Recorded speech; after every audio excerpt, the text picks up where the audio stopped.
From beautiful Tallinn, Estonia, and this is the Betsafe Festival Weekend main event day 2 coverage. My name is Christian Laas, and we have a great event for you guys. This is a €250 tournament with 14 players remaining. We generated 151 entries. And a €32,000 prize pool. The first place of this tournament will take home €7,442, and making the final table will get you €779. All 14 players remaining have guaranteed themselves €550 at the moment, and the cards are already in the air and the players are ready to play. We are playing blind levels 5,000. 10,000 with a total chip count of 4.5 million, meaning we have 450 big blinds remaining between 14 players, with the lion's share being held by Phil Gross at our featured table. Phil Gross comes to this featured table as an overwhelming chip leader with 1.2 million chips, but we have some really great players, and I expect some awesome gangster plays to be made up in Chesterfield Poker Club, Tallinn, Estonia. Yes, 25-minute levels, guys. So this is a turbo-ish kind of structure, which I like. It makes players violent in the best kind of sense. They need to make some moves, they need to be sharp at all times, and at the same time I have to take my hat off to the organizers of this event, because the players get to make their biggest decisions of the tournament in a reasonable time frame without being super tired. One of those players at our featured table, by the way, says that he always enjoys when it goes to the late or morning hours, because he feels that's where he has the most edge. This player is Germo Heilik, sitting at seat number 3, saying that that's when he shines the most. When other players get tired, he gets to punish that stamina. Meanwhile, Allan Arjut opens things up to raise the 2 big blinds from the button, with about 34 big blinds to start with. Gert Heilik defends from the big blind with the queen jack off. We see a flop of ace deuce for rainbow. A super dry board definitely favors Arjut here, or Allan here, but Allan decides to check this one back. Would have liked to see, of course, a small c-bet here, which I think he likes to do with most of his holdings, but he's gonna check it back. Now 10 of diamonds on a turn, giving Gert a gut shot straight draw. A decent-ish queen high for himself as well, but with Allan checking the flop back, it's sometimes even scarier if you think about it. Allan saying that he has some sort of a showdown value and maybe even wants his opponent to catch up a little bit. And I don't know, I'm maybe not a big fan, because Gert is defending from the big blind a lot of hands that contain a 3 or 5. So not too many hands that Allan wants Gert to just catch up with, give him a free card with a gut shot or something like that. Well, as it is, a delayed c-bet from Arjut takes this one down. We have Cohen Roos sitting at seat number 2, starting with 229,000. Then seat number 5, the man in front of you, our chip leader, Philip Cross. Artur Külanurk sitting right to his left. And last but definitely not least, it's the local player Risto Viljor sitting at seat number 8. Phil opens it up to a raise for 20,000 chips here. Risto contemplating his options here with 24 big blinds and pocket threes, with a chip leader raising into you. I think it's a all-in or a fold type of hand, and decides to let go of the small pocket pair. I think I like it. There's a lot of those 200k-ish stacks, with Phil being the runaway chip leader. Everyone else is basically tied for second in this tournament. Yeah, Allan has about 400,000, but there's a lot of even stacks, so definitely a lot of money to be made by not busting out next. Meanwhile, Mighty Birn, a legend in the local poker scene, he defends his big blind with the 8-7 off to the flop of Queen 7-5. Mighty checks it over to the chip leader with 3 to a straight, but no backdoor flush draws. Still keeps the pedal to the metal with a bet of 22,000. Goes for about 40% of the pot here. Mr. Phil Gross, I don't think Mighty can fold his second pair and gotcha or some backdoors, straight draws here. I think Mighty has to just kind of close his eyes, call once and see what develops on a turn. But Mighty, he's a tricky player. He can find all sorts of things here. Let's wait and see. I wouldn't be surprised if we saw a call or a fold or a raise. That is, I mean, I was just saying that I wouldn't be surprised if we saw a fold, but to be honest with you, I lied. I lied. I'm sorry. I couldn't make it 5 minutes into the stream without lying to you guys. I am definitely surprised. I am definitely surprised that Mighty defends 8-7 here and just folds the 7 or the second pair to a single c-bet. But that's the problem playing against the chip leader. Maybe you don't want to defend hands like 8-7 then if you don't want to play them once you hit a pair. I think that's a bit of a tricky situation. I understand you're out of position, you're worried about future streets, but I think poker, in a sense, obviously you have to think forward, but at the same time you have to make the best decision at the moment. What do you think is the best decision at the moment and worry about the future later? You make the best decision on the flop, then once the turn comes, you make the best decision there. And I think being worried about future streets is something that Phil Gross here abused against our Mighty Birn.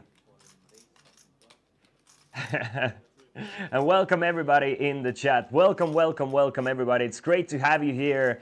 The local time is 3:43 p.m. So it is a late afternoon here in Tallinn. The vibes are great. It's a beautiful weather outside and it's just a lovely Saturday day to just enjoy some poker.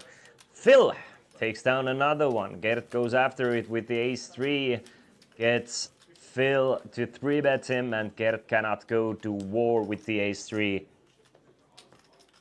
Stays patient. It's kind of an annoying spot for Gert to be in. I mean, you have to kind of raise the ace from the button when it's unopened to you, but at the same time you're raising into, which I assume is a very aggressive chip leader. Phil Gross has accomplished quite a bit in his poker career, has the WSOPC ring to his name as well. Biggest live cash being 80,000 euros. Phil is all loosey-goosey, eating a sandwich. The festival. Mr. OG himself. Welcome to the chat, sir. Great to see you. Cohen. Cohen with the 10-8. Definitely an appetizing hand to play. The suited connector. But with 20 big blinds, I mean, it can get tricky, but at the same time, you can't keep folding. Phil calling the King-8 from the small blind tells me a lot. King-8 offsuit is definitely not a calling hand in a regular circumstance, but Phil thinking that he can probably abuse his opponents in a sense that they will play quite cards up or face up against him.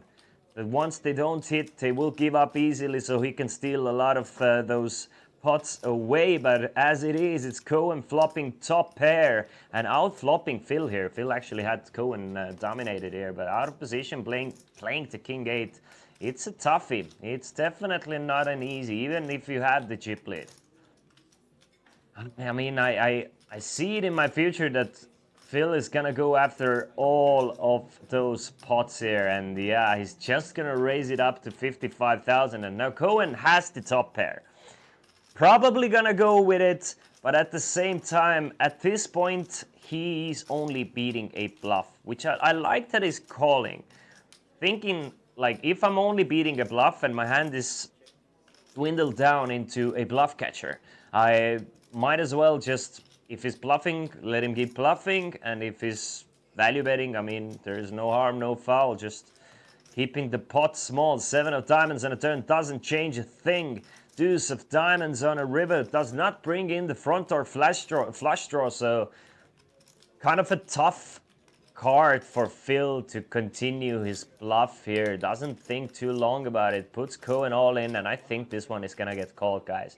There's a lot of bluff combinations in Phil's range, and if you think that King 8 is even in his bluffing combos, then it makes it an even easier fist bump snap call. But yeah, all the flushes missed. Hands that want to play like this are sometimes something like, I don't know, ace-3, ace-4 even. Queen jack of spades or something like that have those back doors, and Cohen doesn't take too long or doesn't think too long about it and makes the call, and now he's in a clear second place with 428,000, and there's the first chink in Phil Gross' armor. Phil still has about, let's say, 22% of the total chips in play in front of him with about 1 million in chips, but he cannot keep doubling his opponents up. He also needs to be a bit careful, especially with them bluffs. Or let's say post-flop bluffs, river bluffs. I like it though. I like it though. Phil playing the chip lead aggressively, doesn't let anybody have anything easy. Just the ultimate decision for all of his chips. The pure mono poker. 13 minutes remaining at this level. We are playing 5,000, 10,000 with a 10,000 peak blind ante as well, meaning that there's 25,000 chips to be stolen away every single time. 25,000 chips, by the way, just with the blinds and antes at this stage of the tournament is about 0.6% of the total chips in play. So if you're thinking that it's not worth going for these blinds and antes, it is a lot. If you put it in these terms, like every time it takes down just the blinds and antes at the moment, you add about 0.6% of total chips in play, then you maybe realize how important it is to continuously go after those hands. Phil finds the queens against Mighty's open to 22,000 and just makes the call. The trap is set. Will Artur Kylanork step right into this trap and ship his ace-3? No, he will not. Gets rid of his ace-3. Now jack 7 for Rista. 69k in the middle, and it's heads up to the flop. Mighty hoping to see an ace or some spades here. Phil hoping that his trap will be set and Mighty will not be able to get out of the trap. A top pair for Mighty Björn, middle set for Phil, and Phil is definitely not looking as strong as he is. Phil bets out 20,000, and Mighty, this is the swan song of Mighty Björn. Now, depending on a run out, it might mean Mighty will just be on a check call mode. Especially after seeing how Phil attacked Cohen there with the king 8 off. There is 0% chance Mighty is folding just now. Mighty's definitely in a check call mode here. He's gonna let his opponent bluff if he's bluffing. I mean, I think Mighty expects Phil to play his strong hands quite aggressively, and he's blocking the pocket aces, the most likely like pre-flop slow play candidate as well. And Mighty, instead of just calling, just blunders his chips immediately. What a total meltdown from the Estonian legend, going all in there on a super dry ace-high board, making sure that Phil would never continue bluffing and just call him off. With the worst of it, that Mighty Birn has found himself all in with just 2% equity, and that does it. The Jack of Hearts on a turn, the meaningless 10 of diamonds on a river, meaning that Phil gets back what he lost in the previous hand and eliminates a Mighty Birn in 14th place, taking home 550 euros and maybe thinking about crosses, even laughing. Cannot believe what just happened. The very experienced Mighty just maybe lost focus for a minute. Players cannot believe it just happened in front of their eyes. And Phil back where he started at with 1.2 million, and players just talking about how they cannot believe. I mean, the fact is, Mighty Birn could have gone busto this hand otherwise, but kind of give your opponent some rope, be on a check call mode. I was so surprised to see the check raise. I get it if there's a flush draw plus a straight draw on the board, you want to protect your ace, but your opponent has shown such willingness to bluff there. Yes, this time it was a cooler and a setup, but for the times it's not. I think in a long run you want to let your opponent bluff in this situation.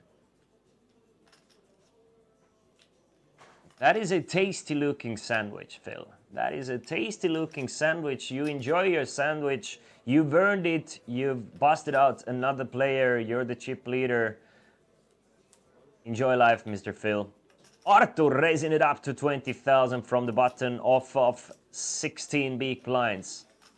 And gets the blinds and antes from the Estonian Unabomber. That's how they call him, my fellow commentator and a very public figure in Estonian poker scene, Allan Arjut. All hooded up, sunglasses on. He is ready for business to take home the 7.4k. That is up for grabs in this 250 euro Betsafe Festival weekend. By the way, not just 7.4k, because the winner of this tournament gets an extra 1,600 euro package to the festival. Main event, side event, hotels. Nice. Can't wait to go myself. I can't even believe that I haven't been to a single festival series. I have it in my plans though. Next one I'm going. Step 1, win the package. Step 2, go to the festival. Step 3, I don't even care if I win, it's gonna be a good time. That's always guaranteed in this series, from what I've heard and from what I know of the guys who are organizing the event. It must be a good time. 12 players remaining now, meaning we have lost another player from our outer tables. And let me see if I can get you a little bit of information. Who was the player busted in 13th place? It was Mr. Andrei Frolov. Mr. Andrei Frolov actually busted in 14th place, so he got 550 euros, and Mighty Birn busted in 13th. And Mighty Birn got a little bit of a pay jump from his 13th place finish, getting 580 euros. All 12 players now remaining are guaranteed 580. Once you make it to top 11, it's 640, final table 779, and then it goes up from there, shoots all the way up to 7.4k. Risto! A little trivia for you guys, by the way. Let me know if any one of you is actively listening in the chat. Tell me something in the chat. I have a little bit of a poker trivia for you. Make some noise. Make some noise. Is Riff here? Is Martin again here? Is Swede here? Swede! Now, poker trivia for you. Is it more difficult or is it more rare to get ace king suited or pocket aces? Which one is it? Which one do you get more often? Do you get more often pocket aces or ace king suited? Let's go with the trivia. Hello, Ave. Sudi says that she gets ace king suited more often, definitely. And they are mostly suited as well. Fun fact. It is almost twice as more likely to get aces than ace king suited. There are 6 combinations of aces and 4 combinations of ace king suited. So, in that sense, you get aces more often. Kind of surprising, isn't it? Poker is a weird game. Ace is the best hand in poker. Definitely seems like you never get them.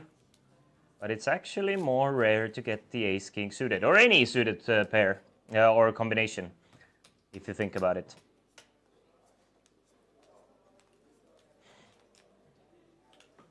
Oopsie. A little bit of a card slip there. Luckily, nobody saw the cards. Artur Külanurk folds Risto now after finding the ace king suited. Raises it with the king queen, I assume, of course. Off of 29 big blinds. Makes it 20,000. Now Allan, he's like a rattlesnake and we can hear the rattle rattling. Stay away from my blinds and antes, is what he's trying to say. And he's saying it by raising it up to what seems like 47,000. I like the sizing. I like the sizing considering the stacks. A bit less than 2.5x. Gert Heilig, let's go of his 5s. He is patient, if anything. Now Risto, blocking the queens, the kings, the ace kings, the ace queens. Definitely a great candidate to sometimes 4-bet bluff. Obviously, you cannot do it every time. You're way over bluffing then. But a king queen off is a type of hand you sometimes want to 4-bet with.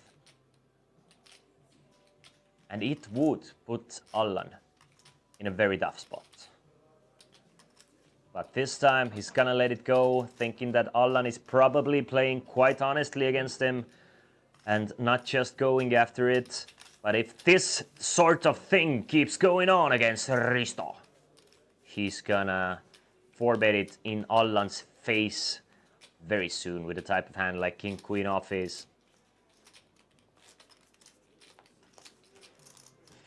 Now the ace queen is a hand that doesn't know how to leave me alone. Sudi with the famous ace queen. By the way, next up, the festival in Rozvadov, June 6th till 16th. It's a 10-day festival in beautiful or great poker scenery in Rozvadov. I wanna go there. I wanna go there. I'm gonna go there. You should also join me. Hey. Gert Heilig from the button against the chip leader. Let's go of the suited king. Phil Gross not letting go of any suited cards. Makes it 20,000 blind versus blind. Just a very tiny, kind of an inviting raise, saying that, come on, play some pots, play some post-flop pots against me. I dare you. I double dare you. Play some post-flops against me one more time. Sorry, guys. That was my alarm. We were supposed to go live at 5, and I was supposed to wake up at 4, but as it is, we decided to bring you a little bit more of poker joy. And the players decided. The players have been fast, they've been loose, they've been punching, they've been, as you can see, we've already lost 2 players in the first level. This is, by the way, level 16 of the tournament. We had 2 day ones. Total entries 151, prize pool 32,012 euros. Not too shabby for a 250 euro tournament. The tournament is being held place at the Chesterfield Poker Club, Tallinn, Estonia. As you can see, obviously, I think many of you have seen, we've had quite a few coverages from Chesterfield Poker Club already. This poker club is really vibrant in poker festivals and actions, and really has lit up the poker scene in Estonia. Meanwhile, Allan with the 42, he's gonna fold to 4 deuce.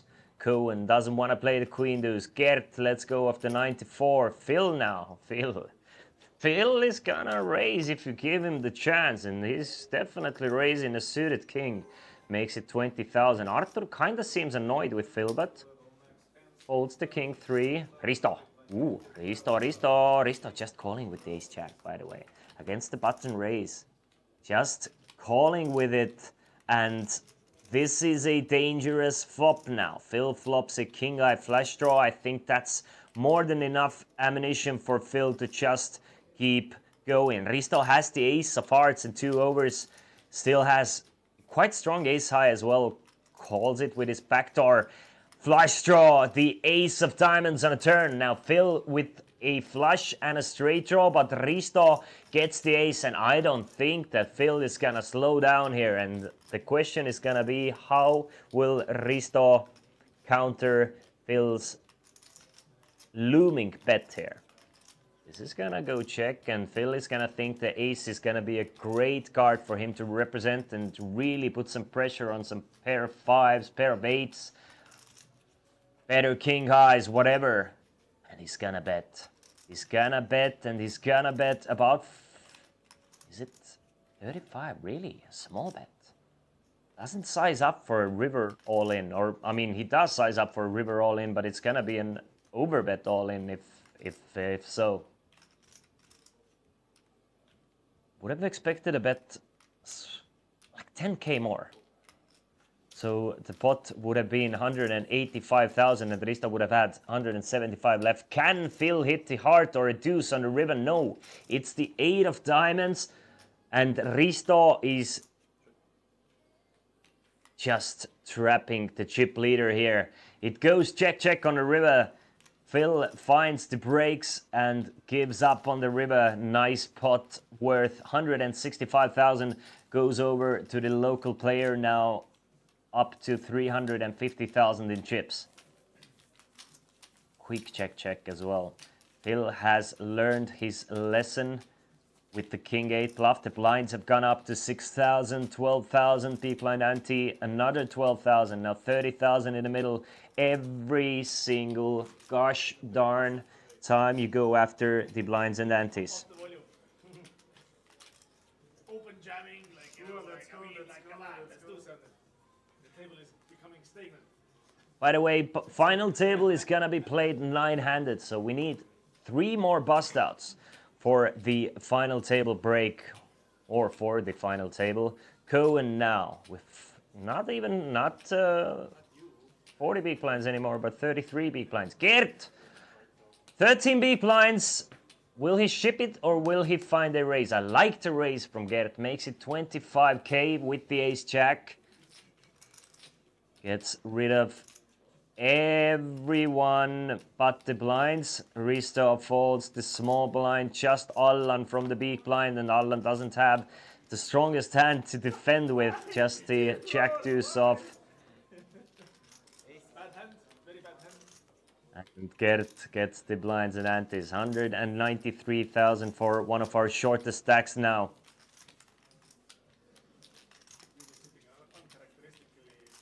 I've been excited to see Gert play. Haven't seen Gert play in a while. If you're watching from, if you're not a local viewer, if you're watching from other countries, Gert, and if you don't know, he is a 5-time Estonian champion.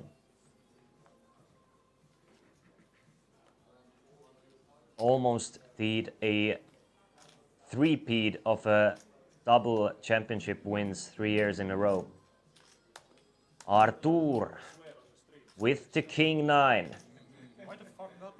Definitely can consider just shipping it in here. Yeah, but you can hear it. I know. Just 3 players to get through, 30,000 in the middle. Not the worst hand should you get called, but mostly expecting not to get called. Gamic, honestly, I'm not sure. I do not know. I don't think they've announced it just yet. Arthur makes it 24. Allan. The rattle is rattling. Stay away from my blinds and antes, especially when I have a suited ace. He's gonna come in and he's gonna raise it up to about 64,000. Cohen now with the King Jack suited. Folds to King Jack. Allan is kind of pot committed against Arthur. Should Arthur ship it in? And that's the reason I think Arthur is gonna fold, realizing that he doesn't have the biggest fold equity, and King 9 suited, once you get played back at, is just too dominated against the range that plays back at you. And Allan steals away another pot pre-flop with an aggressive 3-bet strategy. I like it. This guy plays online poker. This guy brings the online poker strategies into the live atmosphere, and it's working. Just stays away from calling too much. Either you're gonna 3-bet or you're gonna fold, or whatever you do, you don't want to take a passive line in a tournament. Especially if you're not playing super deep stacked, which these guys are not. The average stack at the moment is about 31.5 big blinds. But with Phil having about 1.1 million, it means that most of the players are playing about 20-25 big blinds deep. And especially with those types of stacks, you really want to be the aggressor. Phil raises it up to 25 with the Ducks.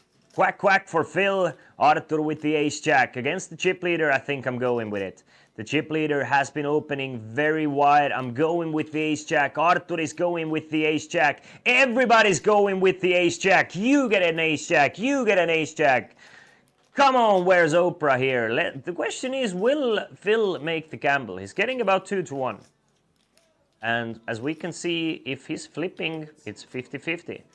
It's either 20-80 or 50-50, but more often than not, it's 50-50. There's way more combinations of over cards that want to go all in than there are combinations of over pairs. So Phil does make the call. Not worried about anything. We have a coin flip for Artur Külanurk's tournament life, and it's looking good. It's looking good in the hood for Artur. Jack high board takes the lead now. Phil can only eliminate Arthur by hitting a deuce on either the turn or the river, and it will happen 12% of the time.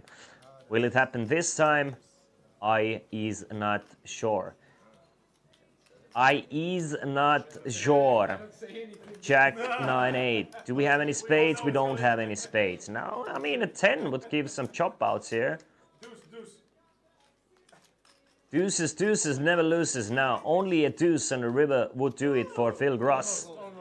Kind of scary looking, but it's a safe 4 of hearts for Artur Külanurk. And, I mean, another player doubling up against the chip leader. Chip leader is all smiles.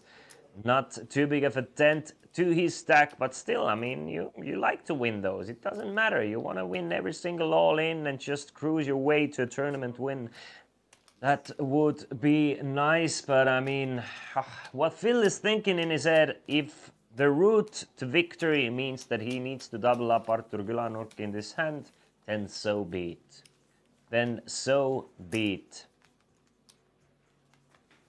Gert now, our shortest stack at this featured table with 12 players remaining. And still has a playable stack. 14 big blinds. It's more than enough to make some moves. Definitely more difficult with the chip leader at your table, but still. Welcome! Welcome, welcome! Win.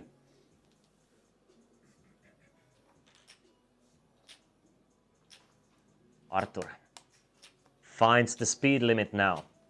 Pocket fives from UTG. It's close to just folding it against the chip leader. Yeah, I don't mind to fold, actually. I like it. I mean, maybe fives you kind of sort of have to raise, but just fold it. Doesn't matter. The table has been active enough that you are gonna get punished. Allan has been shown that he's 3-betting like he's not afraid of 3-betting. The chip leader is not afraid to play pots against you. And pocket fives, they lose a lot of their value being taken down the bot pre-flop. And if you don't have too much equity of taking down the bot pre-flop, might as well fold the fives. 68,000 in the middle. Phil, our chip leader now. Top pair for him. Cohen with a middle pair and a backdoor spade draw. Both players check the ace queen 3. King of hearts on a turn. Another one of those cards that Cohen is not a big fan of. If Phil was defending with a hand that contained the king, he now took the lead. I think Phil is done checking now. Time to get some value from his ace. Cohen is almost never checking back a better ace twice here. So let's go after those kings. Let's go after those queens. Let's go after any hero calls. I like the big-ish sizing. I like the size. Goes for 45k. Cohen, one more time, doesn't think too long about it. Just figures that once he's checked it behind twice, Phil is just way too likely to bluff the river, but not this time. This time Phil had it, and this time he's gonna win a pot worth 158,000 chips. Up to 1.1 million. 1.1 million is basically 25% of the total chips in play. We have lost another player from our outer tables. We have lost another player, and this player was Joonas-Pekka Juhani Laamanen. Joonas-Pekka Juhani Laamanen has been eliminated in 12th place, and he took home 580 euros for his troubles. We are down to 11, and everybody now has laddered up to 640 euros. We need 2 more bust outs to make the final table. BTW. Allan makes it 25,000 from the hijack. Allan, interestingly, not worried about our big stack whatsoever. Definitely a loose-ish raise with the queen 10 off, but I mean, I like it. I like it. I like aggressive players. I like people. I like Allan. I feel just gangsta calling from the small blind with the 6-4 of diamonds. Just not worried whatsoever. I have the stack. I want to play some pots. I want to outplay you, local Estonians, and just absolutely humiliate and dominate you at your home soil. And flops the open-ended straight draw on a king 3-5. Kind of a dry board. Like, very difficult to put anyone on 6-4. Allan is thinking, like, if somebody has a straight draw, it's probably Artur. And not Phil. Probably expects Phil to fold these types of hands from the small blind. And goes for a continuation bet worth 40,000. Gets a fist snap quick call from the Phil. And now Phil is thinking in his head, deuce, deuce, deuce, deuce, deuce, deuce, deuce. 6 is gonna give him the lead now. 6 of clubs on a turn. Takes the lead, like overwhelming lead actually, 86%, but Allan has been the aggressor all the way. He raised pre, he bet the flop, and he continues to bet the turn. I like the bet though, I mean, honestly. Honestly, I do like the bet. Goes for it, bets 100,000 chips. I don't think it's gonna work, but overall I think it's a great bet. Phil. Just couldn't wait long enough to make the call. This is a interesting spot here now. A straight comes in on the river for Phil, but it's a potential backdoor flush draw spot. But Phil doesn't even let Allan bluff here. Ships it in his face for 950k. I actually like the lead on the river. I really do like the lead. Allan has been kind of representing quite a strong hand, so like a king. Put a king on to a tough spot. Put aces on a tough spot. Like, put the type of hand that Allan was representing on a tough spot by just leading the river here.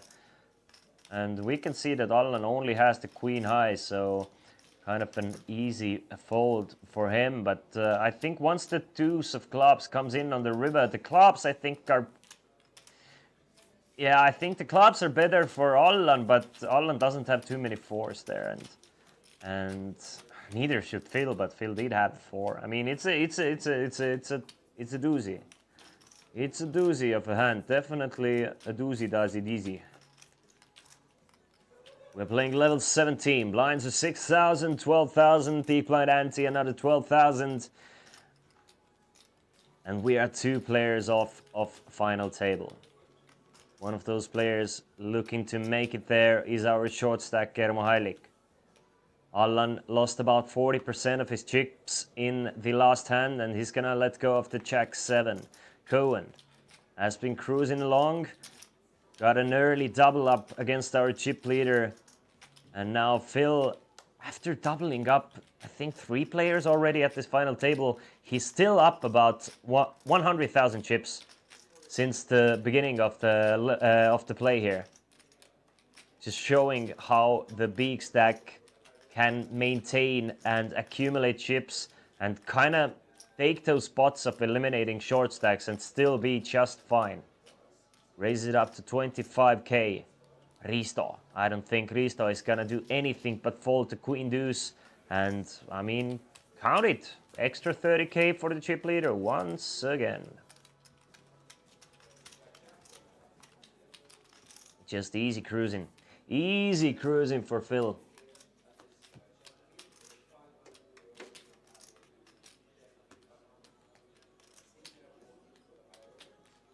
All of these guys remaining, I think, are relatively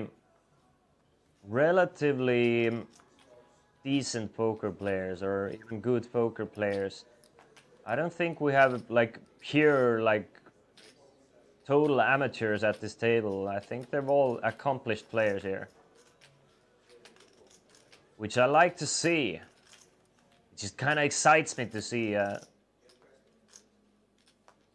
you know, this high-ish level of play, or high level of play. I don't know why I'm saying high-ish. It's great. These are great players. These are great players is what I'm trying to say. Without glazing too much just yet. Meanwhile, Phil makes the call against Cohen with the queen jack off. Allan comes in with the ace jack suited. Now, Allan had a hand that kind of wants to ship it there, I think, with 20 big blinds, ace jack suited. I think he wants to ship it, even though we are playing the final table soft bubble here. I think it's just too valuable of a hand here. Especially with the chip leader calling. Yes, he did call once with the queens, but can't expect him to have a strong hand once he calls every time. Cohen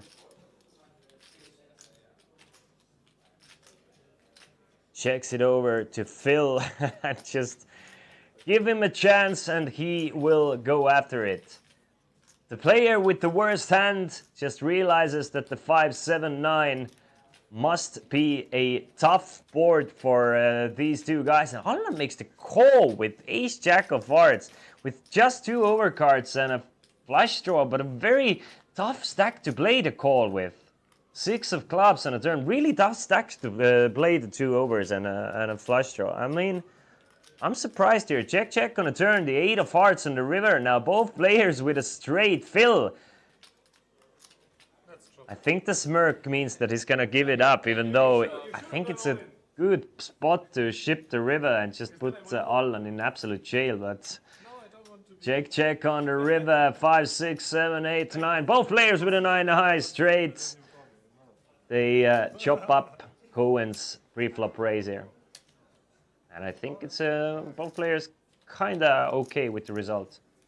And you see, life is rigged. Phil got plus 21k, Allan got plus 10k. Unfair! The tournament is rigged for Phil Gross. Have a nice day, Allan.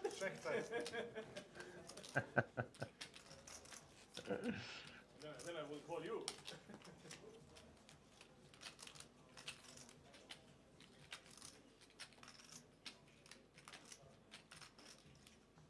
The play had been running for about 1.5 hours before we started the broadcast here. Gert finds the ace king, by the way. Gert finds the ace king. Hold my thought here. Our shortest stack with a very strong hand makes it 25,000. Has been quite quiet here, which is very understandable with a short stack. Just been really picking his spots. Can't really be too loosey-goosey with about 14 big blind stacks, so once it changes, should he get a double up or two, definitely gonna see a lot more and hear a lot more from him, but this time I think he's fine with taking down the blinds and antes. Obviously with a hand as strong as ace king, you're just hoping for somebody to ship and take your chances, take your about 40% against your opponent range, or I mean 70% against your opponent range, and just pray for the best. Spray and pray. Okie dokie, another hand, another dollar. Another day, another Zala. Must be a glitch. Phil Gross. Not gonna stray away from raising the suited connector. Makes it 25,000 from the under the gun position, meaning he's the first one jacked. He's got his halo and wings written under his eyes, but Phil Gross is an angel for sure. He just can't keep or can't help telling lies. Allan 3-bets his pocket eights to 75,000 and welcome Cowboys. Gert Heilig, very familiar with Cowboys. We call him Brokeback Heilig here in Estonia, and he's gonna take these Cowboys all the way in, and Allan realizes that probably he is gonna be in big trouble, but at this... What? What am I witnessing here? Phil goes all in over the top, and now I think Allan can even fold. I think he can fold. I think he was kind of bot committed against Gert, but what is going on? Phil is just going all in for 1.3 million against no fold equity, just pure gamble. Just, I mean, I guess Phil just wants to play with Gert here. Just give him some figures that... What is going on here? What is happening? What is happening? Allan makes an overcall. This is unreal poker. It's a three-way all-in, and I was kind of thinking that Allan might not even call Gert here because Gert's range... Gert is just getting gifted. Look, he's 67% to win this pot. The triple up, I mean... If Gert's kings hold up, it's the biggest gift in the world. But never mind, it's the 8-6-6 giving Allan a full house. 9 would scoop it for Phil, by the way. And Allan overcalls the 8s. Definitely not a good call pre-flop. Definitely not. But gets the 8s, and Gert Heilig goes out the way Gert Heilig tends to go out. Triple up with 67% looming. Instead, it's Allan Arjut with 715k stack and Phil Gross with 1.1 million still. What the hell? What the hell is going on? Wow. That was a weird one. That was a weird one. And now maybe you understand why I say good-ish players. Meanwhile, Tain says that it's typical Phil. Welcome, Berbaturian, as well. I mean, great. I mean, this is just a huge boost for Allan now. And Allan, he's a tough one. Once he has a stack, he's gonna be a rough opponent to play against. But maybe we just saw a sort of a leak in Allan's play, that once he's getting shorter stack, he's getting a bit too antsy and maybe not realizing how bad of a shape he's in and just trying to force things. This time it worked out, and I understand it. I have the same issue as a player. It's really something I struggle with, but that was definitely a blunder with the eights. That ended up working out just well, but not even to talk about Phil there. I mean, Phil could afford it. I mean, he's risking about 250. He's still gonna have 1.1 behind, but still, I mean, that was just a pure gamble. That wasn't anything else. There was already a 3-bet and 4-bet all in front of you, and once you go with it with the 9-7, you're gambling at this point. But so is Allan. Allan is also gambling. He must know that his hand has like, I don't know, maybe like 25% equity against double ranges here, maybe even less. Phil going all in against Cohen, by the way. Both players with ace-6. But Phil has 51% going back to this thinking that it's weak for Phil. Ha! Holy moly! It's ace-6 against ace-6, and Phil has the flush draw. Both players with 2 pair. But should Phil get a club on the river, he's gonna eliminate Cohen, but not this time. Definitely a sweat for the Cohen Rose here, but survives to play another hand. And kind of eye rolls here. And I mean, Phil is gambling. Phil is gambling now. He's ready to splash things around. Just not too worried about it. Here to have a good time, and I like it. I do like it. But at the same time, I'm gonna bring out once a player makes a few strategical mistakes. But I definitely don't mind, and I don't play players for trying to have a good time and just gamble it up a little bit. That's definitely up to the players. Me being critical in a sense sometimes is just to inform the viewers and let them know that this one was maybe something you shouldn't replicate at home if you don't want to. If you want to make better results, usually. Cohen going all in again with King 4. What just happened? Is it like some sort of a special prize for a final table bubble or something? Is it something I don't know? The Festival OG, are you still in the chat? Is there like a special prize for a final table bubble? Because it seems like once we made it to the final table bubble, it just exploded things. Things started happening. King 4 Cohen, I don't think he's shoving there usually. But maybe it's just, I don't know, it's just the way the stars are aligned, or maybe they just released a little bit of nitrogen gas in the Chesterfield Poker Club and everybody's just, woo! Let's play poker! Please! 10 players remaining. We're still waiting for one more bust out for the final table. Cohen. This time with the Charvan, the 4th, does not want to play it. Queen T9 for Phil. And he's definitely raising every single button, so why not the Queen 9? Makes it 30. Blinds have gone up to 10, 15, 15, meaning there's 40k in the middle every single time, and poor Risto finds 9-3 every time Phil is opening into him. 9-3, Jack Deuce, all these types of hands cannot even defend the big blind, and just gives Phil even more like comfort to raise the buttons, since he's not getting played back at.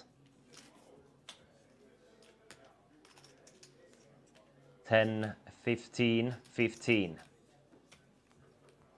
I think the tournament will finish once the blinds are about 61-20. Maybe up to 100 to 200. Something like that. Either 50 to 100 or 100 to 200. Somewhere in between that. Cohen going all in one more time, and I think Phil is in a mood to gamble a little bit. What do you guys think? Is he gonna gamble with the 6s? Something dark side. I think Phil is looking to gamble.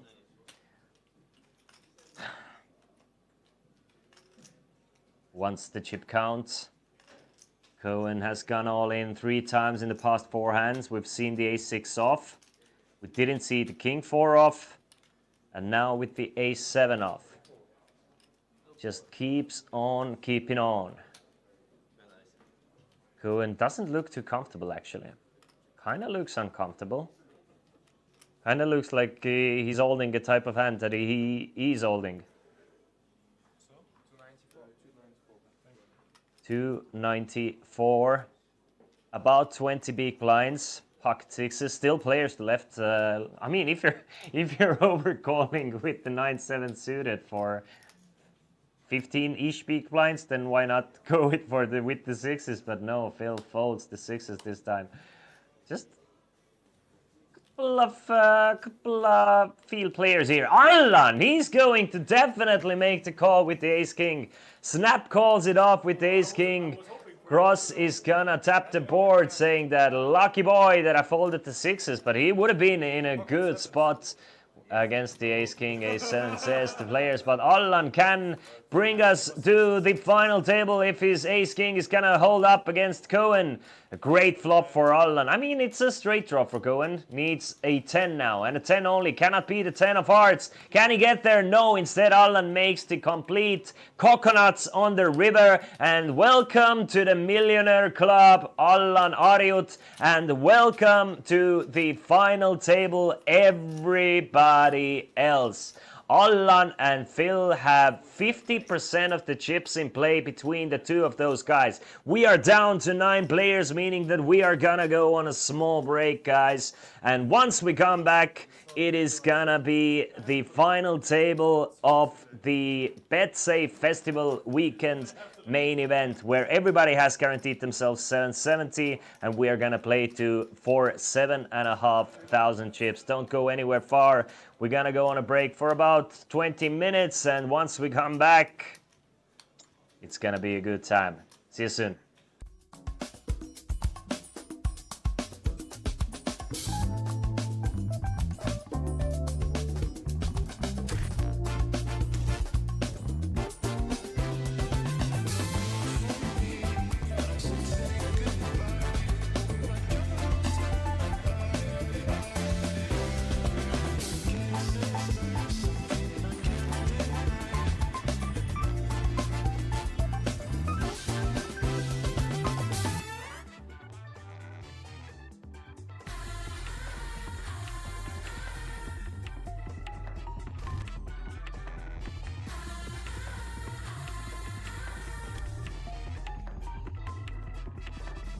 Would you believe it? The Festival Series Weekend Edition. We're back and we are in Tallinn, the Chesterfield Poker Club just behind me. Lovely venue, and we kicked off today with the day 1A of the main event. And together with Betsafe, we'll be here until Saturday. Come join us or follow everything from back at home. The action, you know, Lemon is here, is making the content. Everything's going to be crushing. So, Chesterfield Poker Club in Tallinn, the Festival Series Weekend Edition.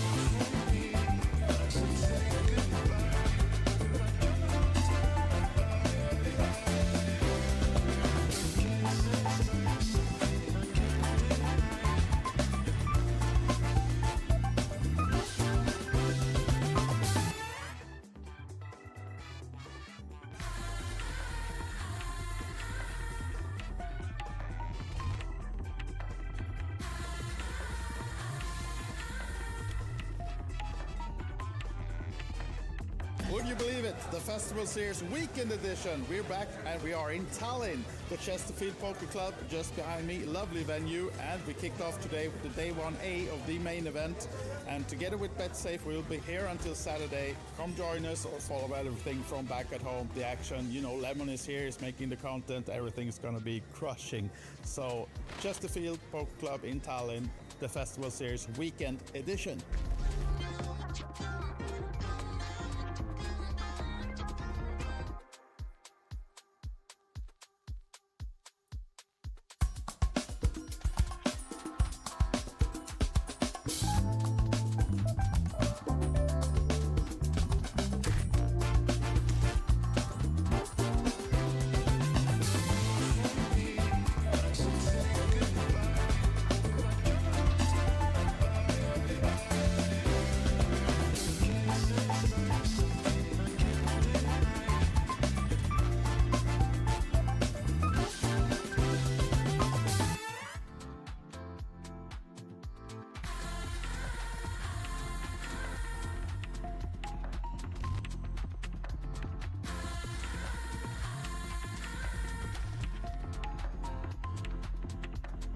Would you believe it? The Festival Series Weekend Edition. We're back and we are in Tallinn, the Chesterfield Poker Club just behind me. Lovely venue, and we kicked off today with the day 1A of the main event.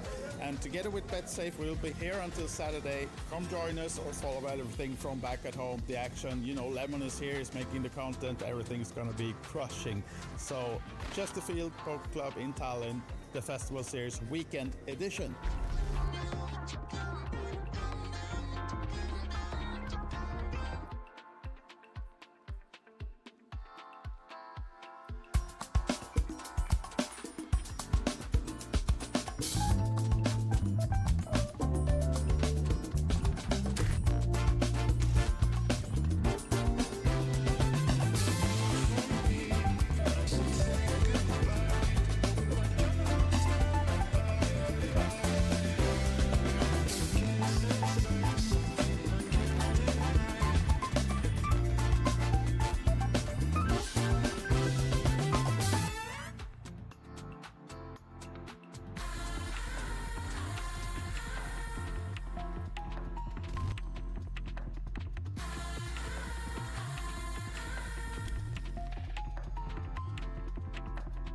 Would you believe it? The Festival Series Weekend Edition. We're back and we are in Tallinn, the Chesterfield Poker Club just behind me. Lovely venue, and we kicked off today with the day 1A of the main event.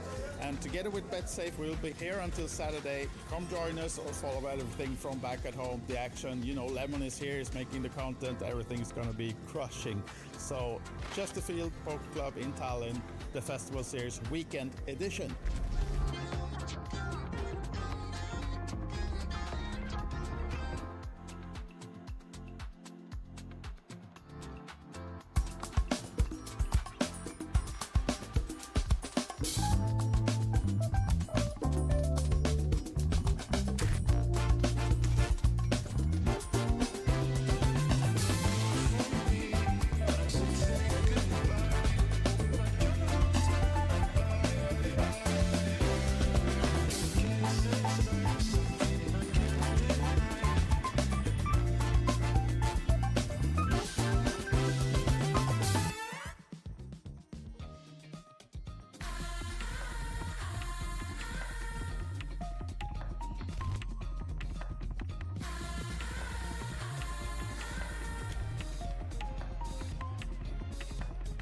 Would you believe it? The Festival Series Weekend Edition. We're back and we are in Tallinn, the Chesterfield Poker Club just behind me. Lovely venue, and we kicked off today with the day 1A of the main event.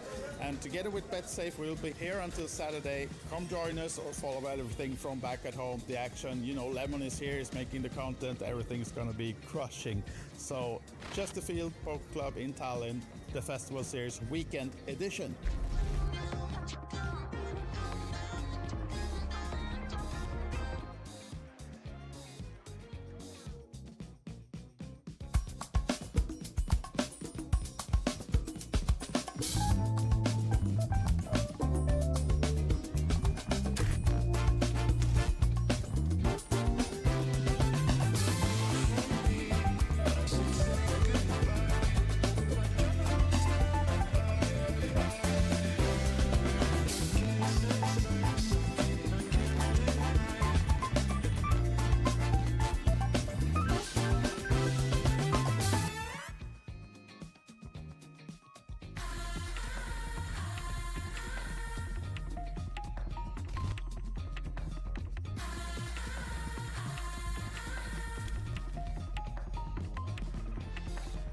Would you believe it? The Festival Series Weekend Edition. We're back and we are in Tallinn, the Chesterfield Poker Club just behind me. Lovely venue, and we kicked off today with the day 1A of the main event. And together with Betsafe, we'll be here until Saturday. Come join us or follow everything from back at home. The action, you know, Lemon is here, is making the content. Everything's gonna be crushing. So, Chesterfield Poker Club in Tallinn, the Festival Series Weekend Edition.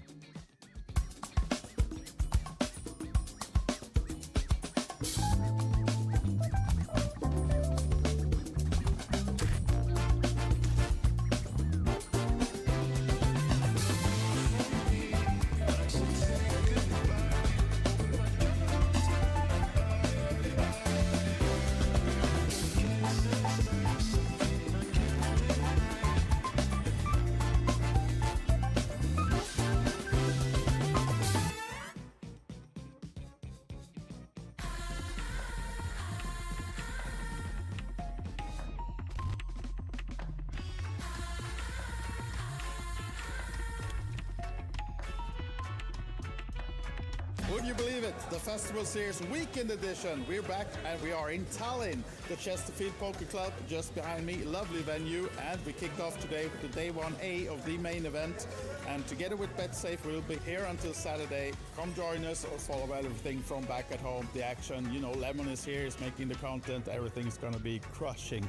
So, Chesterfield Poker Club in Tallinn, the Festival Series Weekend Edition.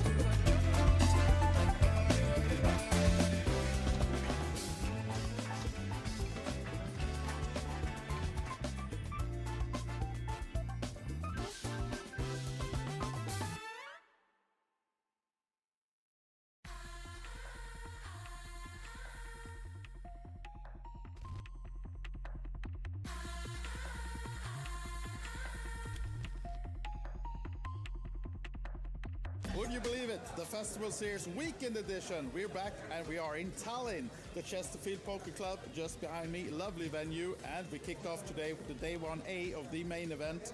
And together with Betsafe, we'll be here until Saturday. Come join us or follow everything from back at home. The action, you know, Lemon is here, is making the content. Everything's gonna be crushing. So, Chesterfield Poker Club in Tallinn, the Festival Series Weekend Edition.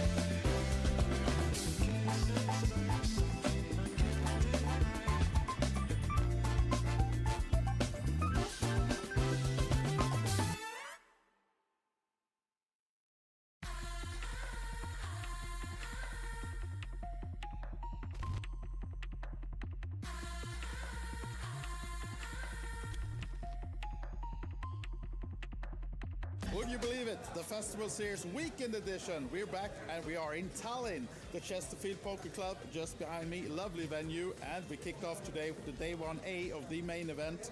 And together with Betsafe, we'll be here until Saturday. Come join us or follow everything from back at home. The action, you know, Lemon is here, is making the content. Everything's gonna be crushing. So, Chesterfield Poker Club in Tallinn, the Festival Series Weekend Edition.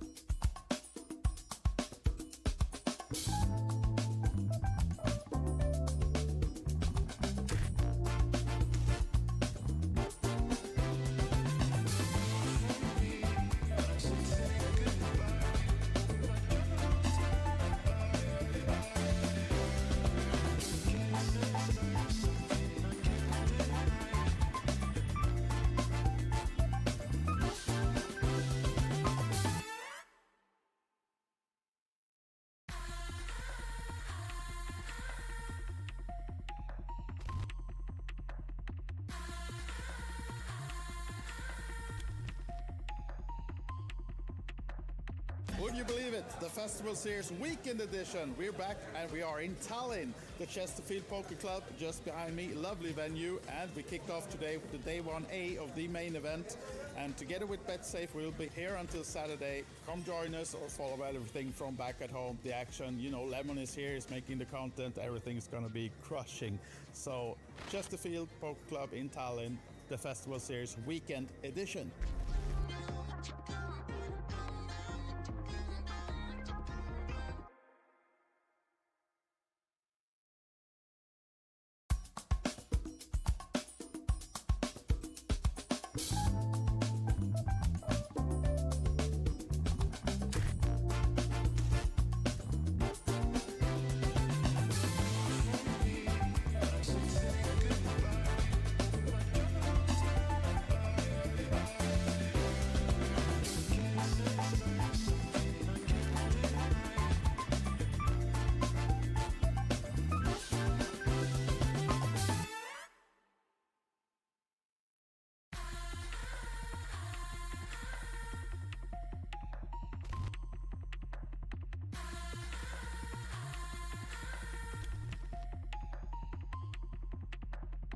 Would you believe it? The Festival Series Weekend Edition. We're back and we are in Tallinn, the Chesterfield Poker Club just behind me. Lovely venue, and we kicked off today with the day 1A of the main event.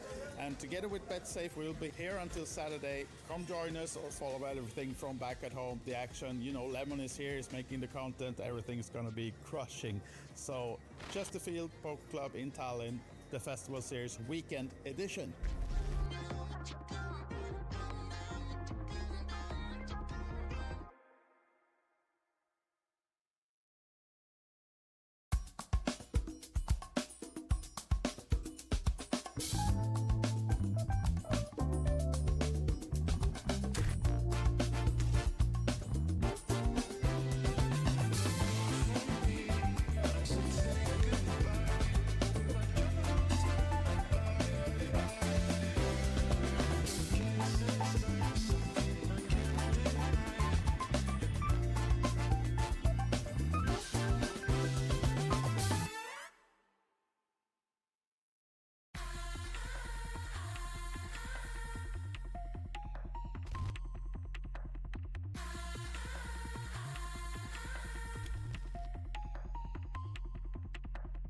Would you believe it? The Festival Series Weekend Edition. We're back and we are in Tallinn, the Chesterfield Poker Club just behind me. Lovely venue, and we kicked off today with the day 1A of the main event. And together with Betsafe, we'll be here until Saturday. Come join us or follow everything from back at home. The action, you know, Lemon is here, is making the content. Everything's gonna be crushing. So Chesterfield. Let's hear some Bill. I forgot your name. Risto. Yeah. You guys. And gentlemen, ladies and gentlemen, welcome back to the final table coverage of the Betsafe Festival Weekend main event. These are your players who have made it all the way to the final 9, and you have the chip counts in front of you. Starting to final table as our chip leader is Allan Arjut with 1.2 million, and the crowd goes wild.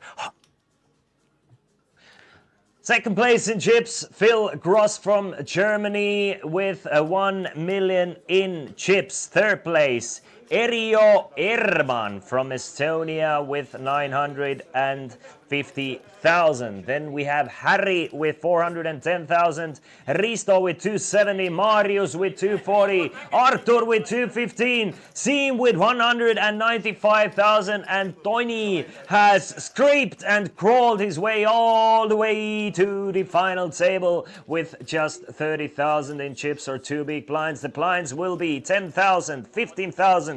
Big blind ante will be 15,000, and we are playing for 7.4 thousand euros. Everybody has guaranteed themselves 770 euros. My name is Christian Lars. Hello, welcome. I hope you're doing good. It's a beautiful Saturday afternoon or early evening here in Tallinn, Estonia. The sun is still up, and it's quite a nice day to watch and grind some poker. So let's do it. But before we start, I hope you guys have been listening. So if you're here in the chat of twitch.tv/ChesterfieldPoker, I have some news for you before we start.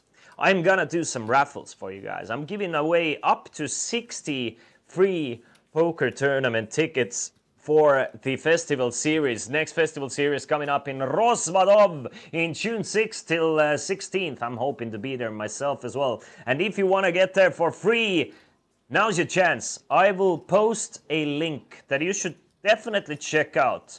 I will post a link in the chat, and the first 15 players who will post their Betsafe poker aliases will get free €5 tournament tickets for their poker account to play the daily €5 festival satellite. So let's go. Next 15 players to post their Betsafe poker aliases, or whatever your poker alias is, just put the name there. You will get a free ticket. So go on, grab the free tickets. Meanwhile, Tony has gone all in for his last 2 big blinds, making it 30,000. Risto finds the ace king.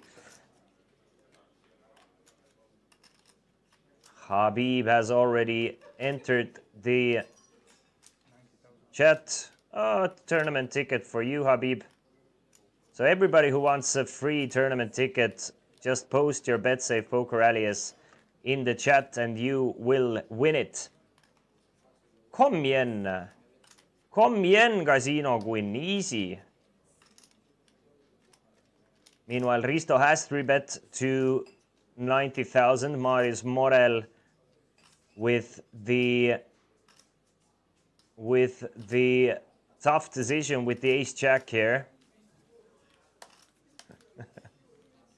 We have 4 players who have already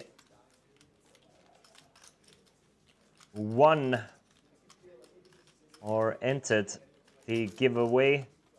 This is literally free tickets for you guys. Free tickets for you guys. So enter your Betsafe Poker alias and just free stuff. Folds the wow. Wait, guys. Marius folds the ace-jack, but Erio finds the pocket kings and he's gonna reship it all in for 935,000.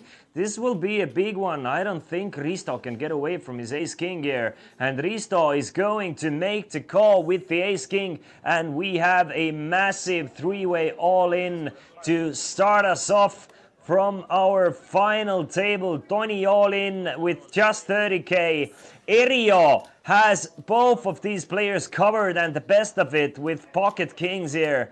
And Risto is going to need an ace to stay alive in this tournament. Tony is gonna want to see some 10s, 5s or some clubs. Let's see the flop. There's 1 5, there's 1 10, and there's 1 ace. What a sick flop for Erio here. Just absolutely gets destroyed on this flop, gets beaten both ways. And do we not lose a player here? Do we not lose a player here? Tony is gonna triple up, Risto is gonna double up, and Erio is gonna be left crying here with his pocket kings. Loses all the way, and we have no eliminations just yet. Tony still our shortest stack with just 115,000. Erio gonna be left with 665 and Risto is gonna be up to 480k now.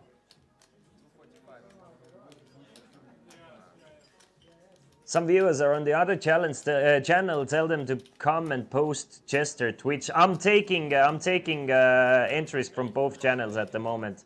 So wherever you're posting your Betsafe Poker alias, you will win the poker ticket. We have at the moment 1, 2, 3, 4, 5, 6 winners at the moment, meaning I still have 9 tickets to give away. All you have to do is just post your Betsafe Poker alias to the chat and win yourself a free €5 poker ticket.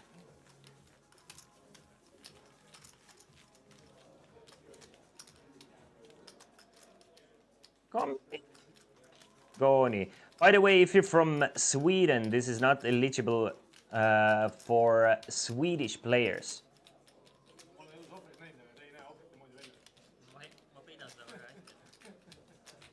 Lines 10, 15. We still have 9 players remaining. Average stack in this tournament at the moment, 503,000 chips. So about 33 big blinds. We have 25-minute levels. This is level 18, I think. Tony, now still in it, folds the Jack-2 Allan. Our chip leader is gonna let go of his rags, but Risto, after doubling up with the Ace-King against Pocket Kings, now finds the Ace-10 of diamonds. Ciao, Hego. And off to another race. Electron, congratulations, you have won yourself a ticket. Mammu Marikas, congratulations, you have won yourself a ticket. Still 7 tickets to give away, so everybody listening to the stream, just post your Betsafe Poker alias and that's all you have to do. You just have to be quicker than the rest of the players. Casino Patron, I don't see your poker alias. I don't remember the alias. Actually, I don't either. I wouldn't either.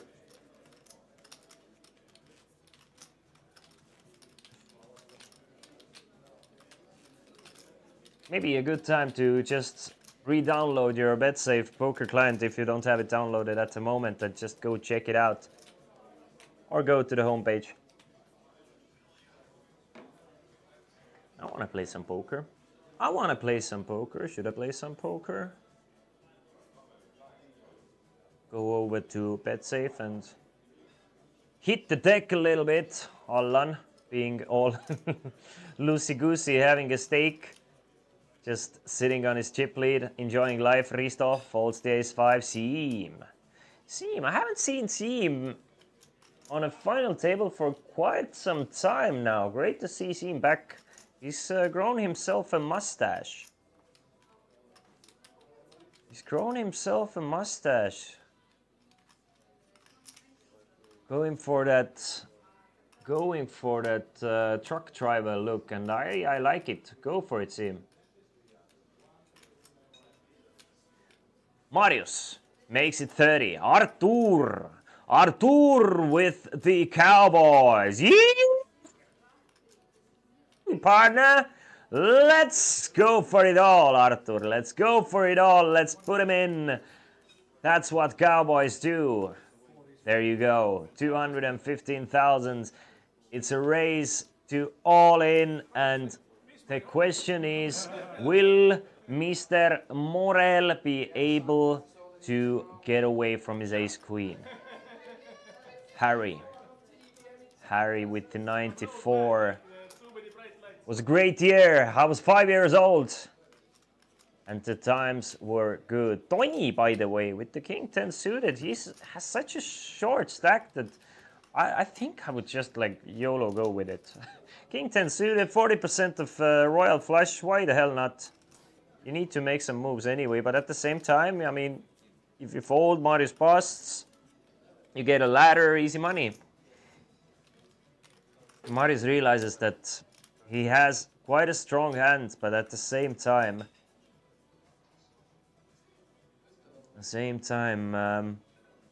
he doesn't think that Artur is gonna be super light in 3-bet all inning, but at the same time, I think ace-queen is just such a strong hand. Marius makes the call. I think it's the correct one, but he will be in quite a rough shape against Artur. We saw it happen once already at this final table, but this time a couple of aces have been folded pre-flop, just 19% for Marius. Can he get the miracle ace? Of course he can.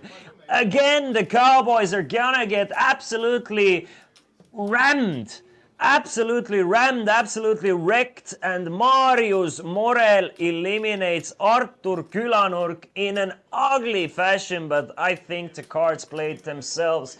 There's not much you can do with these stacks, with these cards, with these hands just clashing up against each other. You just put the chips in and you pray that the favor will fall in your way, but not this time for Artur Külanurk. He will finish in 9th place and he will get 770 euros for his troubles. GG Artur.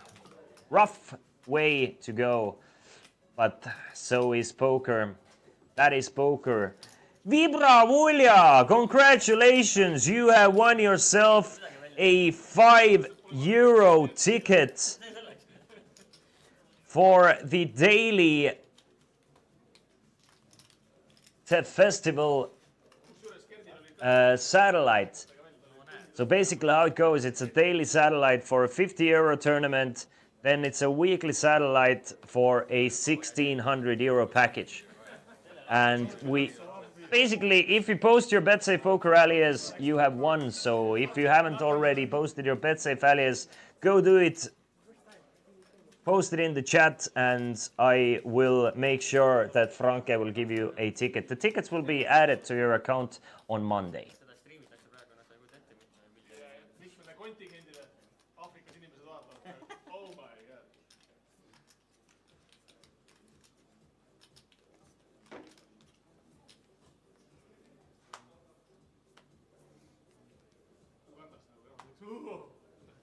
8 players remaining, and it's Risto off to a great start in this final table, finding another premium hand, this time pocket jacks.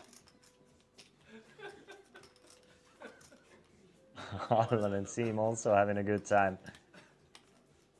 Risto from under the gun with jacks. Couple of jiggities, couple of jigglies. Makes it 35. A bit more than 2x.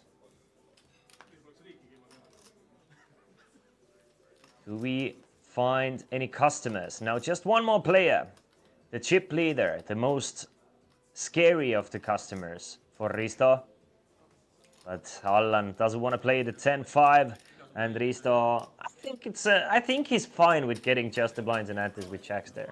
I think he's fine. I mean, jack's not the most easiest hand to play in poker, especially this 40-50 big blind stack-ish range.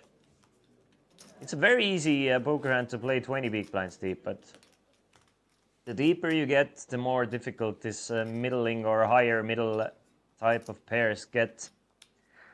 Or I mean, that goes to poker in general. Poker gets tougher the deeper you play. This is why I love deep stack poker, but at the same time I love tournaments. There's so many dynamics, different things to consider. It's ever changing all the time. Like once somebody gets a double up, once somebody gets short, the dynamic completely changes one more time. Morel being at your left, just absolutely grinding your ass off and just pressuring you.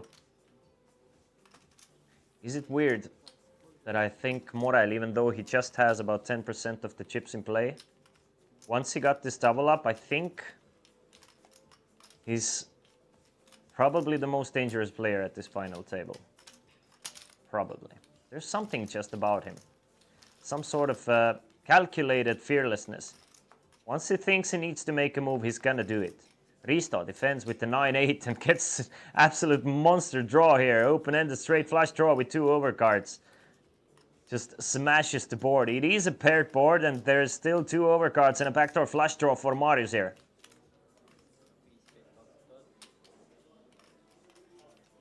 Check from Risto. Now Marius, yeah, has a couple of options here. Chooses to go for the very small c-bet range. I think Marius is actually not super light from early position, so he doesn't need to use the small sizing there. I think he can go for bigger sizing because his range is just so much tighter from early position. It's opening from under the gun +1, so maybe not the biggest fan of the small sizing and gets gone after from Risto with a small raise to 45,000. Just kind of wants to take the lead in the spot, really not going for too much fold equity here. But it's a weird one. It's definitely a weird one. Marius gonna make the call. No, he's gonna repop it. He's gonna repop it to 120,000. And now let's see what Risto is made of. Open-ended straight flush draw, 2 overcards. You get 3 bets. I mean, it's actually a 4-bet, isn't it? It's a bet, 2 bet, raise, 3 bet. Okay, yeah, it's a potential 4-bet here now for Risto. Will he play for it all? Will he make Marius make the ultimate decision? Marius definitely has quite a few overpairs. I don't think Marius is ever playing a full house this way, so you know your draws are alive. And once you know your draws are alive, I think it's time for max pain. Remember the computer game? We entered the bullet time, had some painkillers. That's what you have to do. That's what you have to do for Marius. And he does it. He goes for it. He goes all in. 550,000 and Marius has to fold his 46% equity hand. Just a pure poker battle between those two guys, and this time it was Risto coming out on top with his monster draw. Now up to 750,000. Beautiful. Maisik Saare, good evening. By the way, Maisik Saare, or anyone listening, if you post your Betsafe Poker alias in the chat, you will win a €5 tournament ticket. So I suggest you do it. I still have quite a few tickets to give away. So if you post your Betsafe Poker alias to either of the chats, either the Festival OG chat or the Chesterfield Poker chat, you are automatically a winner. That's how easy it is in the Festival Rozvadov, and hopefully I will see you there as well. Phil Gross has been quiet for long enough now. Raises it up to 30k with the ace-deuce of hearts. Area with the ace-6 of clubs. Contemplating.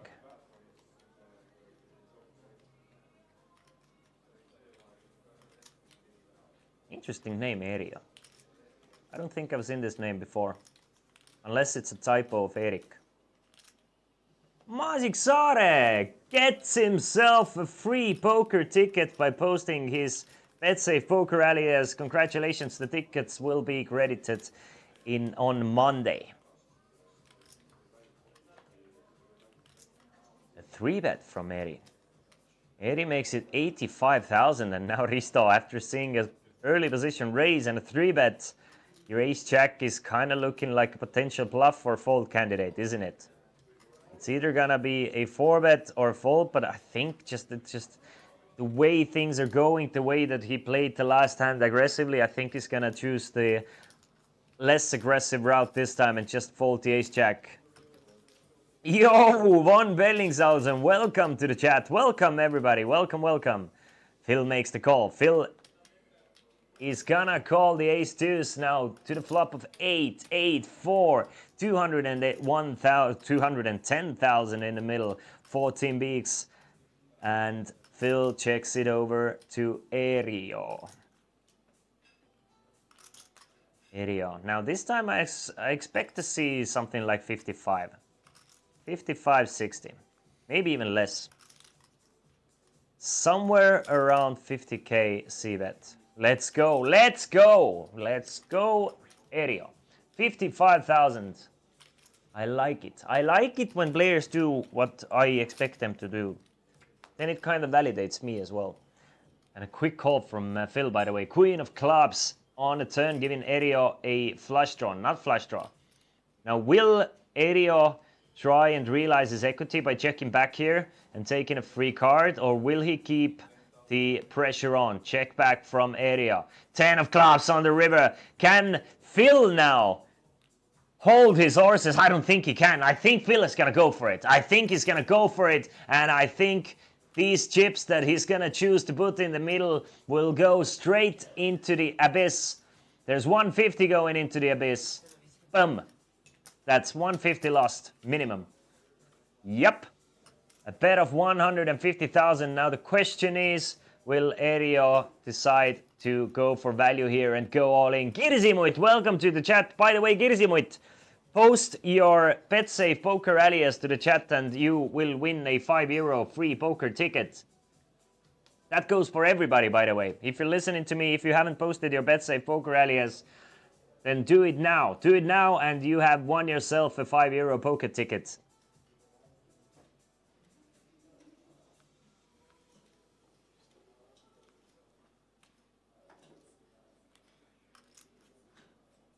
I think Erio is going to go for it. I think he's going to go for max value here.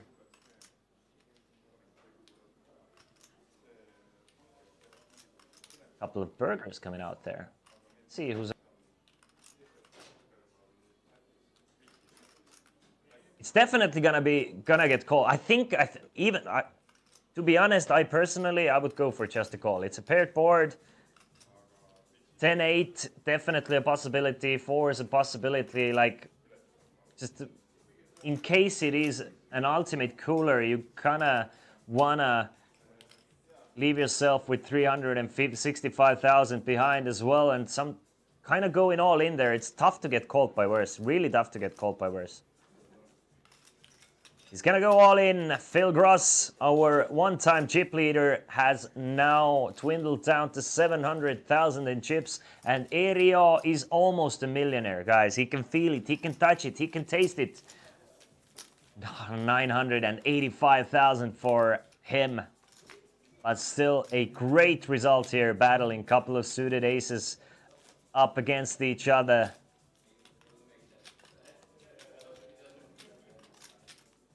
One player with just about 60k behind.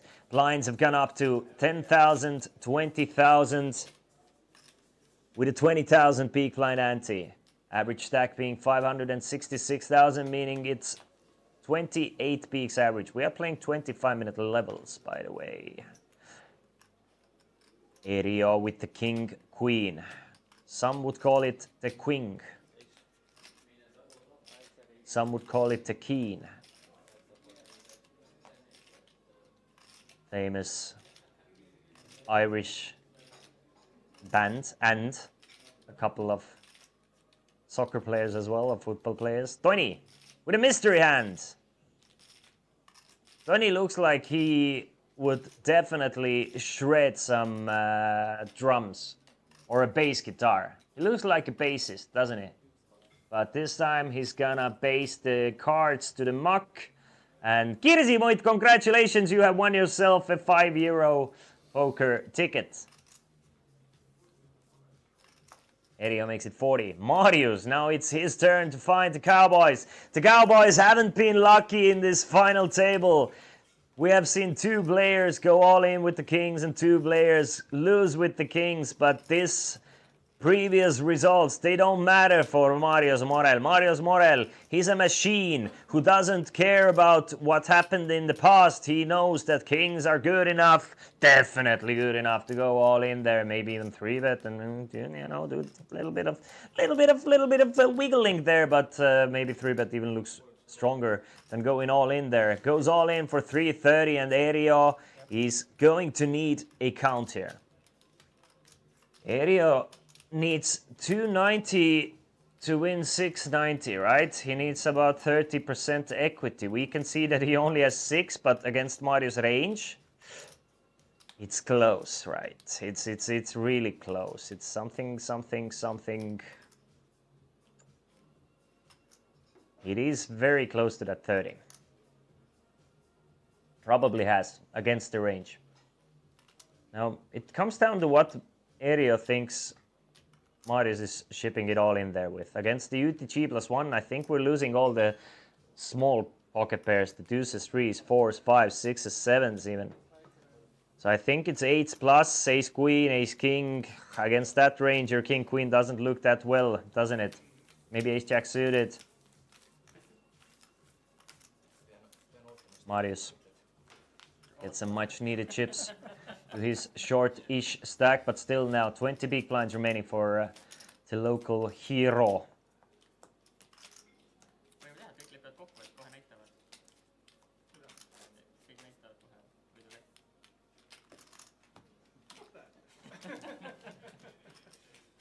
Meanwhile, Allan the Unabomber.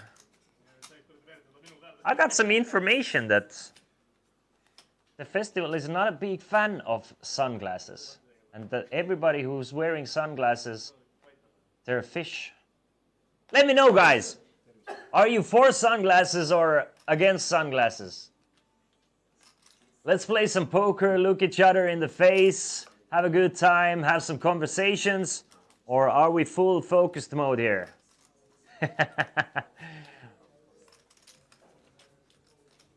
I mean, Allan is still having a good time. He's still chatting, but he's definitely hiding something. What is he hiding? Let's figure it out. Allan, what is it you have to hide? Do you have some deep secrets in your past? You're suspect, Allan. You're suspect. Meanwhile, Harry raises it to 40,000. Phil makes the call with the queen 7. Actually with the best hand, but not for long, because Harry does get the second pair with a backdoor flush draw, backdoor straight draw. Not a bad flop for 6-5 of clubs. Definitely not a bad flop. But I mean, Phil has a lot of creativity. Give him a backdoor gut shot straight draw and a backdoor queen high flush draw, and he might just go buck wild on your butt, but not this time. Phil is just gonna fold to queen 7 and keeps himself off some trouble.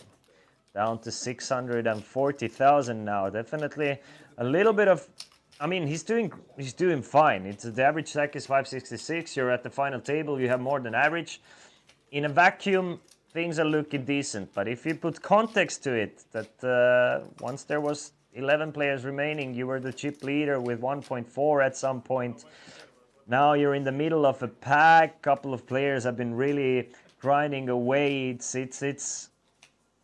difficult to not think about things like that, isn't it? It breaks my heart.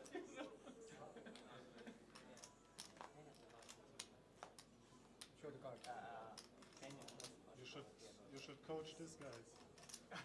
Harry, You should take lessons with the Jack 6, is going to fold, as will Tony, as will Allan, all the way to Sure.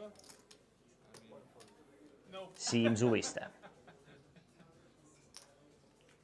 Siem with the A7 now. Interesting spot. You have 7.75 big blinds. You're in the cutoff with A7. I think we go for it. I think we have to go for it. We need to accumulate some chips at some point, and Siem is doing just that. Going all in for 155. A big smile on his face, gets rid of Morel, gets rid of Phil, and just one more player to get through, and does exactly that, and adds 50,000. That's like 1/4. That's a quarter of his chip stack. Really needed.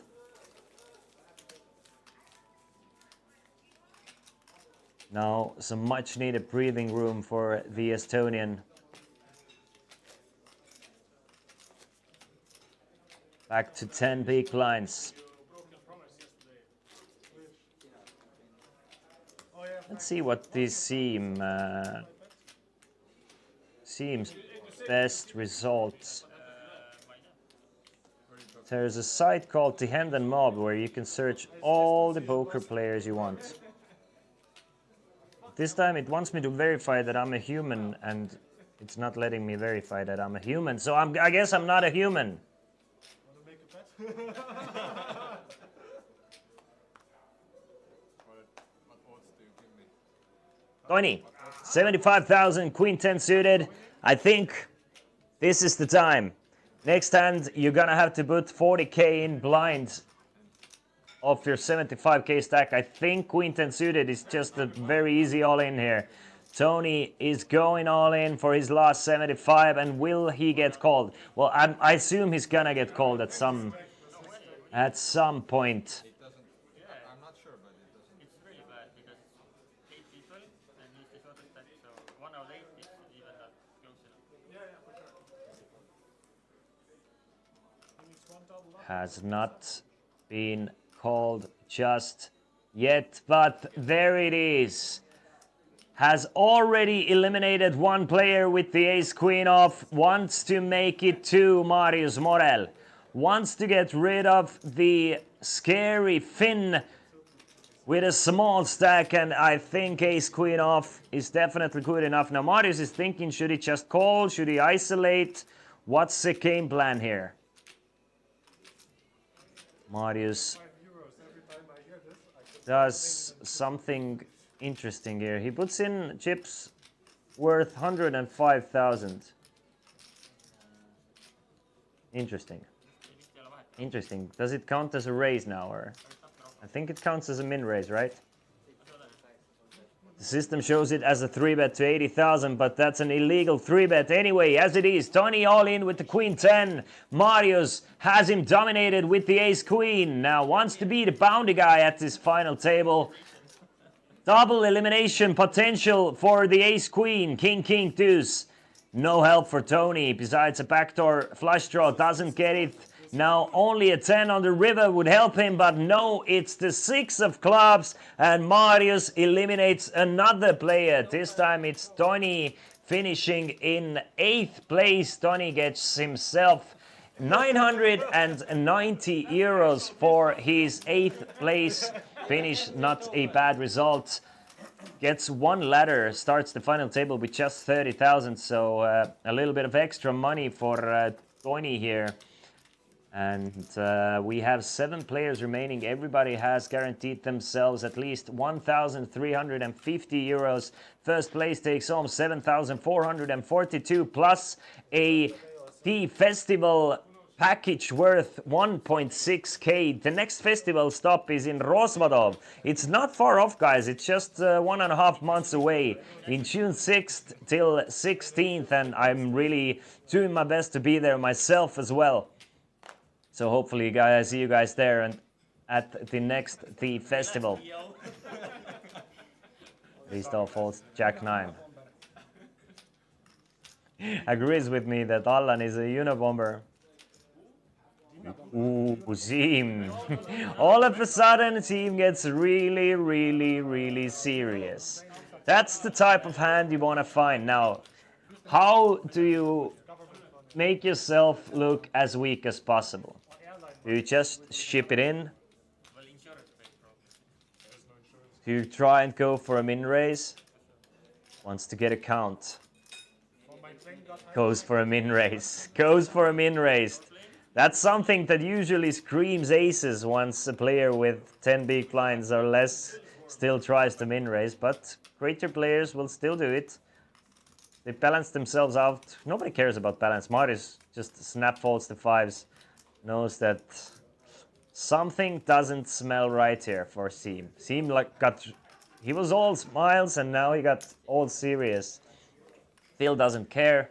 Phil makes the call with the king 6 of spades. And for Phil's sake, we hope the flop doesn't bring him a king. Allan now with king 8 from the big blind. He changed the party. So, couple of contenders for the aces, but the ace is still doing absolutely wonderful here. And just 96% on the flop. Obviously, I think Zim is like kind of annoyed there. He's like way ahead or dead in this spot with the aces, but definitely a decent flop. Definitely a decent flop. But it's hard to get value. That's the problem. If you're way ahead or dead, it's difficult to get value from your aces. This is why I think Seam might be a little bit like annoyed. But I really would like to see Seam check this one. Like if you're not up against 10s, it's like let them catch up a little bit. But I mean, a really small continuation bet is not bad either. Bet's 35. Bet's 35. I like it. I like it. I like. Gets rid of 1 king high, gets rid of 2 king highs, and see him now. I mean, he got some extra value. He got Phil Cross to call for 40. Got Allan to put in extra 20, and now, I mean, that's extra 60,000 that he would not have gotten had he gone all in. So this time, min raising the aces works out great. By the way, guys, if you're listening to the stream and you have a Betsafe poker account, post it in the stream chat and you will win yourself a free €5 poker tournament ticket for the next festival stop coming up in Rosvadov. So all you have to do is post your Betsafe poker alias or poker nick to the chat and you have already won. That's how easy it is.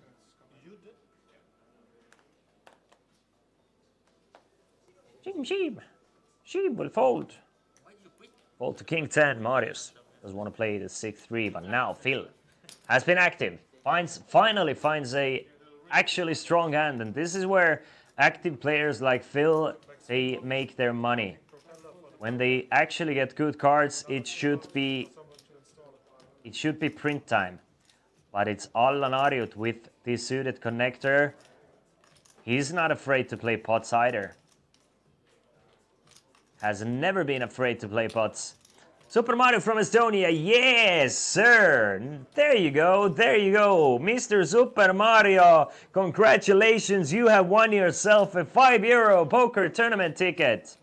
Ship it. Whoa, whoa, whoa, whoa, whoa, whoa, whoa, whoa, whoa, whoa, chill guys, because it's Risto with the ace king and Phil with the ace queen suited. Things are about to get messy up in this pitch. Risto 3-bets it. He 3-bets it to 130,000, and will Phil find a way to get rid of his ace-queen? I don't see a way to get rid of his ace-queen. Sudi somewhere at home on her couch is not realizing what's going on. Oh no, ace-queen, just turning in her grave that she calls her home. Holy, I really don't think Phil can get away. I mean, he's so active. Well, good for Phil, just making the call here. Doesn't go for it all just yet. Makes the call. There's 320,000 in the middle now. Allan, just 90k to call with quite a good drawing hand, isn't it? But once the flop comes jack high, you're kind of like, oh, where am I? And I'm not sure what to do. I mean, it's tempting. It's tempting for the Estonian Unabomber. There you go, I like it. Allan is always up for a gamble. Comes over the top, actually has almost the highest equity pre-flop, 35%. 3 ways in a 3-bet pot. There's 410,000 in the middle already. There's the 10 of hearts. It's sexy card. Sexy card for Allan. Gives him 3 to the straight and a flush straight away. Now it's a king high board with 2 hearts. Everybody catches a piece. Risto, top pair, top kicker. Allan, gut shot, straight flush draw. Phil, gut shot, straight draw. I am losing my marbles here. This might get even worse than I thought. I don't see Allan folding here ever. Risto is not just he's gonna go for 200,000. He's like, let's play for it all. Risto has the ace of hearts as well. Phil folds the ace queen of spades, just 460k in the middle. Allan goes all in, I think. Massive bot brewing here. Allan goes all in for 990. Risto makes the call. We have a 1.5 million chip pot between 2 of our biggest stacks, and should Allan win this pot, he's gonna be up to 2 million in chips. But should Risto hold his ace-king, he's gonna be a massive chip leader. Allan needs a queen or a heart on the river, doesn't get it. Instead, it's a runner, full house kings, full of fours for Risto, and welcome Risto. 1.5 million chips, and Allan doesn't get there with his combo draw. Still lives himself with 435,000. And let me remind you guys, Risto started the final table on the previous level just 40 minutes ago with 200,000 in chips, and now he is running away with it. Risto has 33% of the total chips in play, while we still have 8 players remaining. 7 players remaining. Excuse me. It's 7. 7 always coming. We have lost Artur in an ugly fashion, with kings against ace-queen in 9th place. Then we lost Tony with queen 10 against ace-queen. It's been Marius Morel eliminating both of these small stacks, but now it's Risto with 76 big blinds in clear first place, and Erio with 45 in clear second place. Not too big of a difference between 7th and 3rd. So definitely a lot of ICM implications. Definitely, guys. Meaning that players sitting, especially player sitting in 2nd place, really wants to avoid clashing with the chip leader. Erio. 10-8 of spades. Makes it 40. 2 big blind raise. Allan with the 5s. Does he? Allan, after losing a massive pot, he's more likely to play the 5s than he usually would be. Just makes the call. Doesn't go all in with the 5s. So 130 in the middle, unless Seam also wants to come in with the Doyle. So and he went and lived alone. Doesn't want to play the 10 deuce off, so heads up to the flop. Our previous chip leader, Allan against Erios, 10-8 of spades. Good for him. Success. Ace 10-7. Another gut punch for Allan. Erio takes the lead with the 10. Also an ace-high board. Allan is done with the 5s. He's just done with the 5s and he cannot believe. Just a couple of hands ago he had the world, he had it all. And now it's all slipping away.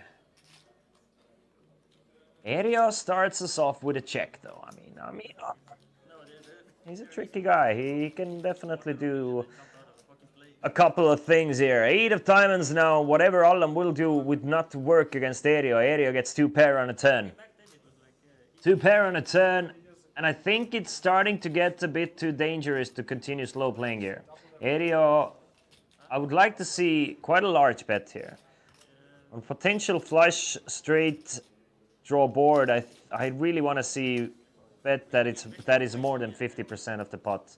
Goes for 65, goes for exactly 50% of the pot. Okay. Okay.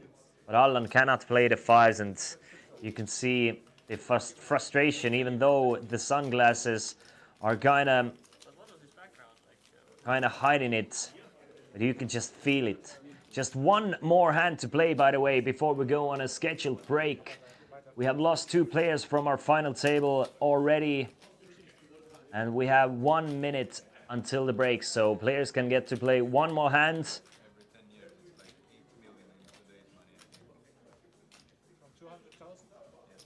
Our chip leader sitting at 1.5. Second place at about 800. Rest of the field about 3 to 460. Phil, one of those players with 460, raises it up from under the gun with 9-8 off. Just no chill from Phil. Like it, I like it, Phil. Makes it 40 now, gets through almost everybody, gets through. Now this will be the toughest part, getting through the chip leader. Risto folds the 8-7. Seam. Instead of Suiste doesn't want to play the King 5. And if Marius folds fast, we might get to play another hand. And Marius will fold the Jackson 5. Doesn't want to play with Michael. And Phil takes down the blinds and antes. I mean, it's worked out great for Phil. So we might get to play another hand. Let's see. Let us see if we are gonna go on a break or if we play one more. No, the players are gonna go on a 15-minute break, and once we come back, we continue with our final table coverage, so don't go far. Go search for that Betsafe poker alias, because I have a lot more tickets to give away, so see you in 15.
Club in Tallinn, the Festival Series Weekend Edition.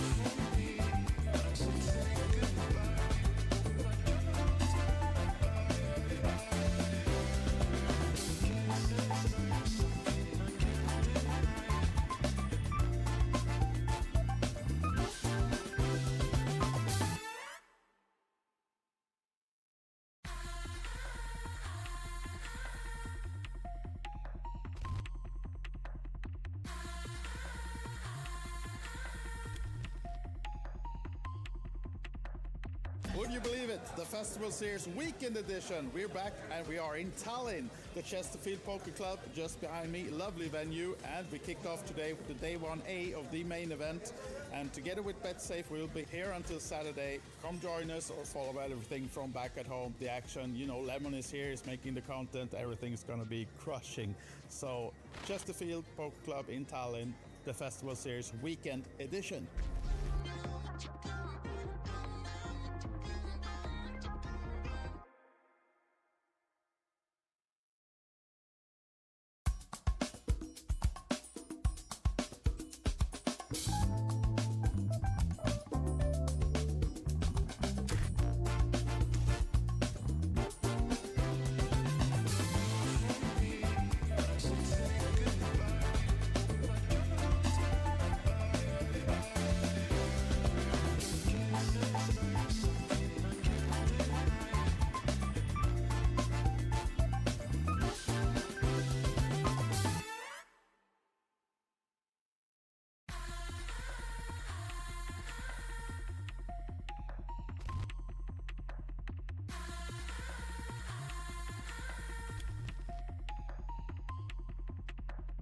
Would you believe it? The Festival Series Weekend Edition. We're back and we are in Tallinn, the Chesterfield Poker Club just behind me. Lovely venue, and we kicked off today with the day 1A of the main event.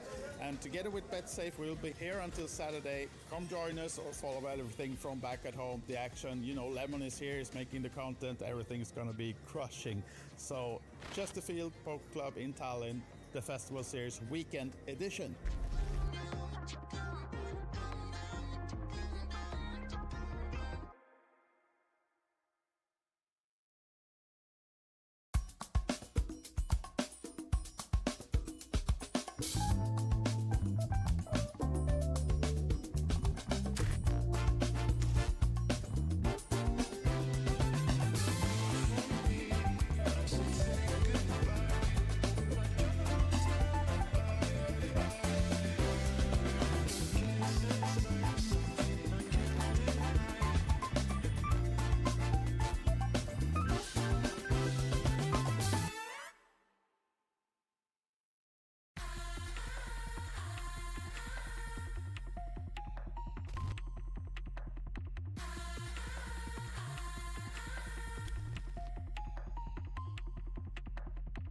Would you believe it? The Festival Series Weekend Edition. We're back and we are in Tallinn, the Chesterfield Poker Club just behind me. Lovely venue, and we kicked off today with the day 1A of the main event.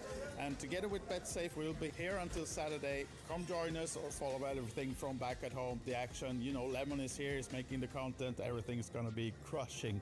So, Chesterfield Poker Club in Tallinn, the Festival Series Weekend Edition.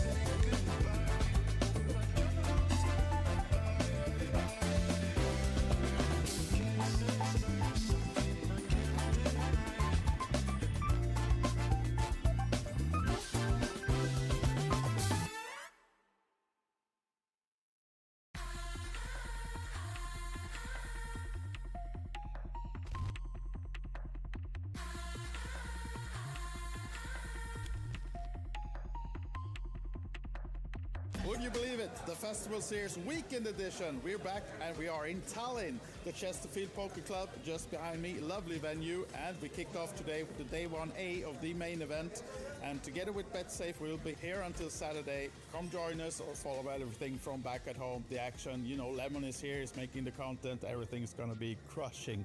So, Chesterfield Poker Club in Tallinn, the Festival Series Weekend Edition.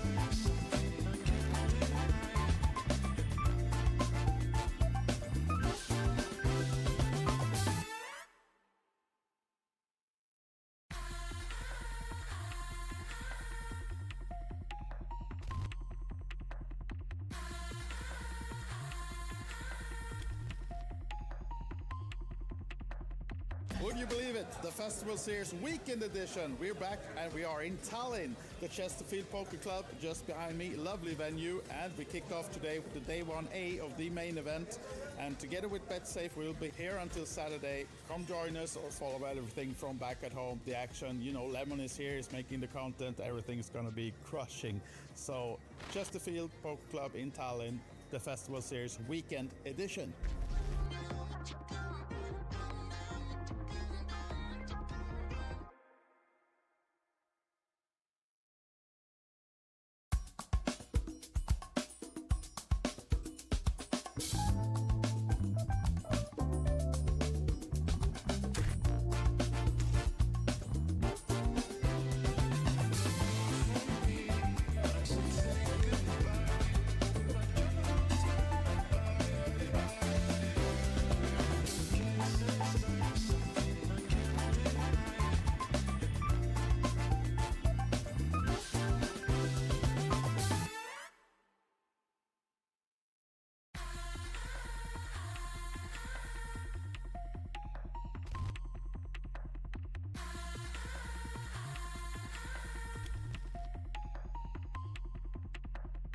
Would you believe it? The Festival Series Weekend Edition. We're back and we are in Tallinn, the Chesterfield Poker Club just behind me. Lovely venue, and we kicked off today with the day 1A of the main event.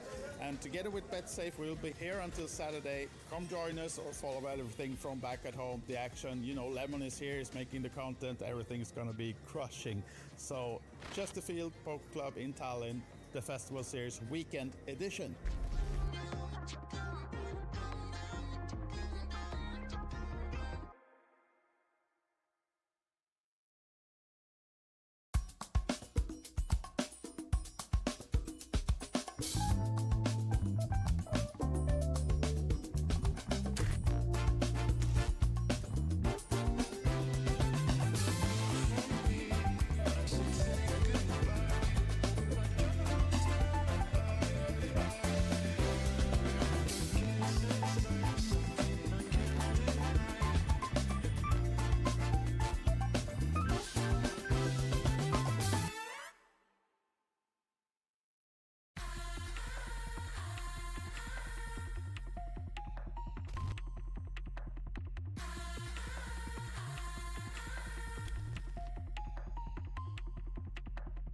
Would you believe it? The Festival Series Weekend Edition. We're back and we are in Tallinn, the Chesterfield Poker Club just behind me. Lovely venue, and we kicked off today with the day 1A of the main event. And together with Betsafe, we'll be here until Saturday. Come join us or follow everything from back at home. The action, you know, Lemon is here, is making the content. Everything's gonna be crushing.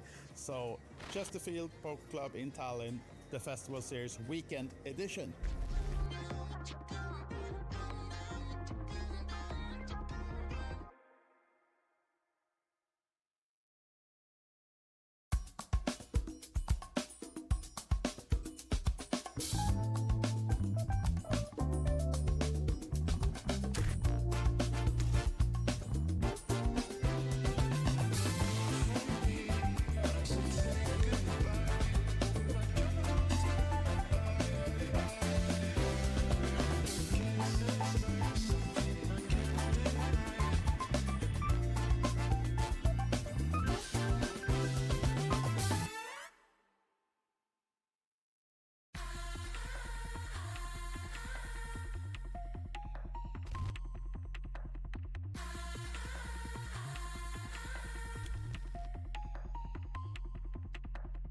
Would you believe it? The Festival Series Weekend Edition. We're back and we are in Tallinn, the Chesterfield Poker Club just behind me. Lovely venue, and we kicked off today with the day 1A of the main event.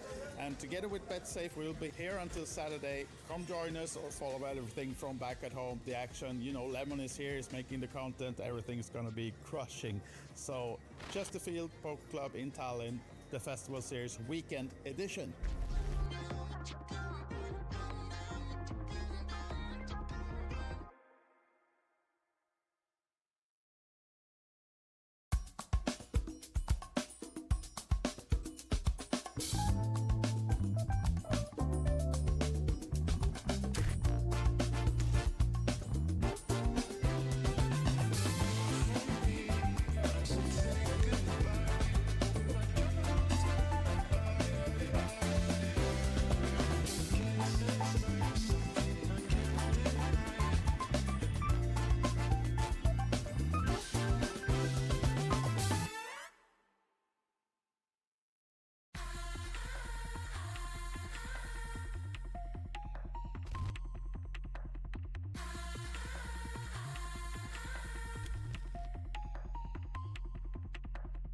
Would you believe it? The Festival Series Weekend Edition. We're back and we are in Tallinn, the Chesterfield Poker Club just behind me. Lovely venue, and we kicked off today with the day 1A of the main event.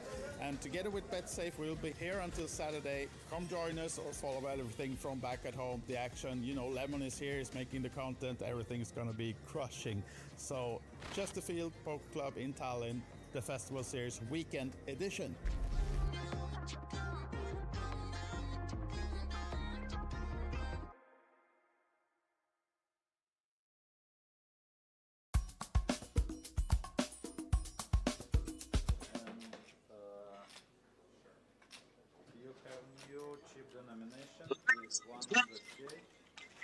Live from beautiful Tallinn, Estonia, and this is the Betsafe Festival Weekend main event day 2 coverage and final table coverage. My name is Christian Laas. Welcome, welcome, welcome, and we have a promotion running at the moment. Everybody who is watching, and if you are posting your Betsafe Poker alias to the chat, you will win a €5 poker ticket. Ticket will be credited to your account on Monday. So Foxester, welcome to the winner circle. Popsuanu, welcome to the winner circle, and welcome these 7 players still remaining to the winner circle. We have 7 players remaining. Everybody has guaranteed themselves €1,350, but we are playing for €7,442 plus a €1,600 package to the festival in Rosvadov, happening on June 6th till June 16th. Let's go, let's go. We have some first-time chatters coming in. All right, Ular, Mrs. Ular, Mr. Ular P taking himself a ticket for a Monday. Hello, Kailu. Hello, Minema. Welcome, everybody. Harry starts us off with a raise to 40,000. So are we still playing 10-20, 10-20 twice? So we finished with blinds being 10-20, and I think we have a repeat levels of 10-20. And as I understood, there's gonna be 10-25 as a repeat as well. Meanwhile, Harry raises it up to 40k with the aces, and Phil, this is gonna be a disaster for Phil unless he's gonna get super lucky. Finds the 3rd best hand in poker in pocket queens and runs them straight into a brick wall called Harry. Harry raising it up to 40. Phil, last time he had queens, by the way, he just called. This time 3-bet to 75k. Is you kidding me? Such a small 3-bet from the big blind, not even 2x. Just really milking it with the queens, but he doesn't know that Harry actually has the nuts. And Harry goes all in. Phil makes the call, and there you go. The one-time chip leader, Phil Gross, is in dire straits here. Jeez Louise, needs a queen to eliminate Harry from this tournament, or else he's gonna be left with just 100,000 chips. Players are listening. Players are really believing in Phil's ability to win this one with the queens. The flop is safe for Harry. Turn is a kind of a spooky one, but still safe. And the river is safe, and it's a full double up for Harry. And Phil is left with just 5 big blinds after this massive cooler of a pot. What a hand for Harry here. Harry up to 810,000. Phil left with 100,000. Our chip leader has 1.5 million.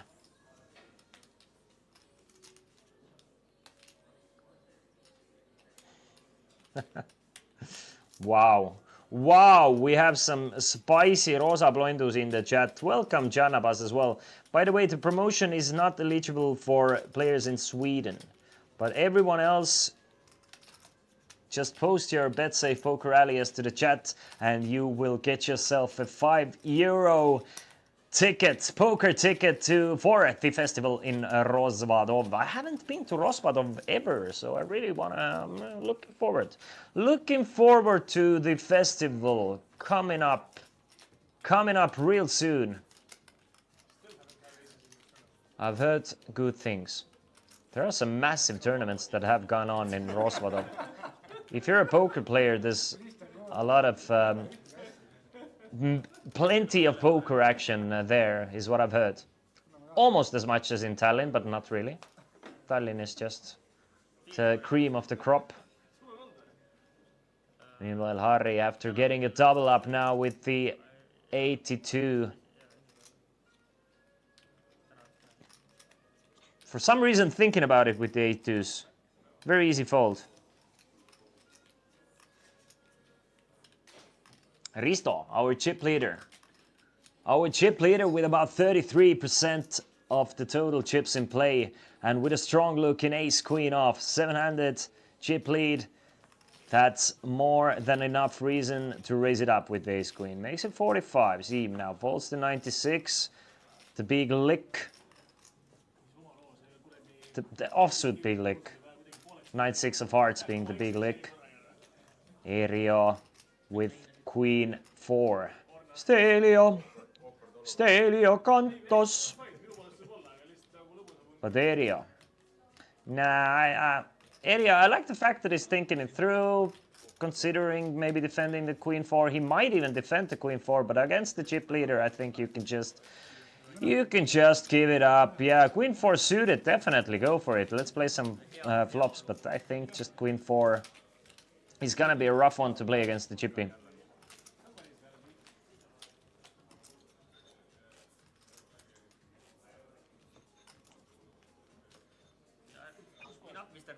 As you can see, the payouts in front of you. Everybody 1350. Next money jump would be up to 1800. 1022.90. 2860, 3270, 5150, and 7442.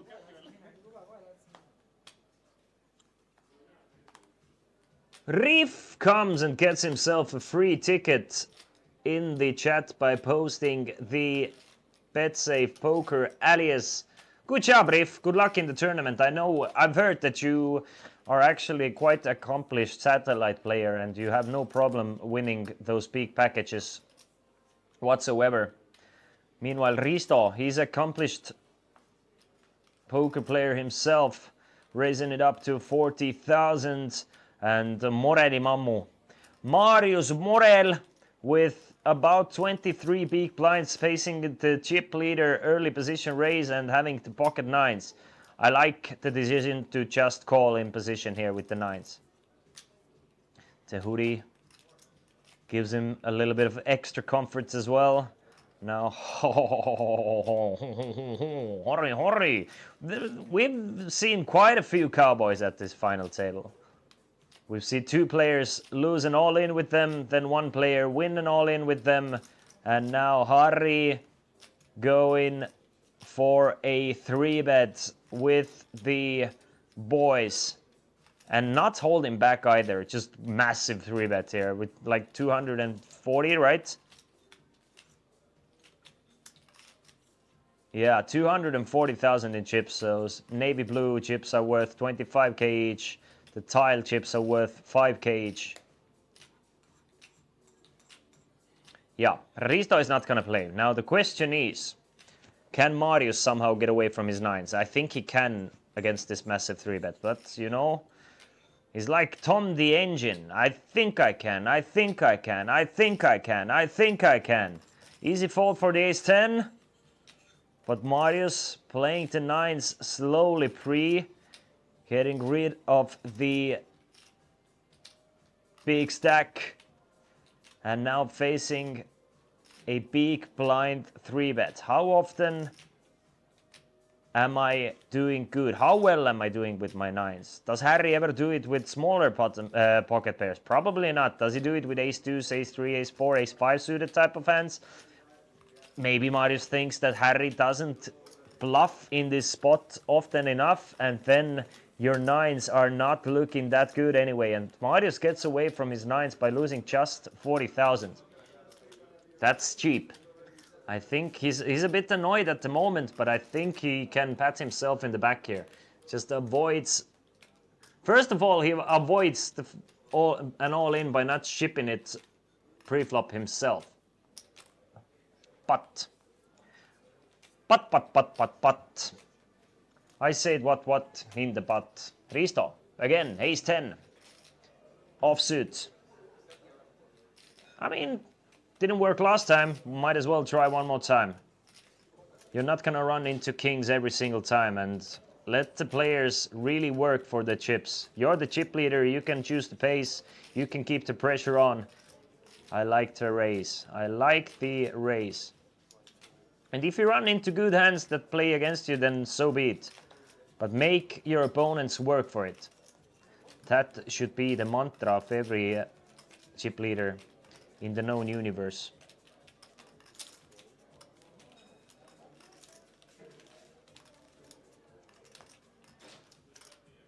Meanwhile, so where are we? It's a call from Harry and Allan contemplating a call himself. Allan at one point was flipping for that 1.5 million with Risto and came out not on top and now just down to 335k. Risto does take the lead on a king jack 10. Gets a pair of 10s with a gut shot straight draw. Allan with a gut shot straight draw himself. And then Harry, just an ugly board for pocket sixes. All the players check though. 140 in the middle, off to the turn, which is the 8 of clubs. Now 8 of clubs doesn't change anything. Besides, actually it does change a bit. Should it go check, check, check all the way through? Now Allan can make the best hand by hitting the 9 on the river. Would have the jack high straight. Everybody checks, 2s of clubs on the river. Risto still ahead with his ace 10. Does anybody try and steal this one away? Go after it. Or are they happy with what they've got right now?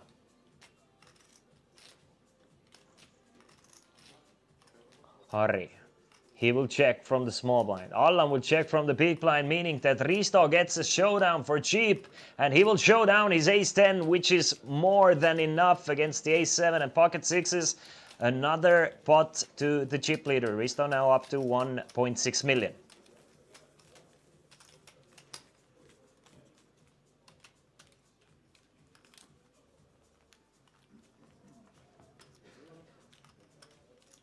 By the way, we still have this promotion going on that if you will write your Betsafe poker alias to the chat, you will win yourself a €5 free poker ticket. So actually, free poker tickets being given away here. You get a ticket, you get a ticket, you get a ticket, you get a ticket. Even I get a ticket.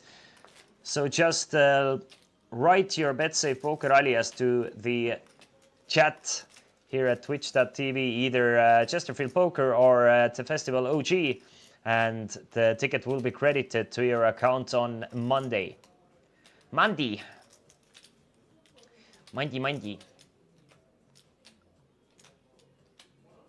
13 minutes remaining. Average stack is 647 or 32 big blinds.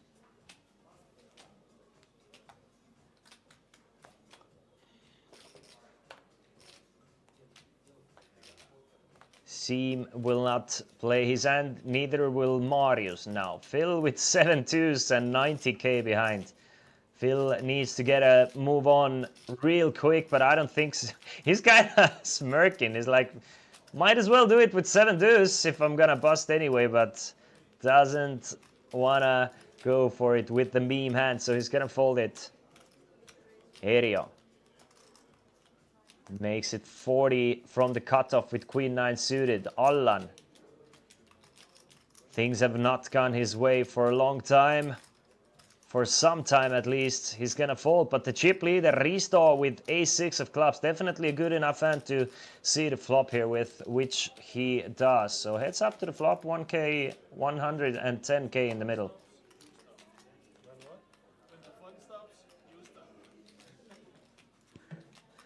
Now that's a great flop for Aereo, but not a bad one for Risto as well. Kind of a gangster flop again. Aereo with the spade flush draw and Risto with middle pair backdoor flush draw and top kicker. I mean, Risto definitely. I think he likes this one. He's not going anywhere against the bet from Aereo. Aereo bets 35, Risto makes the call. Now a club on the turn would make things interesting. Something like a jack of clubs would be a sick one. Instead, it's the 7 of spades, crushing Risto's dreams immediately. Brings in the flush, and Aria now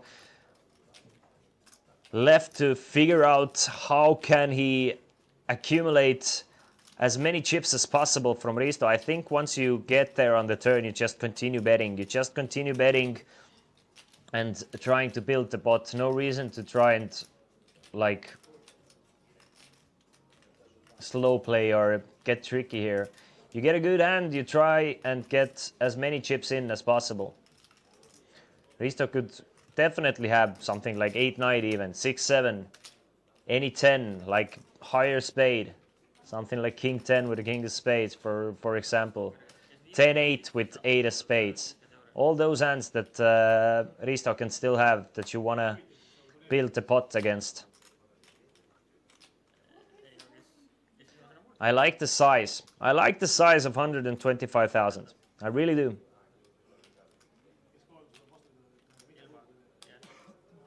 And Risto, you see, he's not in a easy spot. He's just has the third pair. We can see that he's drawing dead against Aria, but Risto, he's playing great. His instincts are on spot here. Lovosir picks himself up in a €5 tournament ticket. Lovosir, good job, Mr. Lovo. There you go. Everybody waiting for Phil Gross to go all in and either double up or bust out and guarantee themselves another payout ladder. Phil Gross with just 4.5 big blinds. Not too much waiting room as well. In two hands, he will have to put about 50% of his stack in pre. So, I mean, it's still an extra €500 should Phil Gross bust before them. So, no reason to go crazy and just start splashing chips here. Marius though now with an interesting spot, like exactly those types of hands. They're like kinda annoying if you have a super small stack at the table, because you should get played back against from the chip leaders quite a lot, knowing that you really don't want to bust in this situation. We'll see. Harry starts with a call against the Marius under the gun raise with ace-8 off. I would assume that Harry would not call in regular circumstances, because ace-8 off is kind of a trash hand if you're not the one raising yourself. So Harry is calling in position to probably outplay Marius and try and maybe pressure some flops on the later streets. Or some hands on the later streets.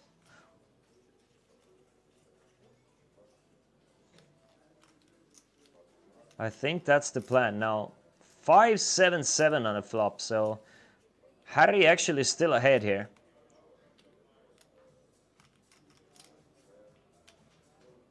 With his ace-high, has the 2 overs and a backdoor gut shot straight draw as well. So doesn't miss completely, but Marius just steals this one away. This is why you don't play hands like ace-8. That's especially if you can't, if you fold against on a pair board against the small single c-bet post flop, then I don't think you're qualified enough to play a hand like ace-8. You need to navigate your way out of post flop as well, or whenever you don't hit a pair or something. Otherwise, you're just burning money with hands like this, in my opinion. So might as well just fold the ace-8 if you don't have any like big plans. Big plans. The table is still having a good time. That's great to see. That's what we see when players are not playing at 5 AM instead of 6 PM. Just, you know, everybody's still fully energized, having a good time, enjoying themselves. These guys have played against each other quite a bit, I'm sure, throughout their great and beautiful careers of playing poker. All these guys very familiar with each other. Phil going all in with the Jack-6 now for his last 4.5 big blinds. And Aria thinking about things with the ace-2 suited, folds the ace, folds the suited ace. Now, I don't think Phil is gonna get a walk here, but we'll have to wait and see. Risto, our chip leader, contemplating the Queen 9 suited. Will he try and isolate Phil?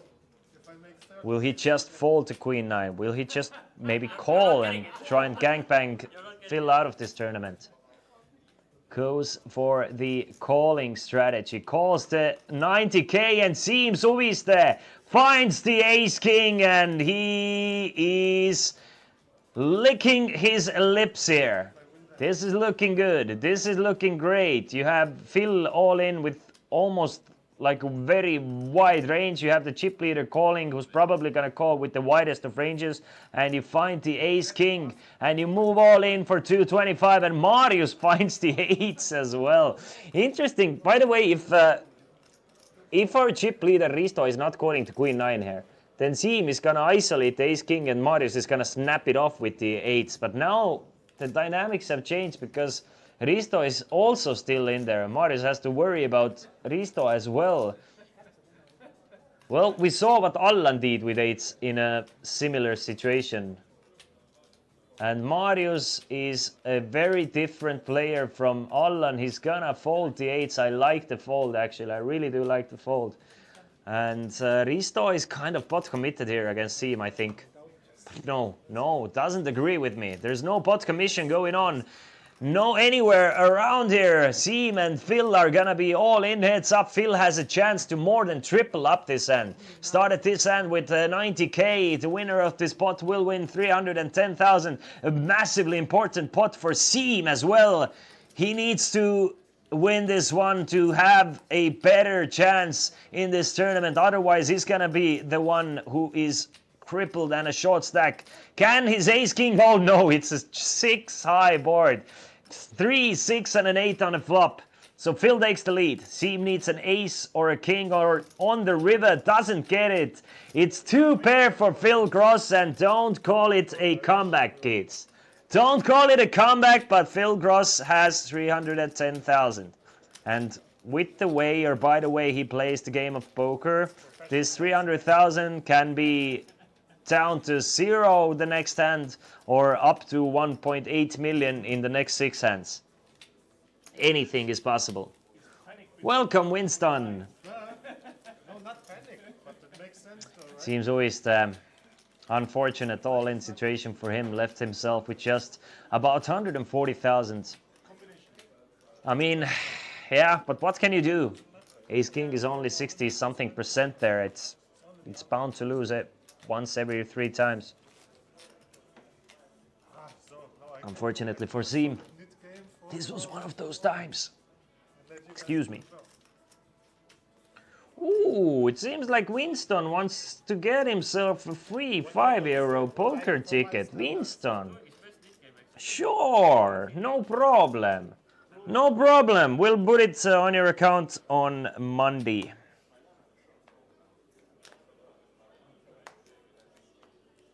On the coming Monday. And hopefully see you at the festival in Rozvadov in June. Get yourself a nice poker vacation. Probably the funnest poker tour out there.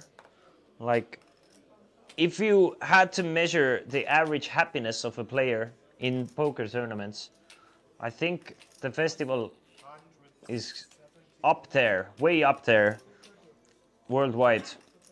Maybe even first, probably first.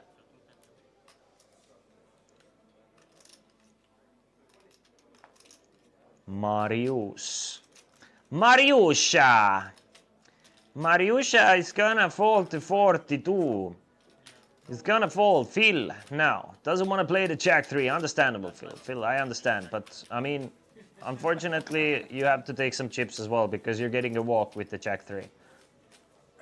Didn't want to play the hand, was ready to mock it, but everybody else knew that Phil is one of the most difficult players at the table to get to fold. So if you're gonna go after Phil, you better have something because he's gonna make you work for it. Kristjan Kateni kurejook from Saku. No kurejook from Saku. Nothing from Saku. I'm actually very disappointed. And instead of kurejook from Saku, we get some level flattenings coming up that we are repeating a few levels so the players can catch up with the deepness. With the deepness of the situation.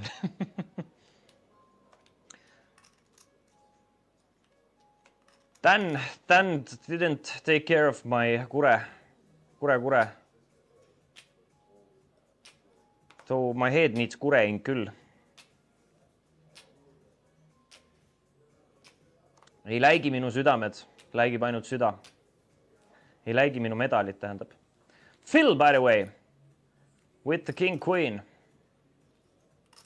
I mean, it's 15 big blinds and it's Phil. Honey, they call me with queen high. Honey. That's what I just thought looking at you guys. Phil is just looking at his opponent from the big blind, trying to read his soul. Big blind Terry now coming, right? Oh no, it's 30. It's up. All in. And goes all in. Erio, smart player, doesn't watch his cards before he has to, and finds the 69 here. According to Bon Jovi, it was a great summer. And Phil shows the king queen to the table, says that he's never stealing. He's just doing some stuff. Playing his cards, playing honestly. But he's back in it. One double up and he's in the circle. He's in the more than average chip stack circle. Looking very carefully at the board behind him. The blinds have gone up to 10-25.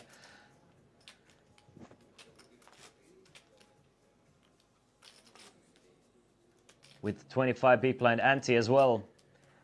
The blinds will repeat each other for some time here. Level 21 and level 22 are exactly the same here. So quite a bit of playing room here.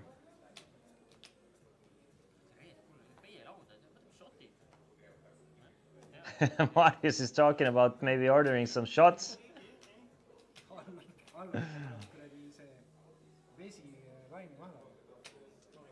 Allan famously doesn't drink. He's like, yeah, guys, you should do it. Folded all the way to our shortest stack. Seems Uiste with the 7-5 of hearts. He's not gonna go all in with this siren of a hand. Marius doesn't want to play his 7-5 of diamonds. And Phil, he's up for a battle. He's going all in with the ace-4 with for 270,000 chips. Now Erio with king-9 from the small blind. Against Phil, it's a bit different, but still, I mean, even loose players can find good hands, and king-9 is not a good hand to call and all in with. It's a decent hand to go all in yourself with, but you really want to tighten your range if you're calling an all in. And you want to widen your range if you're the one pushing, because then your opponent has to make the call. If it makes any sense for you guys. There's 4.5 million chips in play total. We still have 7 players remaining. We're doing the game. We're ordering the shots, I think. So they are deciding who has to pay for the drinks, and I think it was it Marius? Well done. It was him, right? Thinking Phil has any kind of tightened range. I expect to see him take the most aggressive line at every opportunity. He has done this.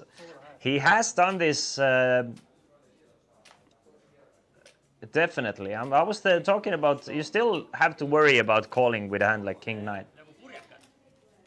And of course, I mean, your ranges may vary and should vary according to the players going all in.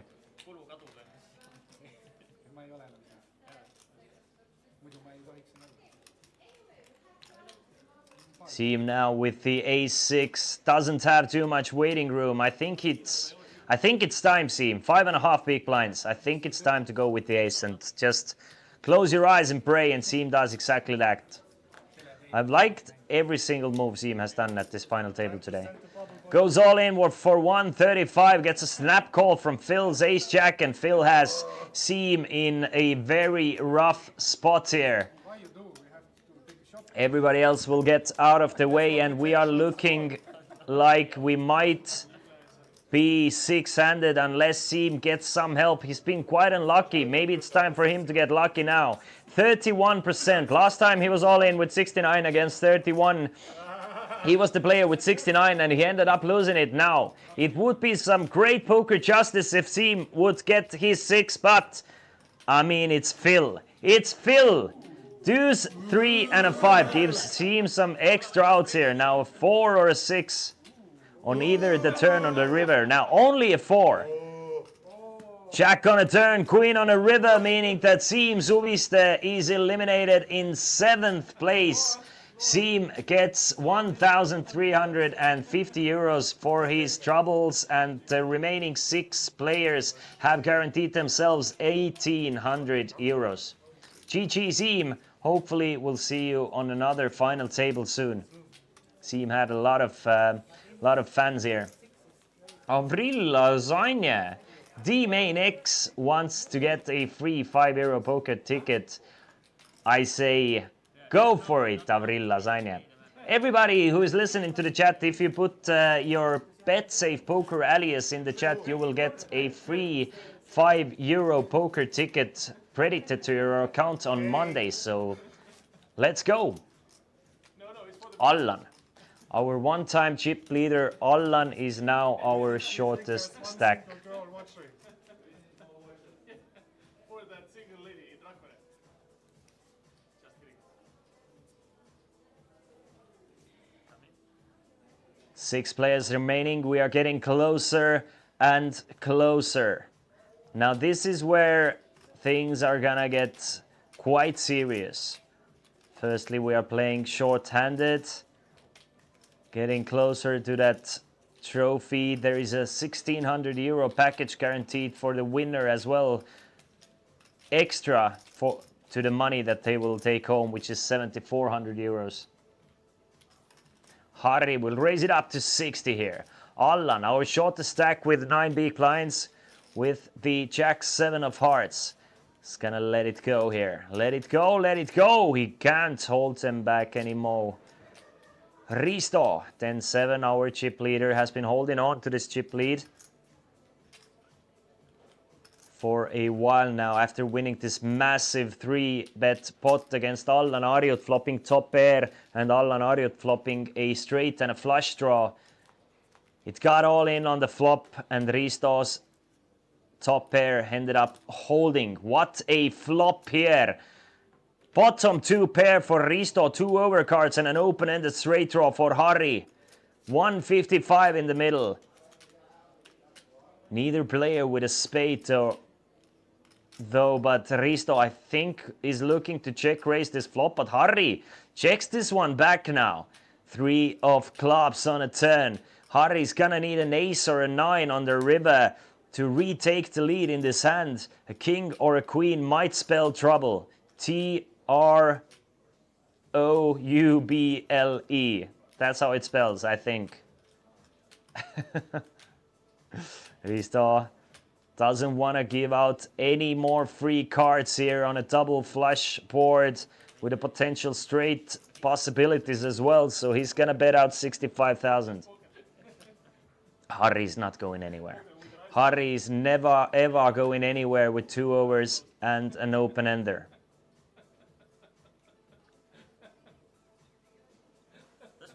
I assume we're just going to see a call here and play some rivers. In position, you can definitely call with a hand like this.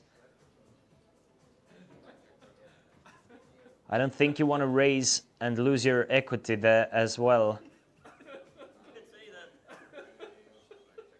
There are 2 possible flush draws on the board as well, and Risto is definitely more likely to have one of those flush draws because he's the big blind defender. He has all those many more flush combinations in his range than the pre-flop raiser, An absolute brick. Beautiful card for Risto to see.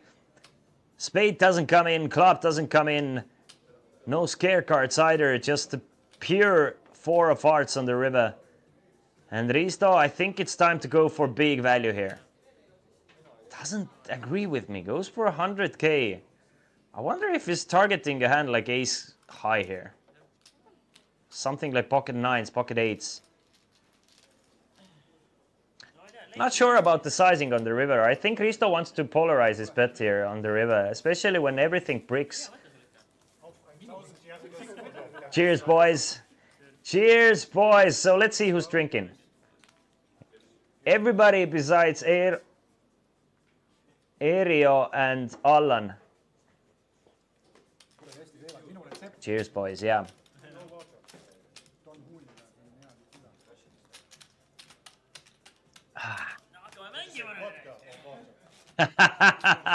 And Marius is ready to go. He's like, okay, let's start playing, boys.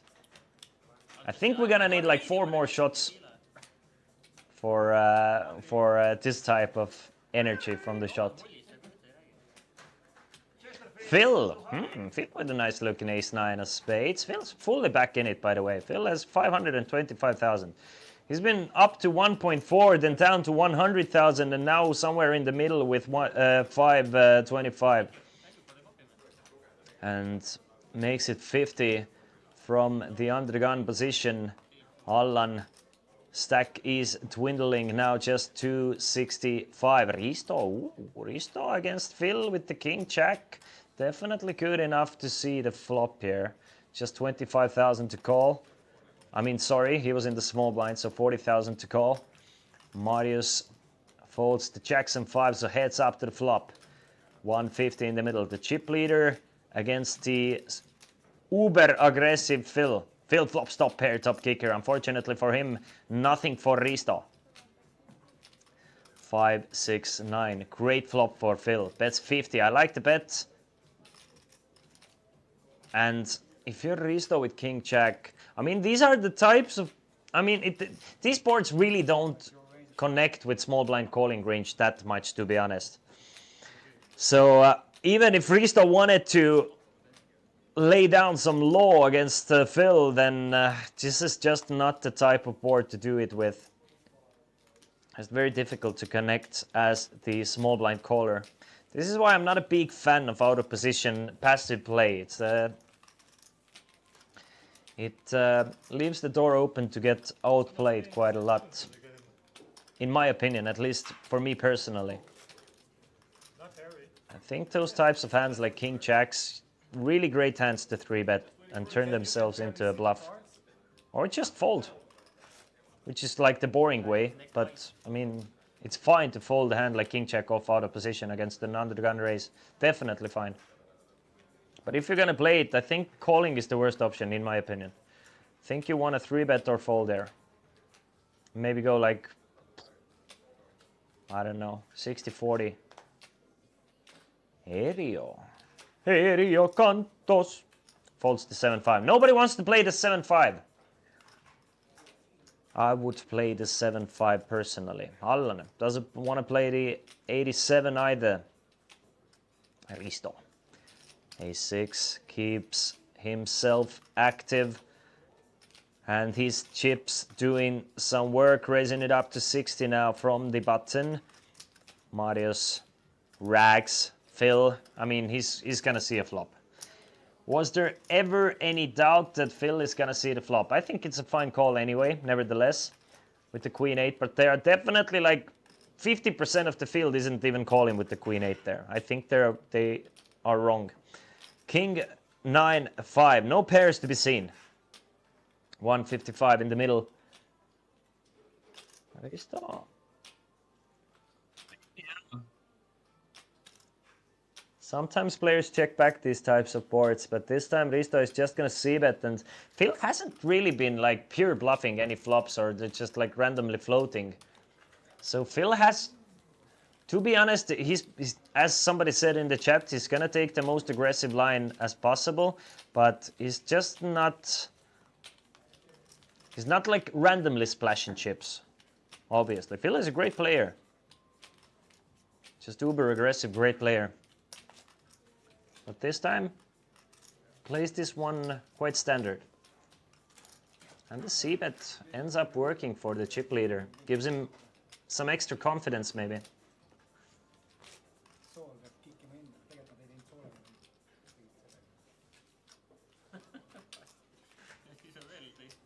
Some tequila conversations going on at the table. Some players actually, they kind of play more better with a couple of drinks in them. Some players who maybe have some mental game issues, like maybe overthink things or gets a bit too nervous, then a couple of drinks can actually help them. Help them ease those nerves a bit and sharpen it up. Marius really not finding too many great hands to play himself either, so he's gonna fall to Dolly Parton. Phil. Again, Queen 8. I think it's the same suits as well. The diamond and a club. And you see, where are you now, Mr. Poker Bros? Where are you now? You said you expect to see him take the most aggressive line at every opportunity. There you have it, Phil Gross just calling blind versus blind with the Queen 8. There was definitely more aggressive lines out there. You see, he's mixing it up, he's being balanced. Erio with the King Jack though. Against a limp from aggressive player, does it open the door to start pressing yourself? Erio agrees with me. Gives a little speech and raises it up. Didn't hear what Erio had to say for his opponent there, but definitely said something to try and influence the action of Phil.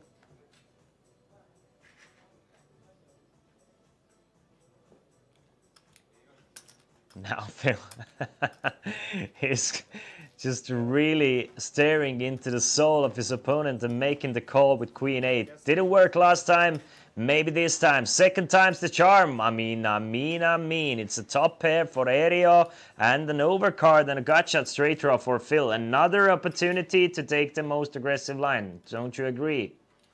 This might just go like Jack raise all in, but I mean, we'll see. We'll wait and see. Erio is loving this flop though. Top pair, strong kicker. I don't think Phil ever has ace-jack in his range, so you're feeling quite well with your king-jack here. Starts things off with a bet of 60,000. That is not big enough for Phil to even consider folding. Now Phil is thinking, maybe it's just small enough so I can just make a call. Maybe I can just call here and try and hit my straight. Okay. Really not trying to hide anything with his body language. Just you can see from his movements and what's going on. What did I see? An all-in? Yes, we saw an all-in from Phil, and yes, he took the most aggressive line, and yes, Erio snaps him off with the King Jack, and all of a sudden, it's a massive pot worth 1.1 million, and Phil Gross only has 27% to stay alive in this tournament. Make it 17%, needs a queen or a 10, and gets it on the river, gets the 10 on the river, makes this straight, and Phil does it one more time, just absolutely grabs the rabbit out of the magician hat, and Erio, our local player, is left absolutely gutted, shaking his head, cannot believe his unluck or his luck. However you take it, it is the 10 of diamonds on the river, and was there ever any doubt? It is probably the best thing for us, the viewers, to be honest, that Phil has some chips, because he's an entertaining guy to watch with the chips. Like, there are some players who will just kind of lock it up and try and, do their things. Phil with chips is gonna be a treat. Phil is now up to 1.1 million. Erio left with 425. I think everybody was kind of rooting for Aereo there to get a money ladder up to 22.90. As it is, everybody still guaranteed themselves 1,800 euros. Winner will get 7,400 plus a package worth 1,600 euros.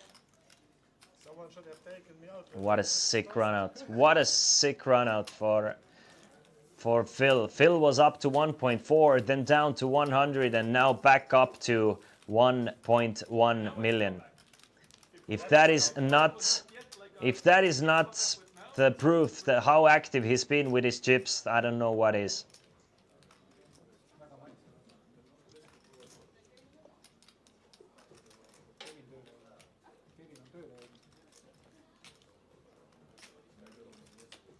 ära jumala eest rohkem too, et me läheme liiga jutukaks.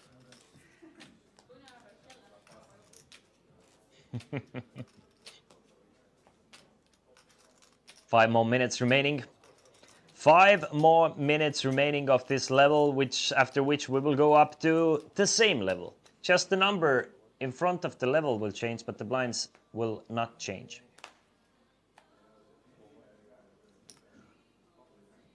Allan with just 265. Next hand, he's gonna have to put 60,000 of those chips in blind. Risto, our chip leader with the Queen Jack. Now, our chip leader can definitely play a bit looser than everybody else. I think Queen Jack is good enough to raise it up. And Risto agrees with it. Goes for a raise of 55,000. Marius. Ace deuce of spades. Now, this is one of those hands that you can definitely consider 3-bet ripping it in with. You still have fold equity with 13.5 big blinds. It's the chip leader raising into you. The player who is most likely to call you, but at the same time, the player who is most likely to open wide as well. So it's a double-edged sword. Like those tough decisions, the chip leader might call most often, but at the same time, chip leader more than likely to open with some garbage hands as well. Phil calls with 8-6 off, by the way. Just if you're wondering if Phil likes to keep the chips in play, then yes, he is calling against the chip leader from the button with ace 8-6 offsuit. And Harry now with an actual hand, 20 big blinds, ace queen, 170,000 in the middle. I think I'm just shipping it. I'm just shipping it in and praying. But Harry, he's more of a 3-bet 205,000 Kai. 3 bets to 205. And I mean, this 3-bet, it just absolutely screams strength. You're 3-betting into the chip leader plus the second in chips, who has just been super wide as well and just willing to gamble. This 3-bet looks so strong. I think ace queen off is the weakest hand Harry is doing it with. Meanwhile, Romet 21 wants himself a free €5 poker ticket, and Romet, congratulations. That is exactly what you are going to get. Nice rebet from Harry, takes down another pot. By the way, we have this promotion going on that if you post your Betsafe poker alias to the chat, you will get yourself a free €5 poker ticket on Monday. So everybody listening who hasn't posted their poker alias just yet, then now is your time to do it. We still have few more tickets to give away, so hurry, hurry, hurry.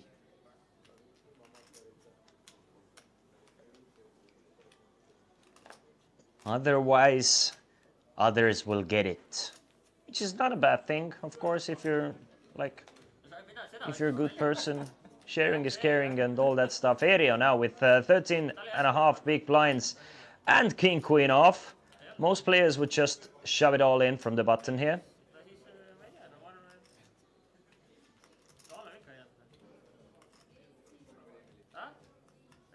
But Aereo is not most players. He is most players. He is the embodiment of most players, and he's going all in from the button. Gets through the small blinds, and Allan with the ace and the shortest stack Now that is a tough spot, but I think it's a spot Allan is gonna take.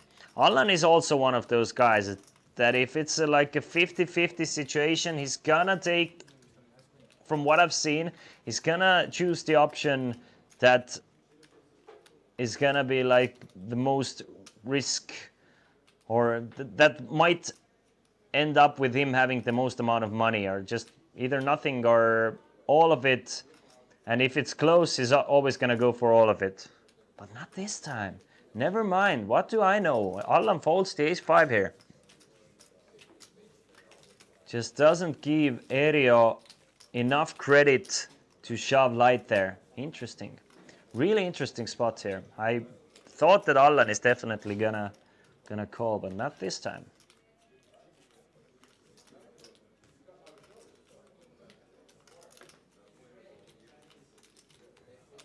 Six players remaining here in the Betsafe Festival weekend main event. We had 151 entries in this tournament, generating a prize pool of more than 32,000 euros. And we are down to 6. Everybody guaranteed at least 1,800 euros at the moment. We have lost Artur Külanuk, Toni, and Siim Suviste in 9th, 8th, and 7th place respectively. I mean, Phil has a thing with 8-6 for some reason. Was he born in the year 86 or something? He really wants to play the 8-6. Either as a raise or as a call, it doesn't matter. He wants to be in there with the 8-6. Is it his lucky hand, maybe? Should I start playing 8-9 then? Maybe I should. I'm gonna try it out. Meanwhile, Risto defending his big blind with the Jack 8. Queen 10-5 with a couple of clubs. Definitely favors Phil's range, I think, but we can see Risto with a gut shot straight draw plus a backdoor flush draw. Will he go chasing though? Will he play it aggressively? That would be a pretty badass move to just check raise it to Phil's face, but no. Making the call, the 8 of hearts now gives both players a pair. Not the strongest pair, to be honest, but a pair nevertheless.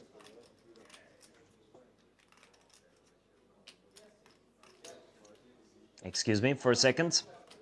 Had to sneeze. Phil continues to just bet here. Blast off, bet 75,000. There's 2 flush draws on the board as well. Just maybe a like, I wonder if it's a bluff or it's like a, I bet 75 so I can check back for cheap on the river type of bet. 385 on the river now, 2s of hearts. 285 in the middle. The backdoor flush draw does come in. Now, we will figure out, was Phil bluffing the turn or was he betting to get a cheap showdown? Because if Phil is gonna blast off on this river, then he's definitely bluffing the 8, but nope, not this time. This battle goes over to our chip leader, Risto. Risto adds another 185k to his stack and now up to 1.7 million. Slowly but surely, still grinding his way up. Eva, welcome! Välkommen Eva Trick! Eva, you will get yourself a free €5 tournament ticket. Good luck on Monday. You can see Allan left with just 8.2 big blinds. Marius 16, Erio 19, Harry 30, Phil 35, and Risto 69. 5 Estonians remaining. Phil with ace-jack now. He is a dangerous man given the ace and a jack. That I can promise you. Raises it up to 50. Erio. The player who wants revenge from Phil the most wakes up with the ace-king off. He cannot wait to punish Phil here. After Phil hitting the miracle straight on the river in a massive all-in pot against Erio, Erio is just looking to smash it in Phil's face, going all in with the ace-king. And it is going to be a tough decision for Phil. Let's see if Phil can get away from his ace-jack. But first, we still have a couple of players to get through. Our chip leader with the 7-3, yeah, he's gonna fold. As will Marius, and now Phil against his sort of nemesis. I think Phil is Erio's nemesis, but I don't think Erio is Phil's. But can the aggressive German get away from the ace-jack? I think yes. Honestly, I think he's gonna fold. And there you go. There you go. He snaps it off with the ace-jack. Is semi-surprised to see that Erio has the ace-king. Another 1 million chip pot between those two guys. And again, it's Erio massively ahead. Again with 77% against Phil's 23%. Can Phil do it one more time? It's unbelievable. Jack high board. Erio needs running diamonds. Doesn't get running diamonds. Can he get the king on the river? Yes, he can. Revenge is best served cold. And the king of spades comes through for Erio on the river. And as it was just a couple of hands ago between those two guys, it's the river 10%er deciding it all. And Erio now back up to 1 million in chips and Phil down to 400,000 in chips. Obviously, Erio got it in way ahead as well, so it was only justice. But the way the cards fell, it was very dramatic, I must say. Very, very dramatic. Such drama in this poker tournament. That was very out of line. No, it's okay. Have you ever seen me upset? Like really upset? That's why I'm wondering. How do I get there? How do I make it upset? Trust me, you have And now it's Allan. Allan probably the next player to go all in here. Needs to make a move sometime soon, and Marius doesn't have too much waiting room either. Allan was really hoping for Phil ace jack to hold on the river there. Allan would have made a nice looking double up, or not a double up, but a ladder up, had Erio busted in this hand. But as it is, Erio got the king on the river, and we're still six-handed. Phil finds the tens, raises it up to Marius, or against Marius, and easy does it. Just a simple hand of poker. Sometimes poker is simple. It's supposed to be simple sometimes. Get a good hand, not get action, pick up the blinds and antes, isn't it? Allan, not too much time left. Now, no, not under the gun, but I think UTG +1 for Allan here. Next time he's in the blinds, he's gonna have to put in 60,000 off that 200,000. It is not a welcome sight for the short stack. Folded all the way to Marius from the button. I mean, Marius, he's just not getting anything playable. Phil, he's been getting cards left and right, to be honest. Like, a lot of, I mean, playable for Phil is a lot wider than the rest of the guys, but still. He's been getting those ace queens, ace jacks. Not always ahead with them. He's been getting great hands against him as well, and Erio wants to finish the job. This is personal between those two guys. Erio defends the Jack deuce and gets the Jack high board flop as well. Jack 9-7, top pair for Erio. And it's the aggressive German who's gonna continue betting with his 2 overcards and a backdoor flush draw. Bet 60. It's kind of exciting to see those two guys battle it out. You never know what you're gonna get. It's like a box of chocolates, right? No idea what's gonna happen on future streets.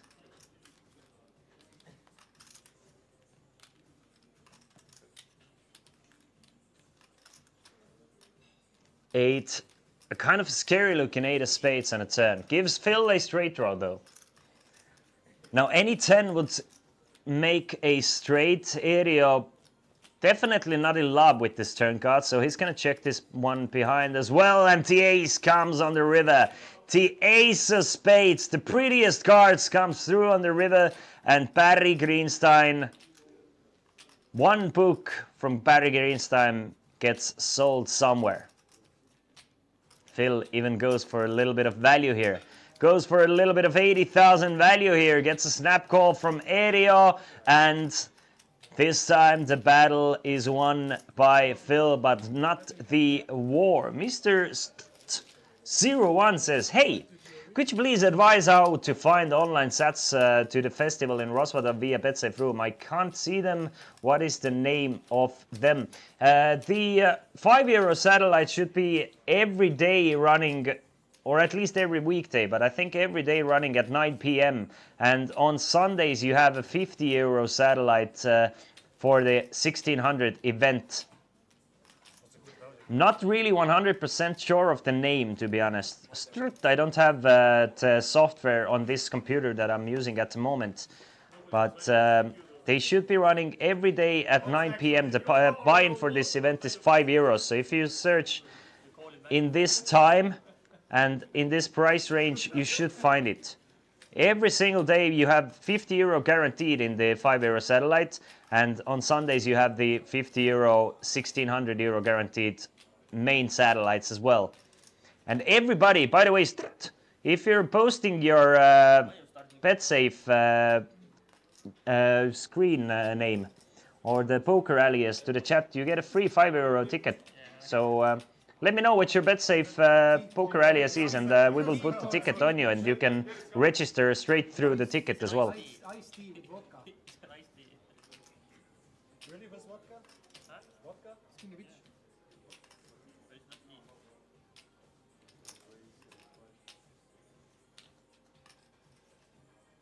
Meanwhile, Harry doesn't like Area limping against his big blind and really puts the pressure on with the 8-4 off here. Baltic Tiger, let's go. Let's give you a ticket, Strt01. We will credit the ticket to you on Monday, by the way, so GG.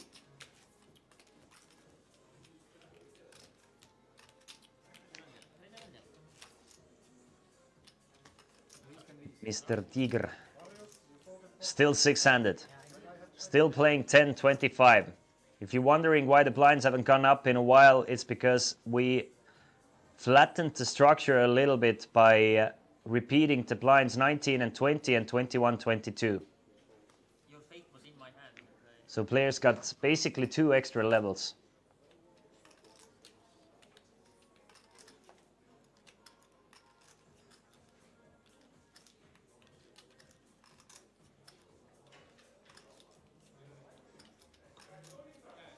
Area with ace-9 of spades now. Definitely strong hand from the button. Yeah, he's a warrior. He is a warrior. I like this guy.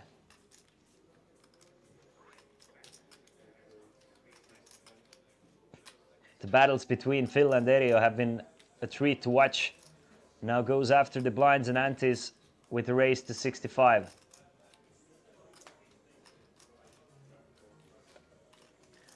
Harry folds the 10-7, but Allan, the short stack with ace-10. This is going to be an all-in spot, and Allan is going to be in a great spot. Allan pushes his last 180,000 in the middle and gets a snap call from Erio, and Allan is the 65% favorite to win this pot.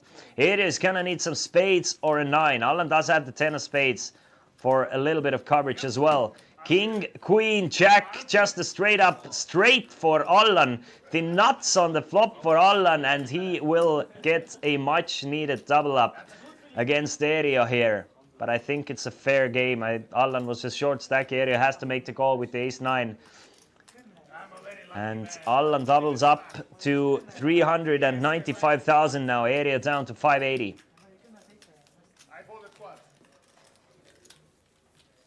And Lovazir is correcting me that the 50 euro package satellite is on Wednesday. So it's on Wednesday, yeah. Thank you very much for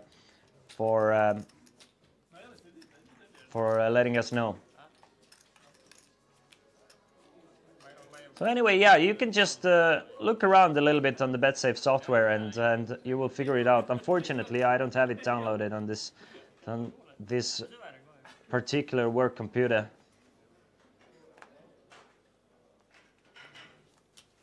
Next, the festival series is coming up in Rosvadov on June 6th till June 16th. It is 100% a great time, and I mean these are big festivals. I mean it's huge money for first as well.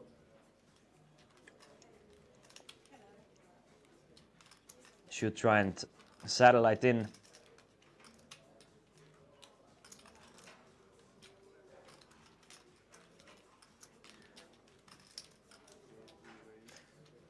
There's a call for open face Chinese at Chesterfield. Anyone in for some open face Chinese at Chesterfield running wild here? Or if someone is joining for the Midnight Madness. I mean, I might even join. It depends. It depends when the coverage today finishes. But with them flattening the structure, I think we're gonna go a bit longer than expected.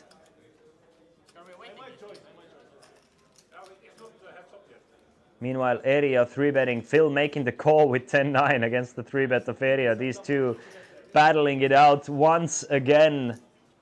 Ace-7. Just as ugly as it gets for Phil. But a bet of 25,000 from Area, and Phil makes the call with 10-9. Just calls the 25,000, checks it over to Area once again. Now 330 in the middle. If I'm Area, I think I'm checking here and just letting either Phil bluff it off on the river or just keeping the pot a bit smaller in case Phil has an ace. Not too worried about the flush draw either. Especially against the snap quick call with the 25,000. Area really thinking it through. These guys really want to see each other's heads on a stick. Metaphorically, of course, in poker felt. I'm sure they respect each other out of the felt, but these guys have been like going head to head as much as possible. Area, I mean, if you're Phil, it really looks like Area has an ace here. Just a really small, tiny bet. Now trying to build it on a turn. And no, he's not folding. No shot, he's going for it. That would be the first time he's pure bluffing today. He's count out 250,000 in chips, by the way. He's going for it. Ladies and gentlemen, he's raising it up to 200,000. He's clicking it back to Area here. Calls the 25,000 and just does not believe Area. And what do you do if you're Area? You're getting 6-1, but Phil is, well, your queens are, now they are a bluff catcher. But you are playing against a madman, against an absolute maniac who's definitely capable of bluffing here. And Area makes the call and just, I think Phil is going to give up on the river and that's going to be it. Unless it's a heart on the river though. I don't know. I have no idea what's going to happen. I'm just going to, yeah, it's a give up. It's a give up on the river from Phil. Shows the 10 high. Area shows the queens. And Area wins a pot worth 730,000 that came out of nowhere. It came out of these guys' poker egos clashing And this time it was Erio coming up on top. Phil just really didn't want to give this one up. Wow. I wish I could see these guys battle it out all day today.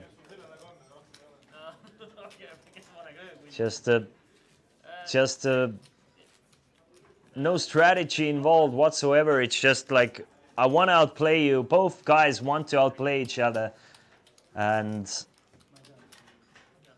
just make it as difficult as possible for them to win any pots at all.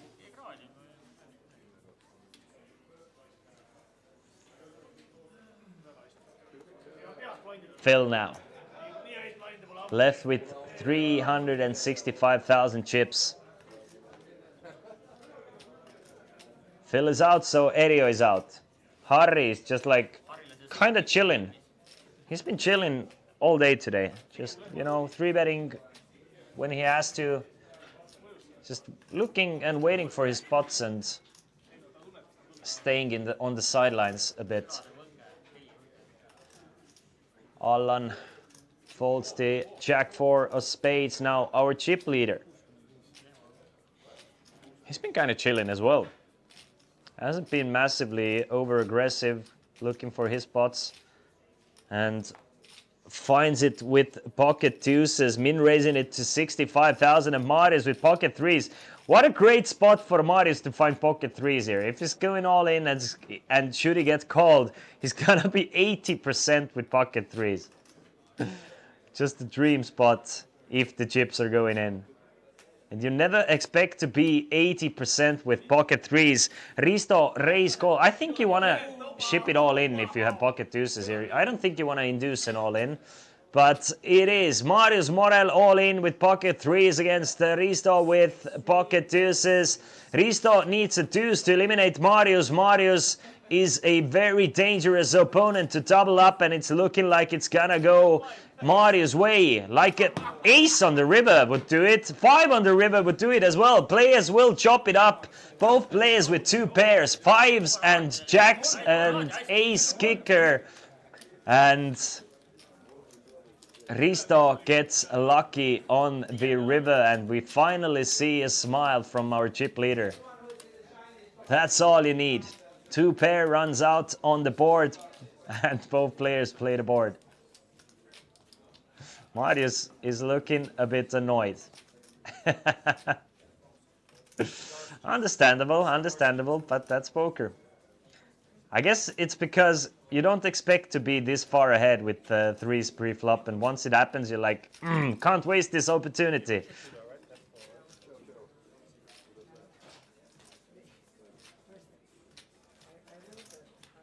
3 more minutes of this level.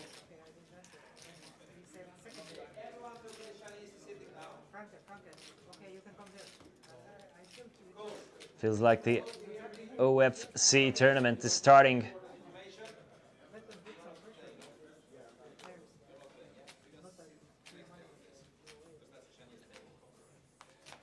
Erio with Queen 8 from under the gun, definitely not good enough. Harry again with Cowboys. I think this is the 6th time on this coverage that, or in this final table, that we've seen pocket kings. Allan, can he get away from the ace-9? I think he can, yeah. Harry, probably the tightest player remaining. And once he opens from the hijack with the kings, your ace-9 is not the strongest against Harry. Marius from the small blind with the ace-4. He's gonna fold it. Phil. You can count on Phil. I mean, it's a standard call, but you can definitely count on Phil to take a flop. Harry can't like cover his excitement that he gets at least one customer. I think that's the customer he wanted the most as well. I mean, GG. GG, the chips are going in. 10, 7, and a 5. Top pair for Phil, over pair for Harry. There's no getting away from Phil here with the top pair. Especially once the flop bet is as high as 100,000 chips. Goes for 100k, really kind of, really kind of, I mean, Phil is actually considering folding here because this 100k bet is like, telegraphs the strength of your hand, doesn't it? But I don't think you can fold top pair ever. Ever, ever, ever. Ever, ever, ever, ever, ever, ever, yeah. Phil goes all in, Harry makes the call, and Phil is gonna need another miracle on the turn or the river. Has just 22% to stay alive in this tournament, in this 715,000 chip pot. It is pocket kings for Harry and 10 jack for Phil. Can Phil do it one more time? Can he find a 10 or a jack to stay alive in this tournament, or we will be left with just local players? The 7 doesn't make it easier. Phil is gonna need a 10 only now. Jack will not help him. Gets the jack, but jack will not help him. It's jacks and 10s for Phil, but kings and 7s for Harry. And Phil Gross is eliminated in this tournament in 6th place, earning himself 1,800 euros. And we have only local players remaining. Everybody has guaranteed themselves at least 2290. 2290 for everybody guaranteed. And we are down to 5.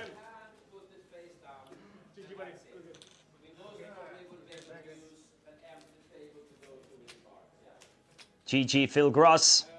We are playing for 7,400 euros up top, plus a 1,600 euro the festival package as well. So a lot up top, plus quite the top heavy prize pool as well. So we'll see. Harry now joins the Millionaire Club. Welcome. And Allan and Morel with the shortest stacks. Morel now, I think, is the actual short stack at this table with the blinds going up to 1530. About 10 big blinds remaining, right? Right.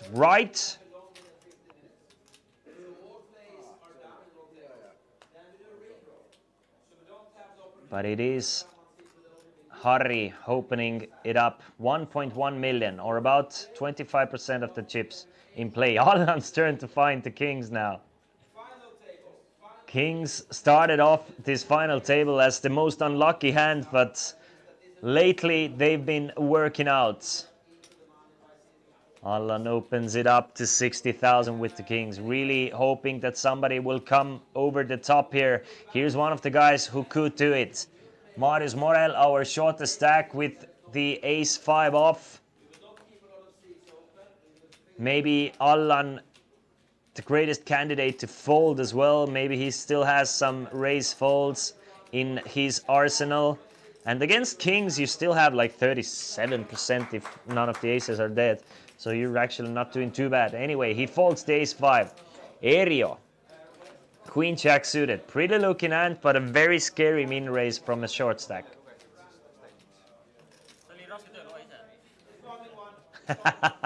Trying to get Morel to say what he read from Allan. Wants his opponent to help him out here.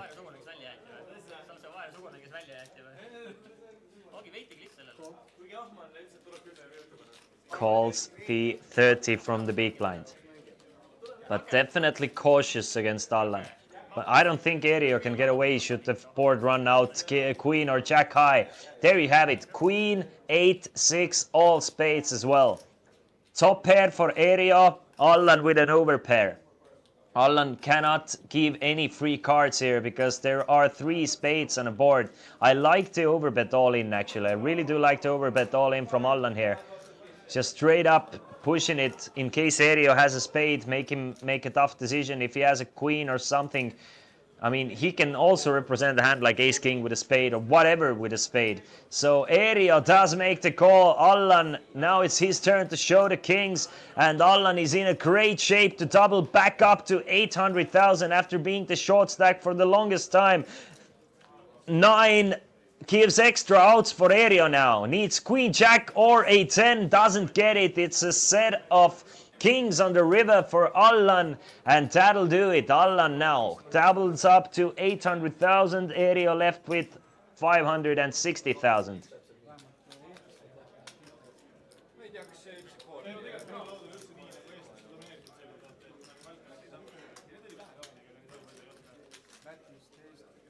Very important pot, possibly. I mean, definitely important for both of these guys, but this was for Allan's tournament. Life got it in as a 80% favorite, and this time it held.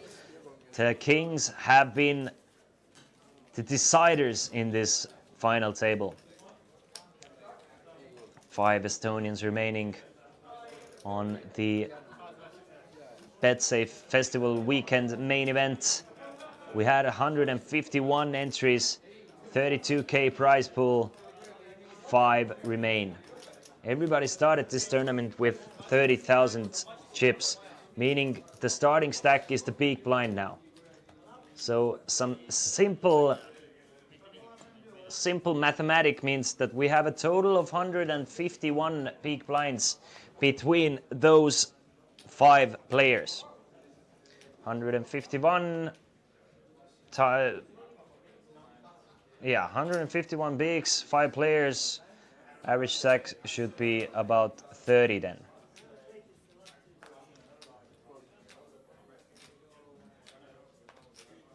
Allan, newfound wealth, puts the chips to use immediately, raising it up to 60,000 from the undergun.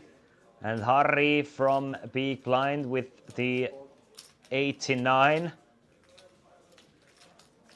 Defense, 165 in the middle. 8, 4 and a deuce. So Harry, who's dominated pre-flop against Allan, takes the lead with top pair. Has the backdoor spades as well. Allan 2 overcards and a backdoor diamonds.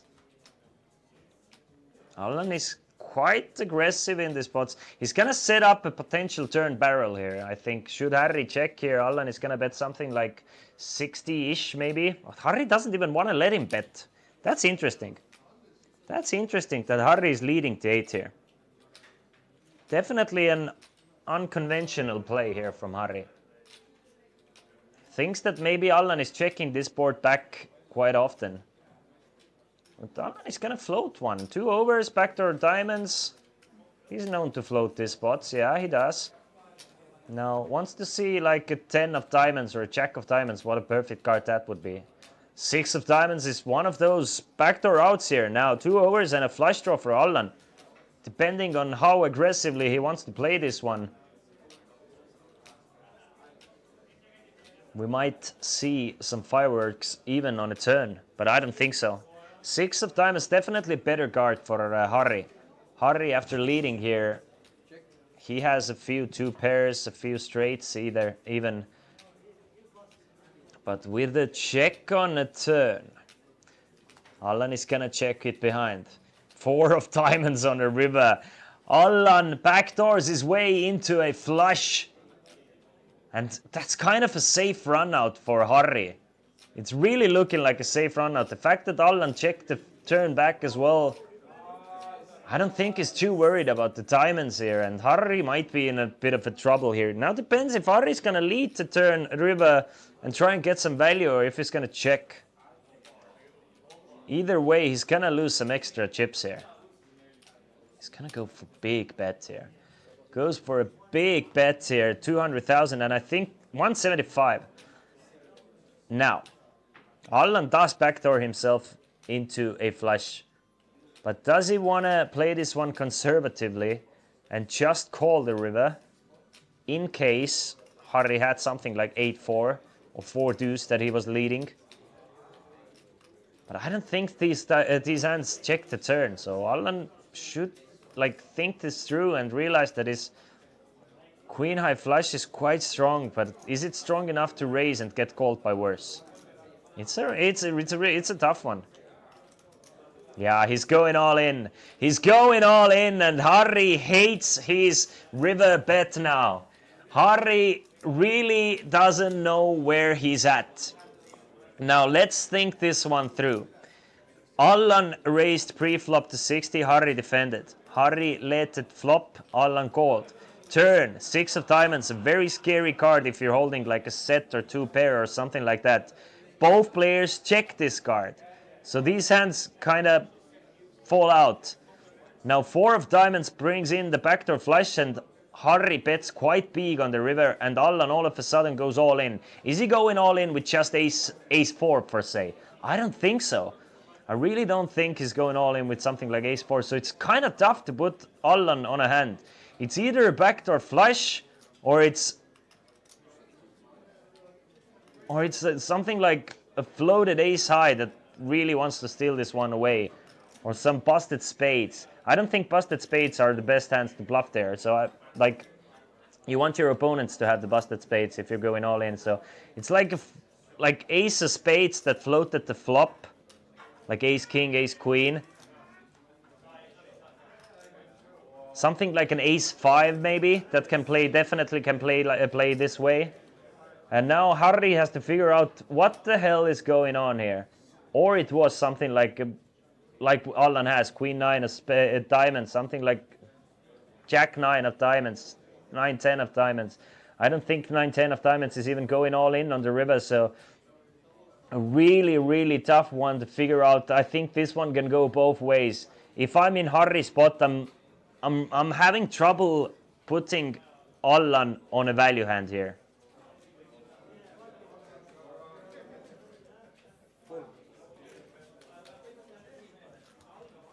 But Harry does find the fold.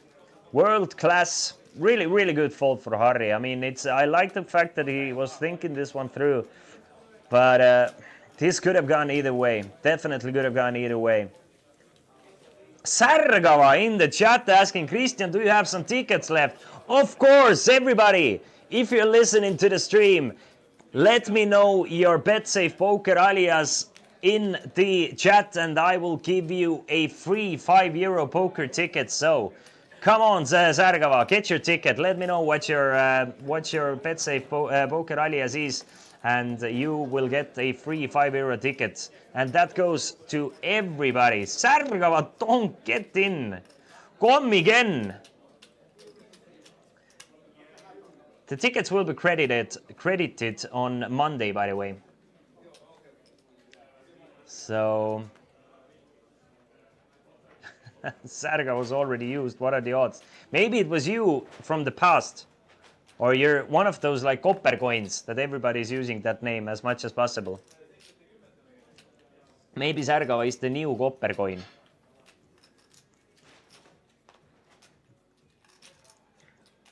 Or new Vimas Lake or something like this. Meanwhile, Erio with the 10-8 of clubs from the button. From the Jensen. Raises it up to 60. Harry, very sexy looking jack 10 of hearts. Brings the sexy back and tries to see the flop with it. Allan, now all of a sudden Allan is up to 1.1 million chips. Like, what the hell is going on in this tournament? Allan, he's just an absolute warrior. And Sardelli takes a ticket as well. Strong world 447. Sardelli, Kratz. Easy, easy, easy. Easy, easy, easy. Good luck in the tournament, everybody. Ooh, look at that for a flop. Guys, guys, guys! Erio flopping an open ender. Harry, 2 overcards. Cut shot straight draw plus a backdoor flush draw. A little bit of something for everybody. A little bit of Jessica in Harry's hands. A little bit of Tina is all Erio needs. Like, easy breezy. This might get wild. 100,000. 100,000 is the bet from Erio. What? That's surprising. I have to say it is decently surprising that Harry just checks folds.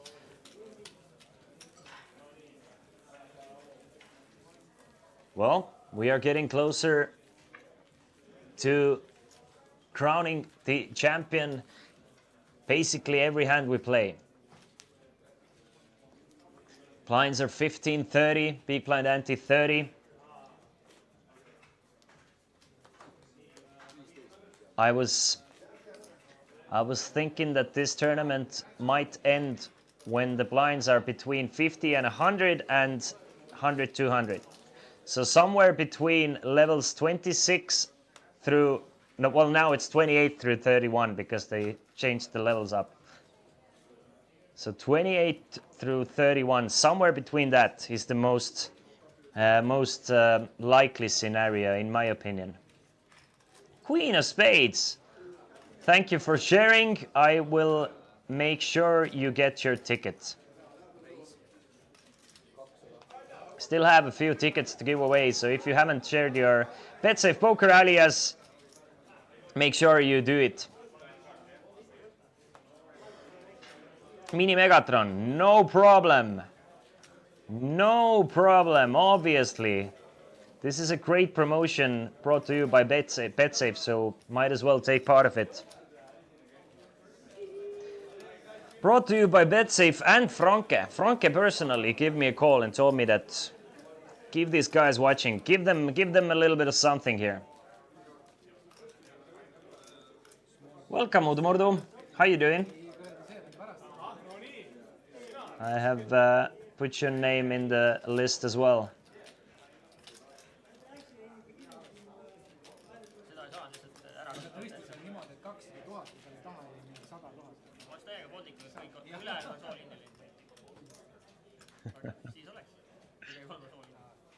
Marius Morel, I think our shortest stack still, but a true testament to his poker playing skills and character. The way that his doesn't even seem like his short stack. Like it's just like he's doing a thing, hasn't been in trouble, just stays away from too much trouble and just hangs out and hangs in there and finds himself running deep quite often.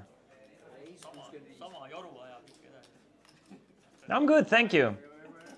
Likewise. And there you have it. There you have it. Does his thing, goes all in with the ace king and just survives and just battles. Kind of baffled. It's good to see him. All in from Marius. Against the Risto small blind raise. I think Risto will not call this time though. With the 10-7, you're definitely not raising to induce a shove. So, I mean, if you're raising, I think you're raise folding. Yeah, I think he's going to Hollywood a little bit, that he has a tough decision. But if you're playing against the 12 big blind stack, you should have a strategy once you raise. You should know exactly what you're going to do. If you're going to get shoved on, if you're going to get called. And if, I mean, if he's going to fold, he's going to fold. So all these players know exactly what's happening. Marius with 15 bigs, Erio with 22, Harry with 25, Allan with 36, and Risto has been holding on to this 1.5, 1.6 million stack ever since this one huge pot with Ace King against Jack 9 hearts. And Allan, who was crippled after this hand, has crawled his way back to second place. It's really looking like Allan is one of the favorites now again, with the way things are going. But I mean, he sometimes just implodes kinda. So you never know with Allan. Like the hand with eights. It was a total implosion and it ended up working out well for him.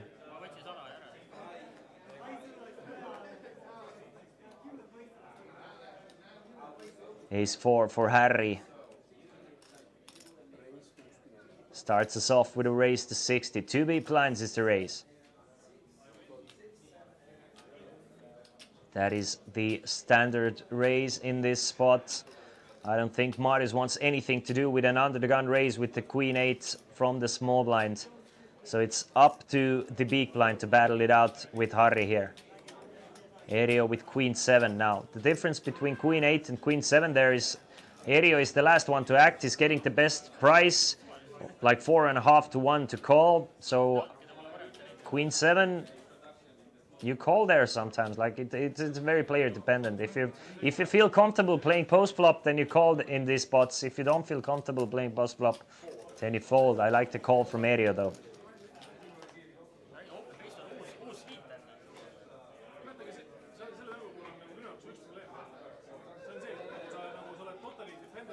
Jack 9 and a 6. So both players miss completely. 165 in the middle. Elio starts us off with a check. Definitely a scary board to go for a c-bet if you're Harry, but Harry isn't afraid of no ghosts. Harry ain't afraid of no ghost, and he's gonna c-bet and probably take this one down. Hello, Soul Harbor. Welcome, welcome, welcome. I will add your name to the list, Mr. Soul Harbor. Great to see you.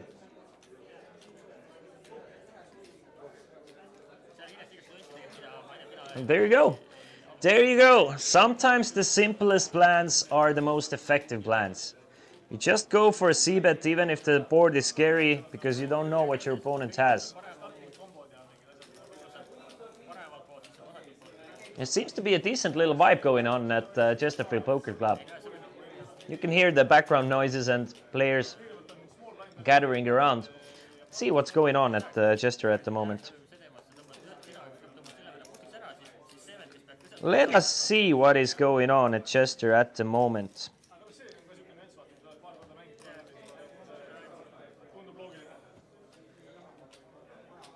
So there was a blackjack tournament today. So about this time it was the Open Face Chinese tournament that started with just 19 players at the moment, and a 1,600 euro package added to the winner, by the way, as well. Added. Now, Midnight Madness. What tournament is this? What tournament is the Midnight Madness? Today at 10:30 p.m. the Midnight Madness tournament starts. 125 euro buy-in tournament with 700 euro package guaranteed or added to the winner as well. So a lot of added value in this festival series.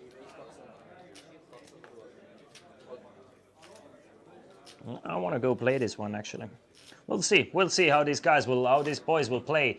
Meanwhile, it's Allan raising it to 60,000. Risto 3 bets with the ace king off to 200,000. Couple of very strong hands between those guys here.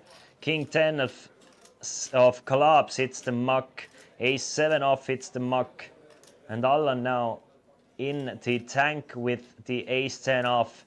These are the guys that played the biggest pot of the final table thus far as well. But this time Allan stays away from Risto's 3-bet. Risto hasn't really been 3-betting light even once, so no reason to think that Risto all of a sudden is starting to 3-bet light. Risto has been really super snug for being the chip leader. Just waiting for a good hand and playing those. Yeah, he's been opening here and there, but definitely no light 3-bets from Risto. We haven't, or at least we haven't seen them just yet. Definitely a player capable of switching gears and putting on the full throttle here.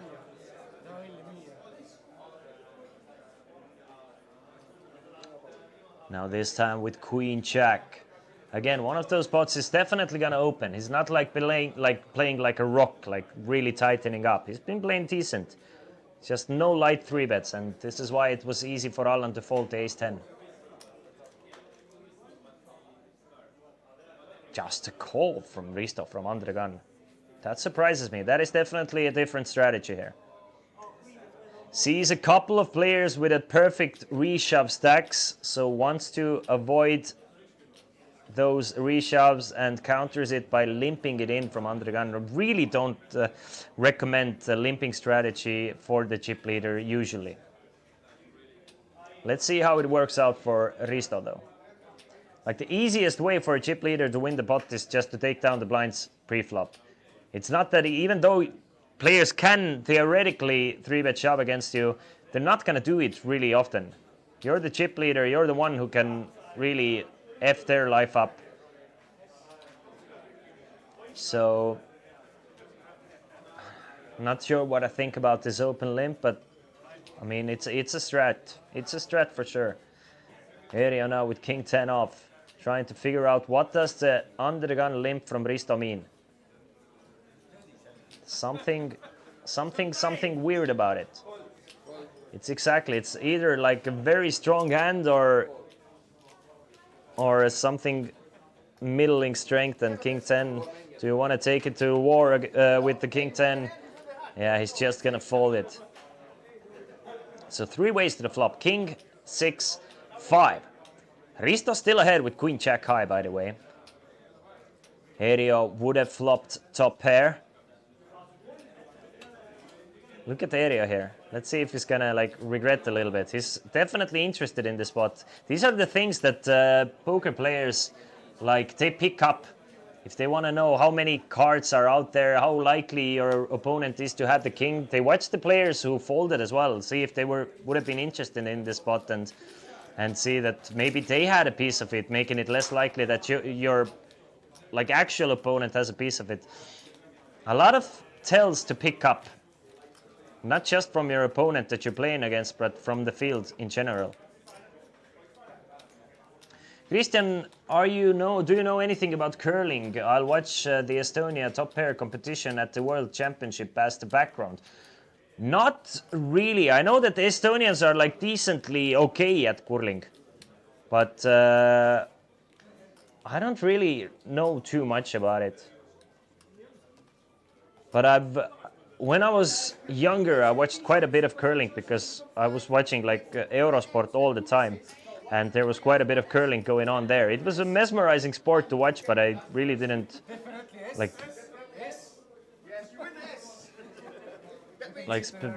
specify the rules or anything for myself. I'm guessing the point of the game is to get your like stones in the middle and get your opponent's stones out of the middle, and basically who gets the stones in the middle are the winners. I don't know what the swiper guys are doing. I guess they're like making the way for the stones to go exactly where they're supposed to, but anyway, it's a fun sport to watch, and the Estonians are like decent at it. I think Canadians are good at it, aren't they? At least when I was watching it, it was Canadians really rocking the socks off curling. If I remember correctly. I think Estonians were like in top 10 or something. But it's like a niche sport.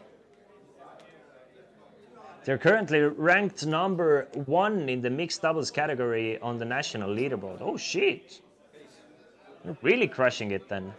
Erio, meanwhile, ranked number 1 in my heart for playing the pocket 9s. The blinds have gone up to 20 and 40. But we are playing the old blinds still this level, I think. Some confusion about the blind levels between the players and a dealer.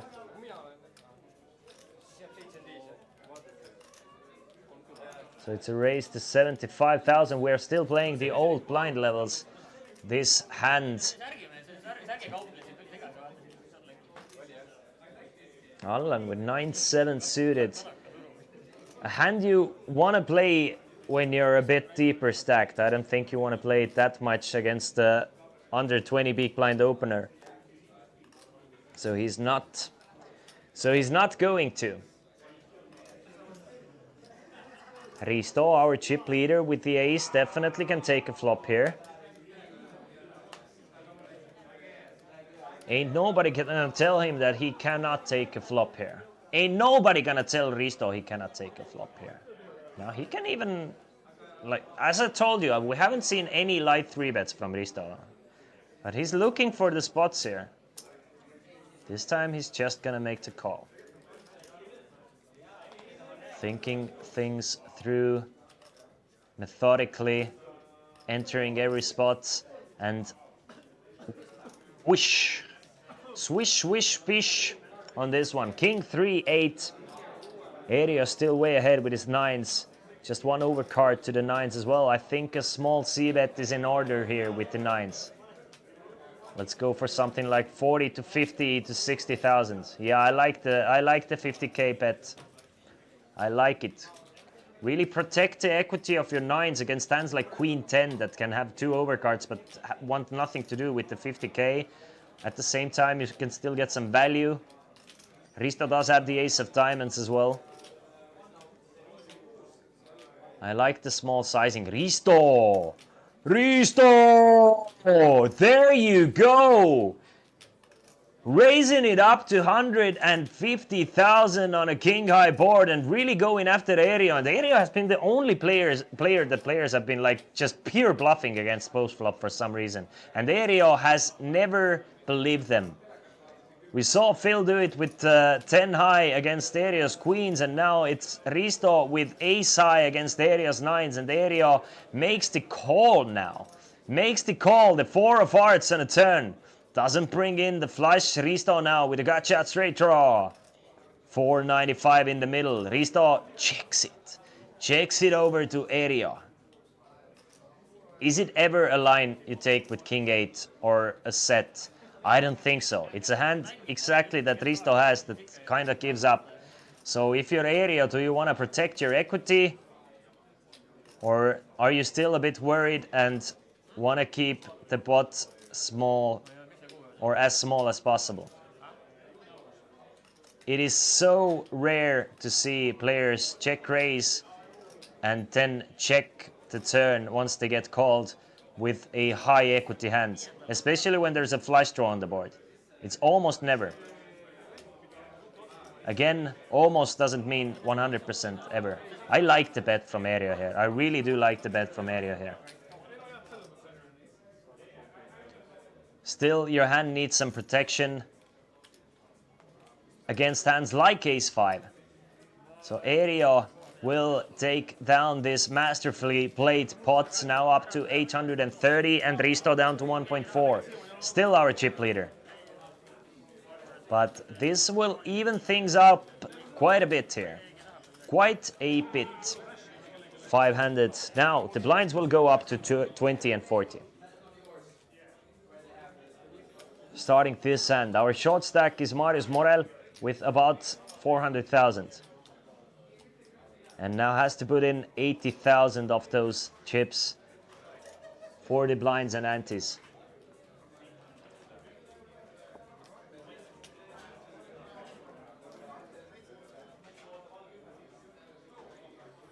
Aerion. Jack 6 of clubs. We really don't see the players battling too much. We don't see any like light 3 bets or so on. Everybody is kind of taking care. Nurturing their stack, don't want to make any big mistakes. Everybody has guaranteed themselves 2,290 euros. Winner gets 74.42 plus a 1,600 euro package for the festival coming up in Rosvadov on June 6th till 16th of June. Risto going all in, blind versus Marius. I like the all in. I like it, I like it, I like it. Marius has to fold. Marius gives Risto some props as well. Says well played.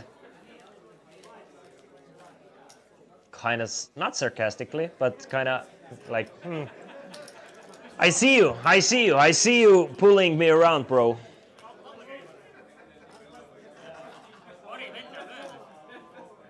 Arthur finishing 9th, Tony in 8th, Seam in 7th, and Phil in 6th place.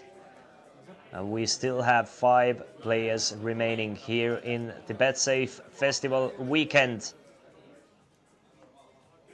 Harry with Queen 10 off.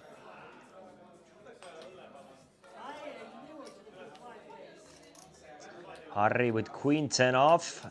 Starts us off with a raise to 80. It is one of the very similar stacks in the big blinds. Everybody is quite similar. We have one player with 1.5, one player with 4, and then everybody else with 800,000-ish. Marius thinking things over with the Jack 10 off. And he's gonna fold in 5, 4, 3, 2. All in! No shot! Marius going after Harry here with the Jack 10 off. And we can see that Harry is probably not calling here. What a great timing from Marius. Did he pick up something from Harry, or what happened here? Really unconventional all in from Marius, and works out great for him. Really wondering if he's sitting right next to Harry, so he can see Harry's every movement. Did he possibly pick something up?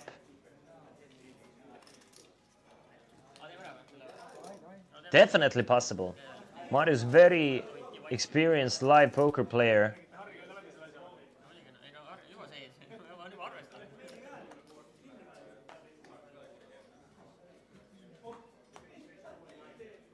Allan now with 940,000. And the Jack 9, the hand that he wants to forget from this final table. That he lost his chip lead and 1.5 million pot to Risto.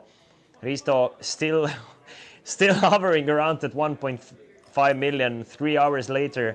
Allan is definitely thinking that if I would have won this 1.5 million chip pot, this tournament would have been over already. It would have been over already. I would have used my chip lead when I had the chance. And now all I had to do is just crawl my way back and watch the chip leader not played aggressively enough. But Risto, he plays his own style and it's working. He's not splashing. He is like clockwork trying to make ish happen. And he's making things happen. He's still our chip leader.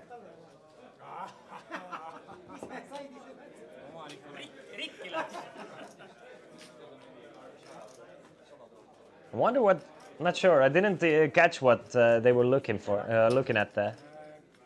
Kolm margarita šotti, palun. We are continuing with the shots. So Morel, Harry and Risto are gonna get a round of margarita shots, which should be good news for to play loosening up a little bit. So another round of shots, because it seems like Erio and Allan for sure are sitting out drinks. Marius, 13.25 big blinds, King 10 suited, and he finds the raise. Well, basically committing raise here. Leaves himself with 225 behind in case there's like 3 more all-ins after him. He can still fold and gain a lot of equity. But against one player he is pot committed. Instead he takes down the blinds and antes. Takes him down, and now up to 625, like really sneakily. He's lurking. He's been lurking this whole final table. Hasn't had the stack to be the mover and the maker, but keeping himself relative enough. Doesn't do the thing that a lot of like unexperienced poker players do, that they let their stack dwindle down to a couple big blinds. Not Marius. Yo Ifle! And Habibi, I'm not sure. First time I've seen him play, I think. But he seemed, yeah, I like the way Erio is playing. I really do. Even though I haven't seen Erio play much, he doesn't seem like fish out of water. He seems very comfortable. Raises it up with the ace-9 this time to 80,000. Yo Ifle, by the way, if you're while listening to the stream, and if you're watching the stream and you have a Betsafe poker account, let me know your Betsafe poker alias and I will give you a €5 poker tournament ticket just for letting me know the alias. So just type your Betsafe poker alias to the chat, and on Monday you will get a free €5 poker ticket to the festival series. So I think it's a great deal. and you should take it. Meanwhile, Risto defends with the 8-7, and we see a flop with 10-5-4. So gut shot straight draw for Risto. Ario with a backdoor flush draw and an ace high. Now double gutter for Risto with the jack of hearts on a turn. Ario still ahead with his ace high. Will Risto try and take lead here? I think if Risto is leading here, he should be prepared to fire a lot of rivers though. I personally think, because you're gonna get floated by a lot of ace queens, ace kings, king queen type of hands. So I think Risto should prepare to fire quite a few brick rivers as well.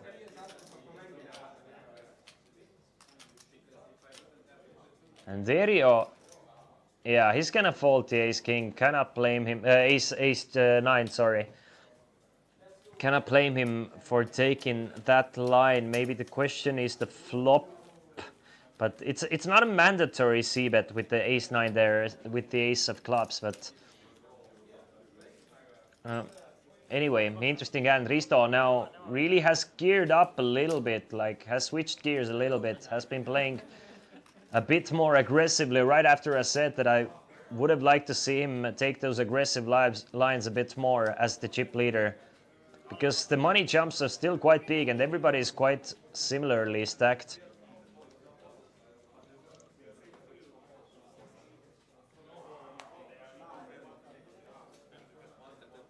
Tribu taking the free poker ticket. No worries, Tribu. I will add your name to the list. And hopefully you're doing well and enjoying this fine Saturday evening. Risto trying to limp in with the 4 deuce. And Marius wants none of it. Marius wants to see Risto double him up, and the ace king is a great hand to start doing it with.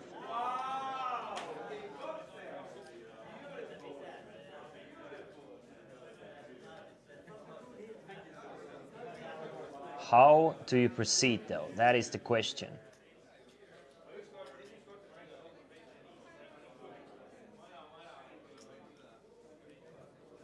Do you go all in? Do you just ISO raise? I like the decision to go all in here from Marius actually. I think it's the most balanced, most decent line to not overcomplicate things, but at the same time, like, you protect your hands, you still want to like maximize your fold equity even with hands like ace king, and even if you get called, it's the best way to get called as well.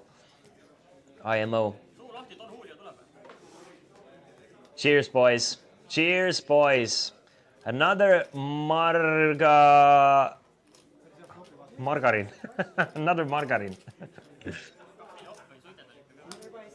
Another shot down.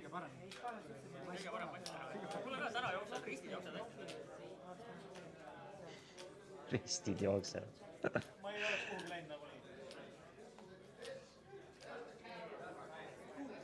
Harry folds. Kinda.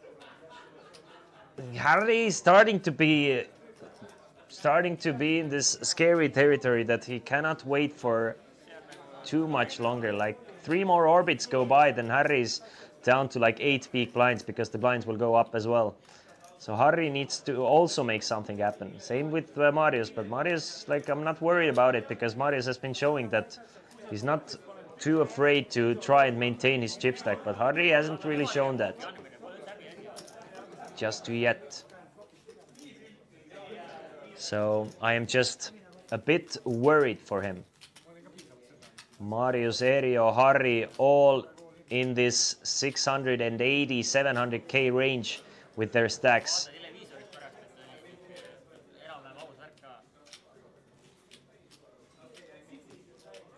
Still 5 players remaining out of 151 players who started this tournament. 7 minutes remaining of this level as well.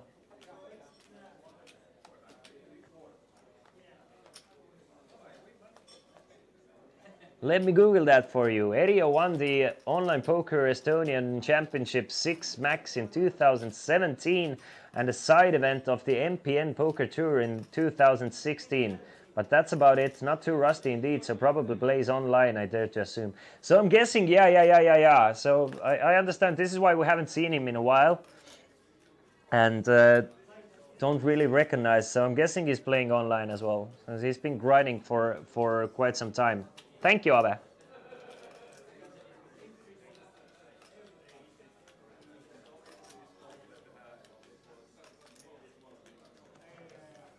Meanwhile, Allan makes it 80 from the under the gun position, and Harry has one of those hands that you can definitely go to war with.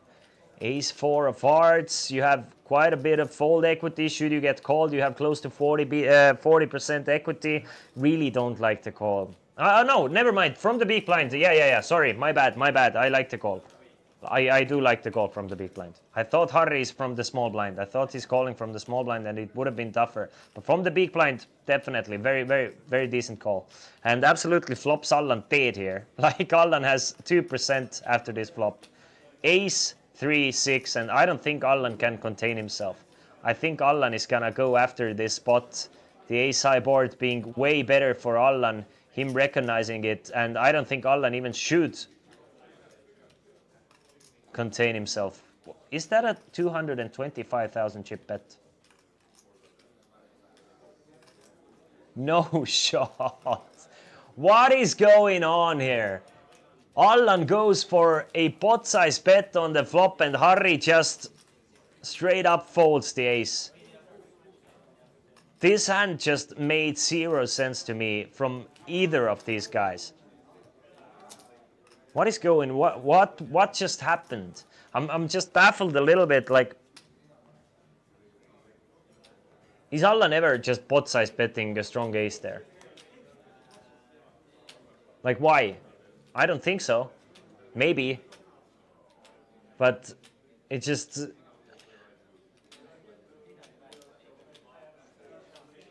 Artemisa! Alright, you will get a €5 ticket, but it's just...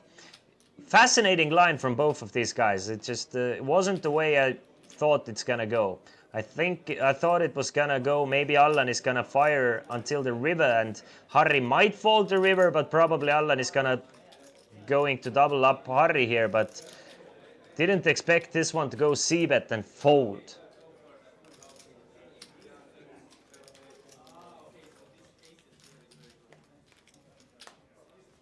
Meanwhile, Risto raises it up to 80,000. Allan defends his big blind with the Jack-9, Ace, Jack, King. Both players with pairs. Allan with bottom pair, Risto with top pair. On a very UTG favorite flop. So Risto should take this one down with just a c-bet.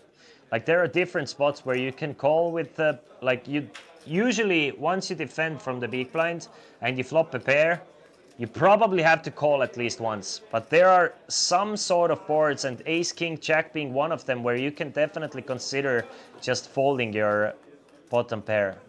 But Allan, he's gonna call once here.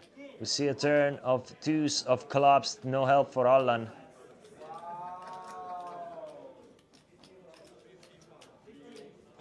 No help for Allan.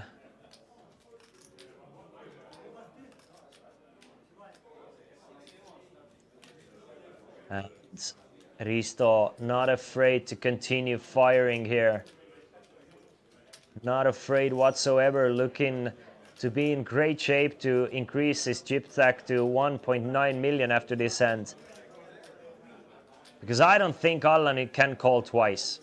Calling once is fine here, but calling twice. That's the problem with calling with a hand like Jack. Like Ace, King, Jack type of board is just so favored, massively favored to under the gun open raiser against big blind defender. He has all the aces, all the kings, all the ace jack, all the jacks, all the ace kings, like all the strongest hands the big blind, the under the gun has and big blind doesn't have. So even if your opponent is bluffing, he's gonna continue pressuring the turn. So you're gonna be in like a really struggling spot calling the flop with bottom pair there. So only card you really like is like a jack.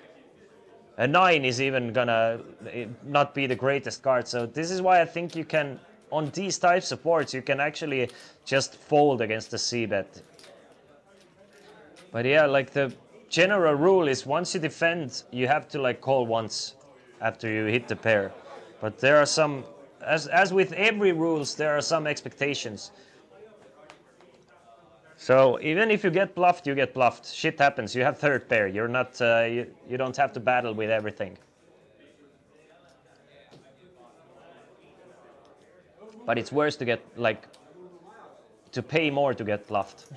If you're gonna get bluffed, you're gonna get bluffed on a turn as well, because any decent opponent realizes how good this like board is for my range, so they're gonna continue with their strong and weak hands anyway.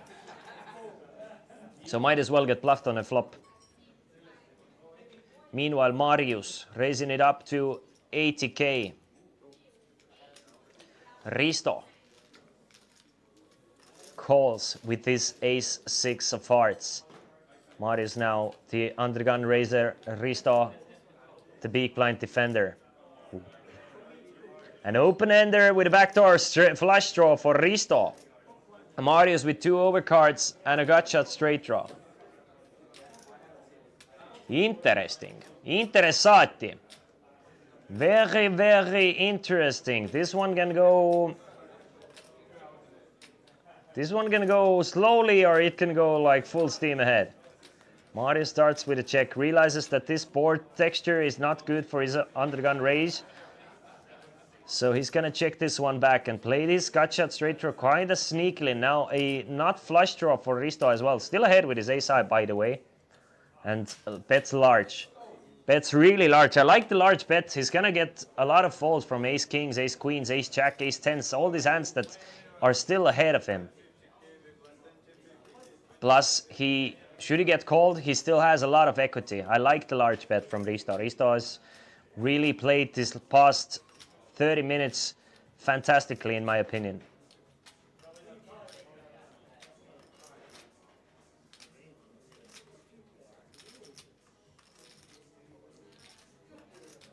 I think he's played this one masterfully, and Marius, again, he hasn't lost too many extra chips in these pots. Like, he's been like kinda in control of these pots all the time. And again, just loses the minimum. On a spot where a lot of players would have been tempted to start betting their 2 overs and a gut shot. He doesn't. Hits the brakes, and the chip leader has now 2 million chips. About 45% the chips in play for Risto at the moment, with 5 players remaining. That's a good spot to be at.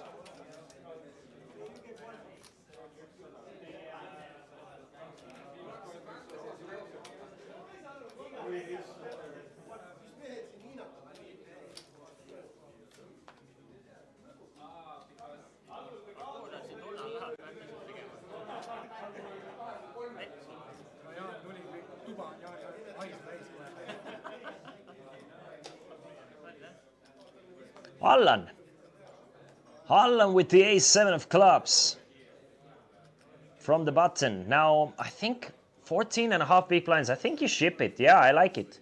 I like it. You just ship it. There's a lot of plenty of money. Ace-7 you really don't want to induce with, and you want to keep the pressure on the short stack Marius as well.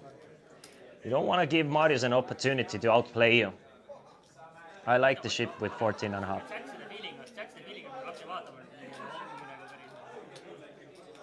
Yeah, Marius is going to fold to Jack 5. And the blinds and antes go over to Allan. All of these guys very familiar with each other's play styles. I think Marius and Allan have played countless hours of poker together.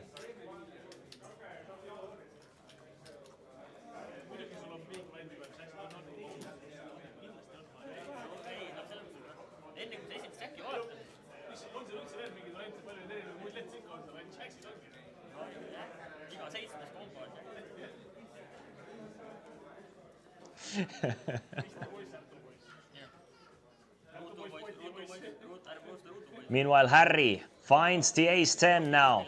He was starting to get in this very, very troubling spot that I was talking about like 15 minutes ago, that once the blinds go over, he's left with just 8 big blinds, now 10 big blinds, and he waited for a strong hand. finds the ace-10 and just raises to 120. Doesn't go all in with the ace-10. But this time something tells me Marius is not going to go after Harry's raise. Marius has the front seat view of what Harry is doing, and this time the raise from Harry, it came sooner. It was a bit more confident, but maybe, I don't know, maybe Marius, yeah, exactly. Marius sees it and folds the queen 10. As does Eero. Eero also left with 11 bigs now. Harry 13 bigs, Marius 9 bigs. The blinds are starting to eat at those guys' stacks, which is something that happens in tournament poker. It is definitely something that tends to happen in tournament poker, and it is a normal part of tournaments. No need to counterfeit it.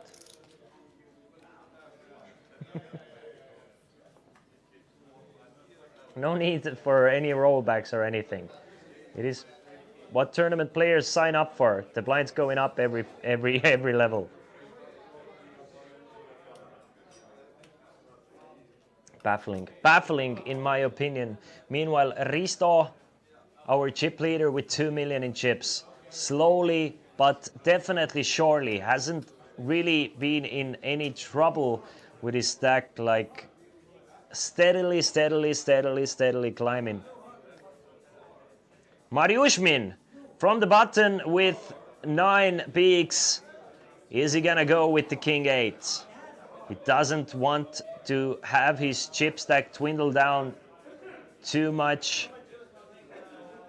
It is a great opportunity to go for it. Basically does, yes, he does go for it. Ships it all in with the king 8. No call from Eero, no call from Harry, and Marius now back in the pack. Back in the pack, the wolf pack of 550,000 that these three boys are sharing with. Really, definitely some ICM. I mean, if I'm chip leader here, I'm really pressuring these guys. Difference between third and fifth is quite significant. Third place gets 32, fifth gets 22, 1,000 euros. I mean, it's 1,000 euros. But also, it is a very top-heavy structure in that sense as well, that a winner gets a 1,600 euro tournament package to the festival in Roswell have added to their wins. So you really want to give yourself the best possible opportunity to win. So some conflicting things to consider when you're playing these spots. Now, this is the type of hand I want to see Risto raising here. Or I would like to see Risto raising here, and Risto doesn't take the opportunity. The suited king, like high guard, low guard hands are perfect hands for our chip leader to pressure the other stacks with. Eero folds the 9-4. Harry now, again with the ace-10. This time from the button, and this time going all in with the ace-10. Does anybody find anything to go with? Allan doesn't. So, yeah, it's from the small blind. Never mind, not from the button. So Harry's going to go all in. Allan is going to fold this hand. And we move on to another one. Things are getting tense here at the festival weekend special. Thanks.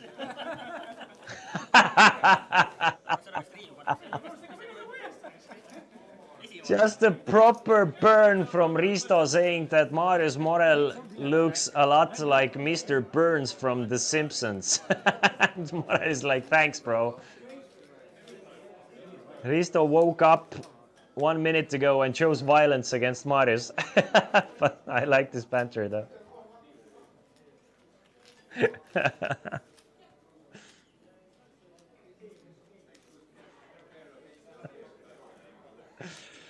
I think Risto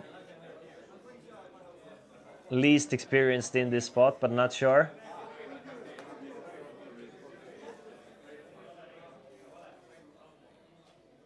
Let me check real quick.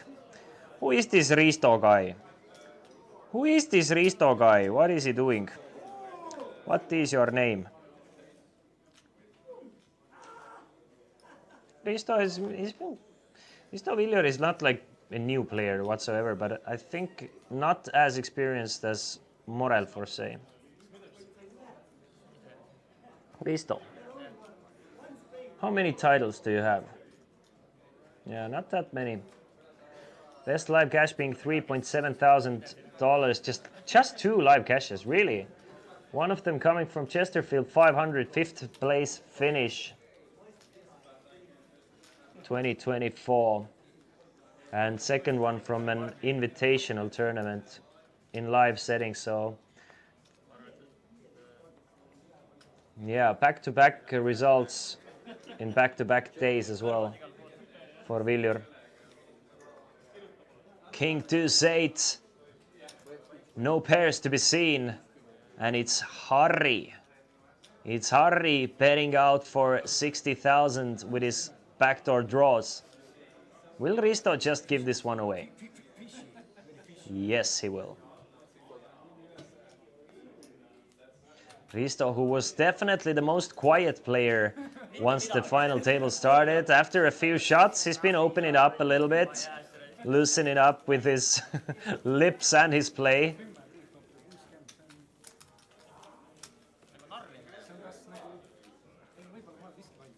So Marius Morel bringing or buying everybody a round of shots a couple of times. Seems to be working out for him at the moment. Getting his opponents to loosen up quite a bit. I haven't seen a bust out in a long time as well.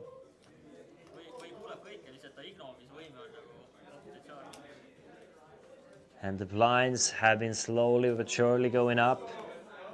Still 5-handed. Average stack now less than 20 beaks. And just one player with more than average. It is our chip leader, Risto Viljar. Allan, 10-7 from the button, doesn't go for it. Risto, I think he's gonna ship it in Mario's face with the ace. Yeah, there's the all-in. And Marius, not a jack 5 or a jack 4 this time at least. But queen 8 of diamonds, I think, yeah, it's a fold. Unless Marius feels like gambling, but he hasn't felt like random gambling this whole final table, so I don't see him like calling 10-8. I think it's a hand he's going all in himself, but I mean, it's like, show me what you got.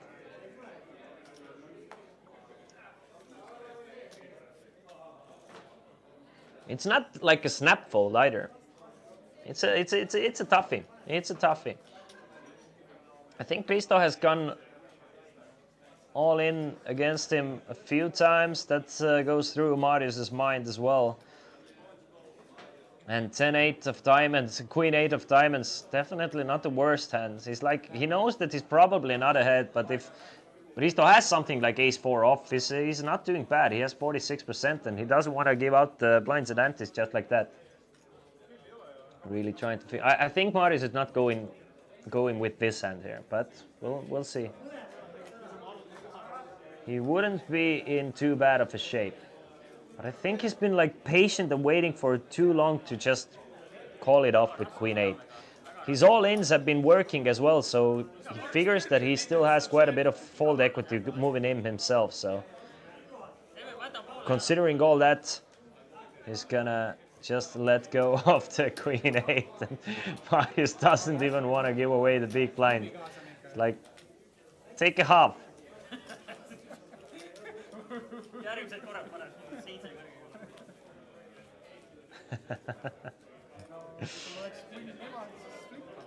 12 more minutes until we go on a small break. Players have been playing for 2.5 hours already. And I mean, just this period, they've been playing for 6.5 hours today, plus the day one as well. In a tournament with 25-minute levels, that is quite a long tournament.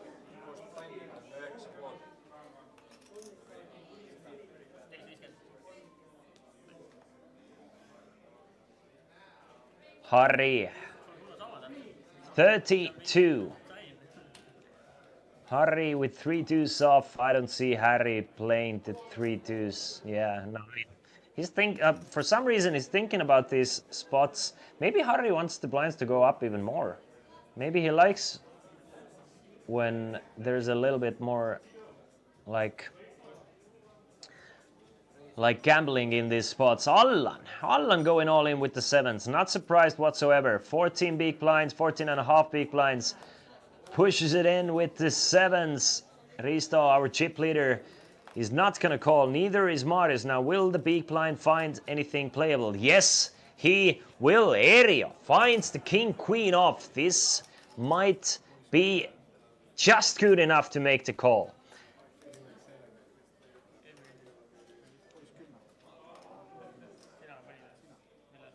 He doesn't need too much. Like, he needs like 40-ish%. Plus there's like ICM implications as well. He definitely has the chip EV to make the call with a hand like king queen. Now the problem is, does he have the dollar or euro EV to make the call? I think dollar EV wise it's super close.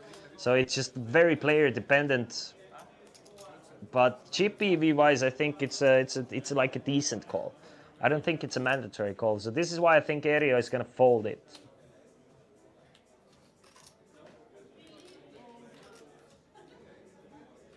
It's Allan going all in with 14.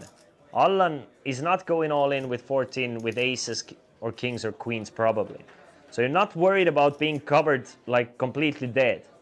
Now Allan is going all in probably with ace king, ace queen. These are the hands that dominate you.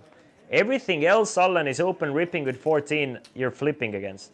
So that's the problem here. Your like chip EV against Allan's range is looking quite decent.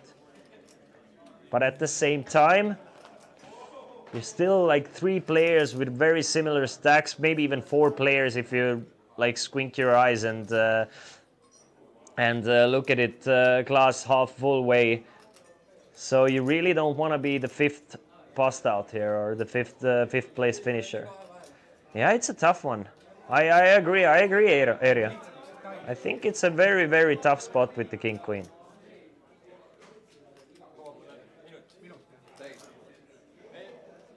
I think the clock was called for Area, and Area doesn't even want the clock to be brought out. He's gonna fold to king queen. I wonder who called the clock though. In my opinion, he didn't take that long. I think the clock should be called once a reasonable amount of time has finished. I think it was just 1 minute here. So my humble opinion, if somebody did call a clock, I think it was a dick move.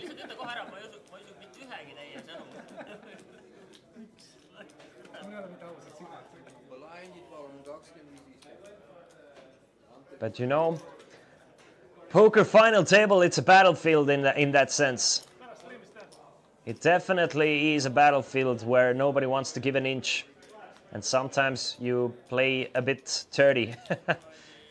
And sometimes when you're in that position, if you're tanking or if you're the one who's all in and the player is tanking, time, it just moves differently. And it might have looked like an unreasonable amount of time, but it was actually like a minute that he was considering his options, which is definitely not long enough to start calling clocks. Meanwhile, Risto raising it up to 110,000. Morelli, mum, with King Jack off. It's the chip leader. It's the chip leader raising into you. Probably the player you have least amount of fold equity against, but at the same time, it's King Jack off. At the same time, it's King Jack off, and it's the chip leader who's the most likely to open wide as well. So he's going to go all in for 440, and he's going to be in great shape should he get called as well. He's going to be ahead. Harry's 9-8 against a raise and an all-in. Even though it's a pretty hand, you have to let it go.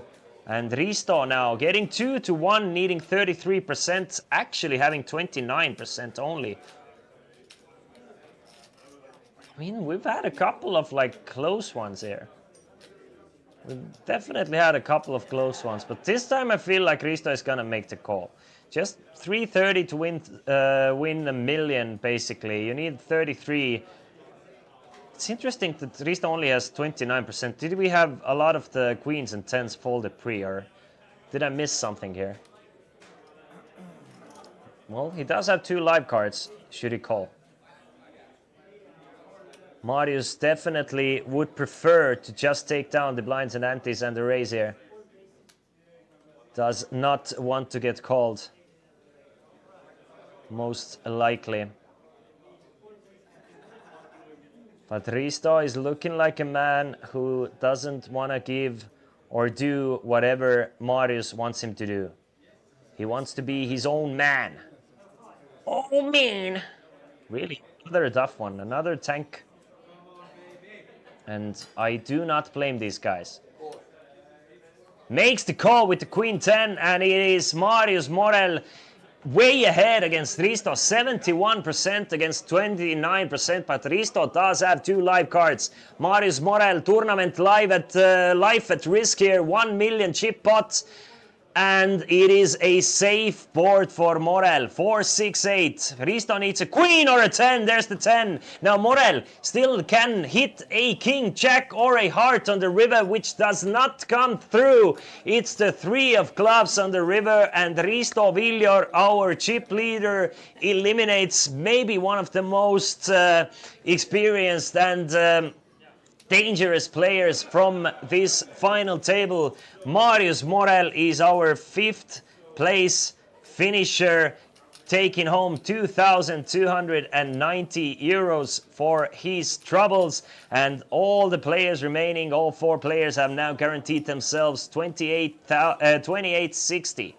2,860 euros. We are playing for 7,400 plus a 1,600 euro package for the winner as well.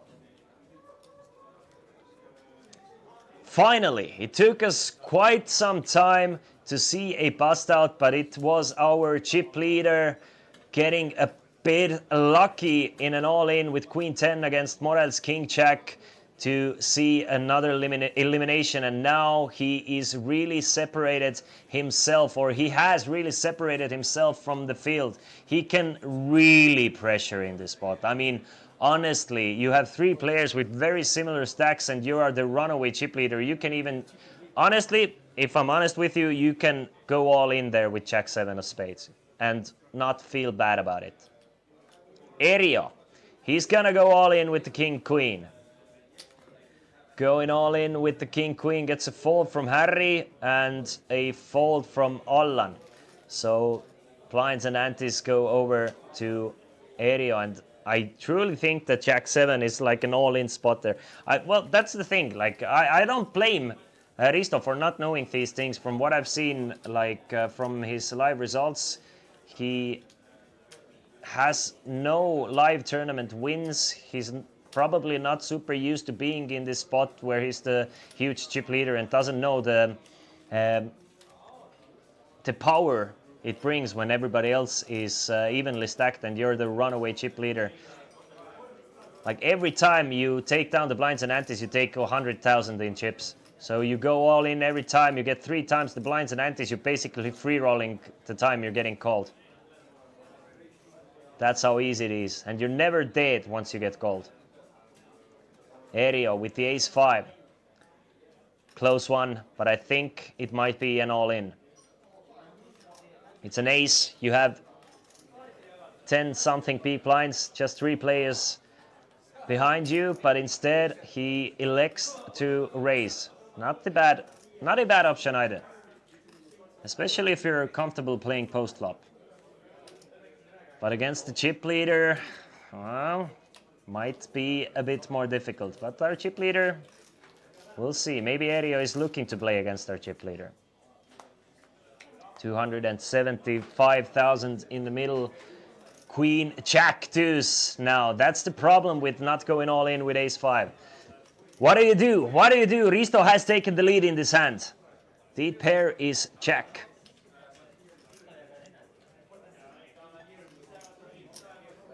Erio is going to continue for 75,000, and it's looking great for our massive chip leader here.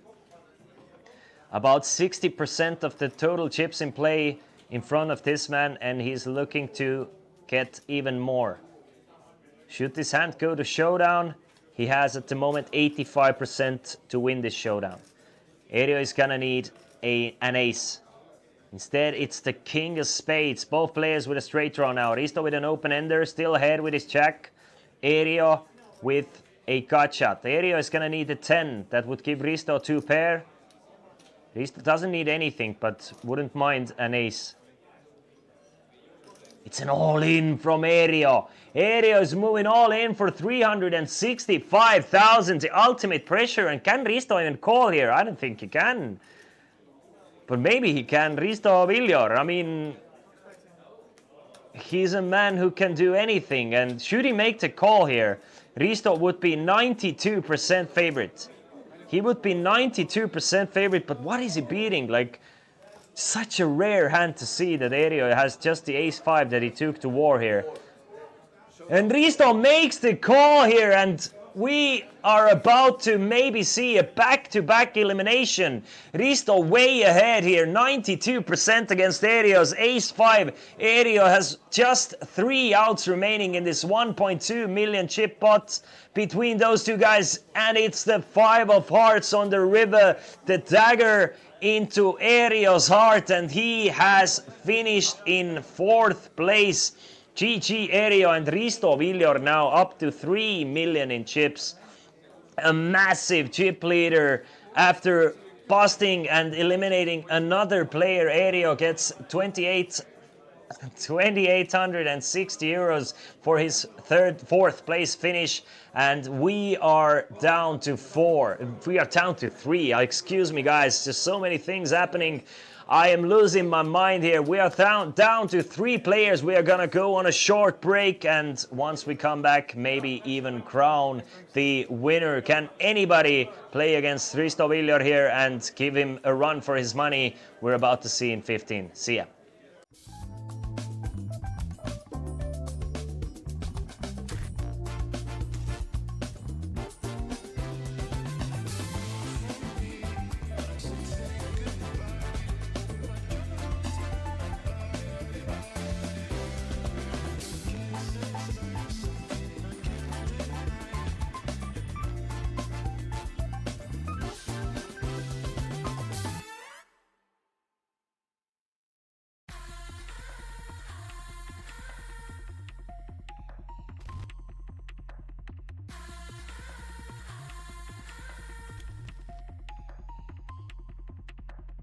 Would you believe it? The Festival Series Weekend Edition. We're back and we are in Tallinn, the Chesterfield Poker Club just behind me. Lovely venue, and we kicked off today with the day 1A of the main event. And together with Betsafe, we'll be here until Saturday. Come join us or follow everything from back at home. The action, you know, Lemon is here, is making the content. Everything's gonna be crushing. So Chesterfield Poker Club in Tallinn, the Festival Series Weekend Edition.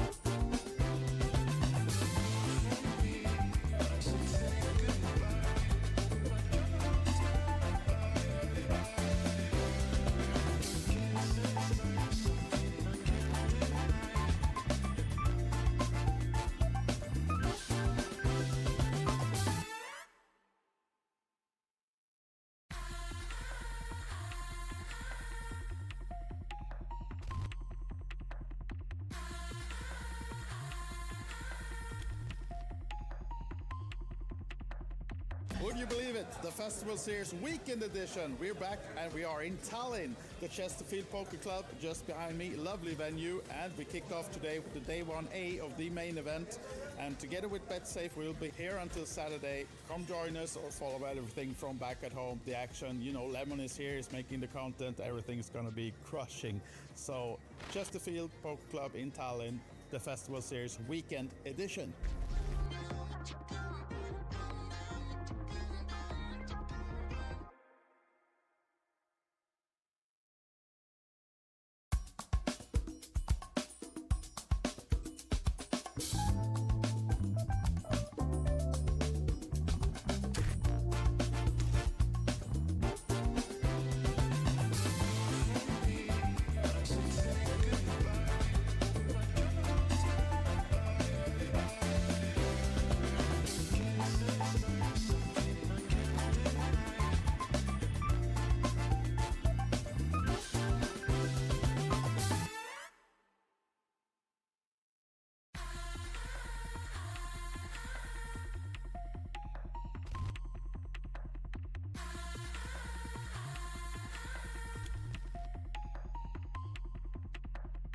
Would you believe it? The Festival Series Weekend Edition. We're back and we are in Tallinn, the Chesterfield Poker Club just behind me. Lovely venue, and we kicked off today with the day 1A of the main event.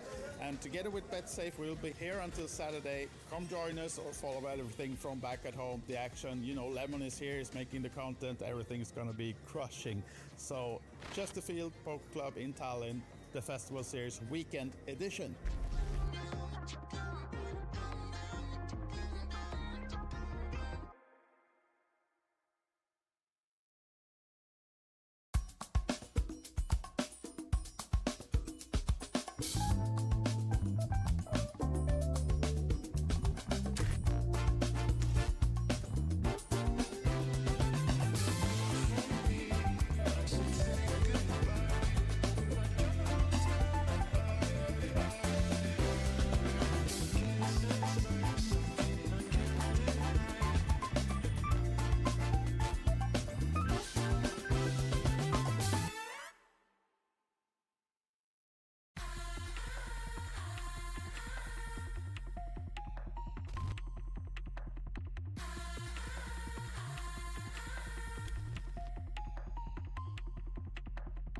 Would you believe it? The Festival Series Weekend Edition. We're back and we are in Tallinn, the Chesterfield Poker Club just behind me. Lovely venue, and we kicked off today with the day 1A of the main event. And together with Betsafe, we'll be here until Saturday. Come join us or follow everything from back at home. The action, you know, Lemon is here, is making the content. Everything's going to be crushing. So, Chesterfield Poker Club in Tallinn, the Festival Series Weekend Edition.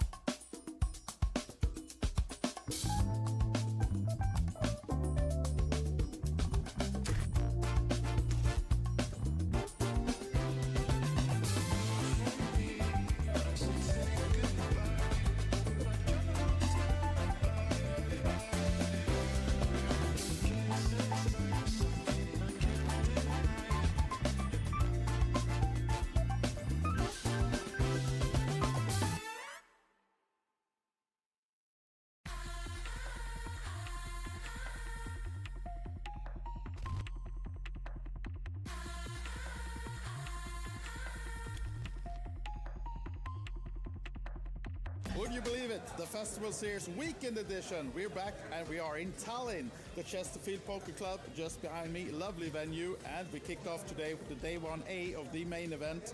And together with Betsafe, we'll be here until Saturday. Come join us or follow everything from back at home. The action, you know, Lemon is here, is making the content. Everything's going to be crushing.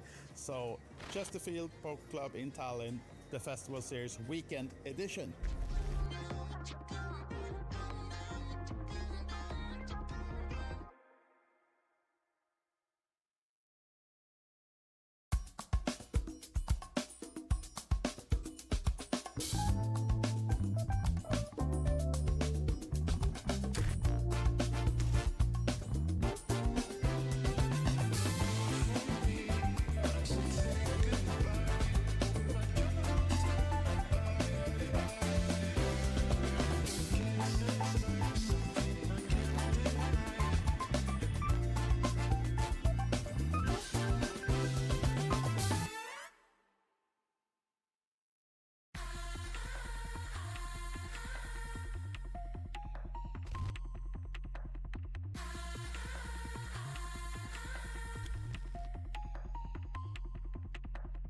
Would you believe it? The Festival Series Weekend Edition. We're back and we are in Tallinn, the Chesterfield Poker Club just behind me. Lovely venue, and we kicked off today with the day 1A of the main event.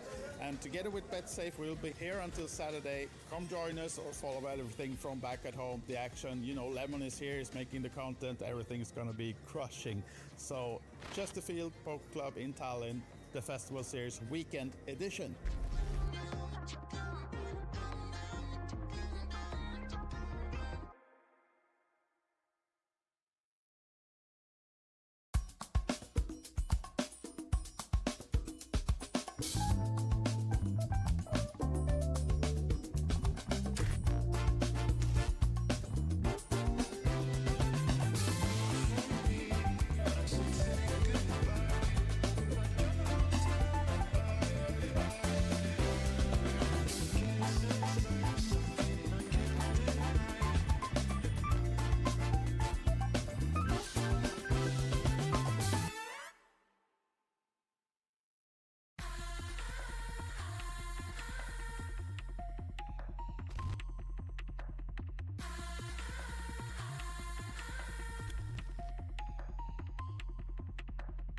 Would you believe it? The Festival Series Weekend Edition. We're back and we are in Tallinn, the Chesterfield Poker Club just behind me. Lovely venue, and we kicked off today with the day 1A of the main event.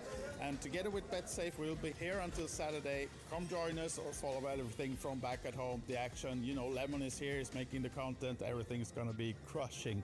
So Chesterfield Poker Club in Tallinn, the Festival Series Weekend Edition.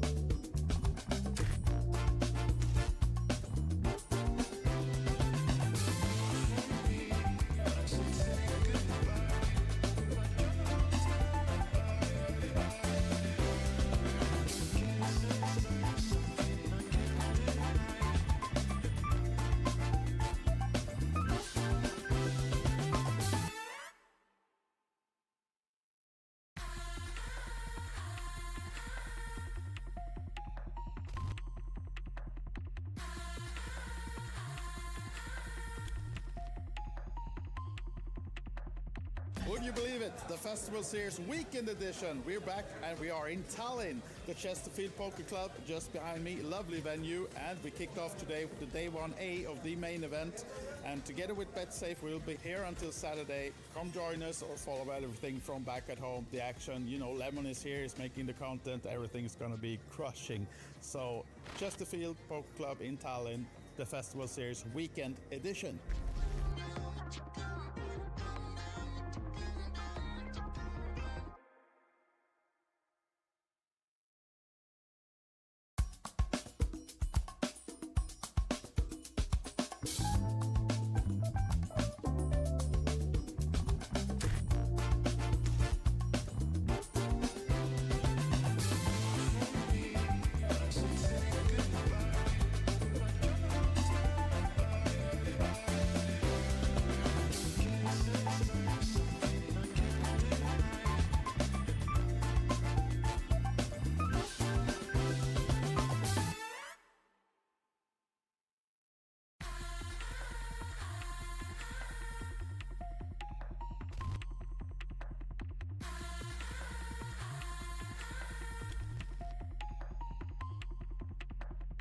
Would you believe it? The Festival Series Weekend Edition. We're back and we are in Tallinn, the Chesterfield Poker Club just behind me. Lovely venue, and we kicked off today with the day 1A of the main event.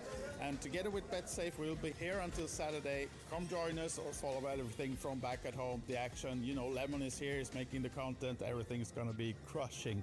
So Chesterfield Poker Club in Tallinn, the Festival Series Weekend Edition.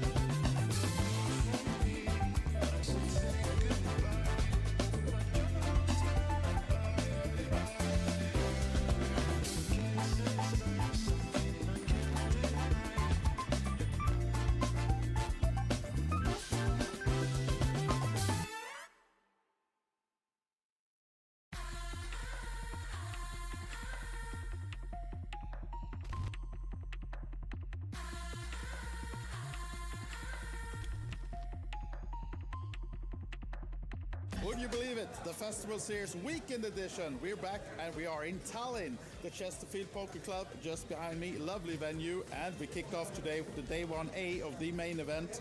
And together with Betsafe, we'll be here until Saturday. Come join us or follow everything from back at home. The action, you know, Lemon is here, is making the content. Everything's gonna be crushing. So Chesterfield Poker Club in Tallinn, the Festival Series Weekend Edition.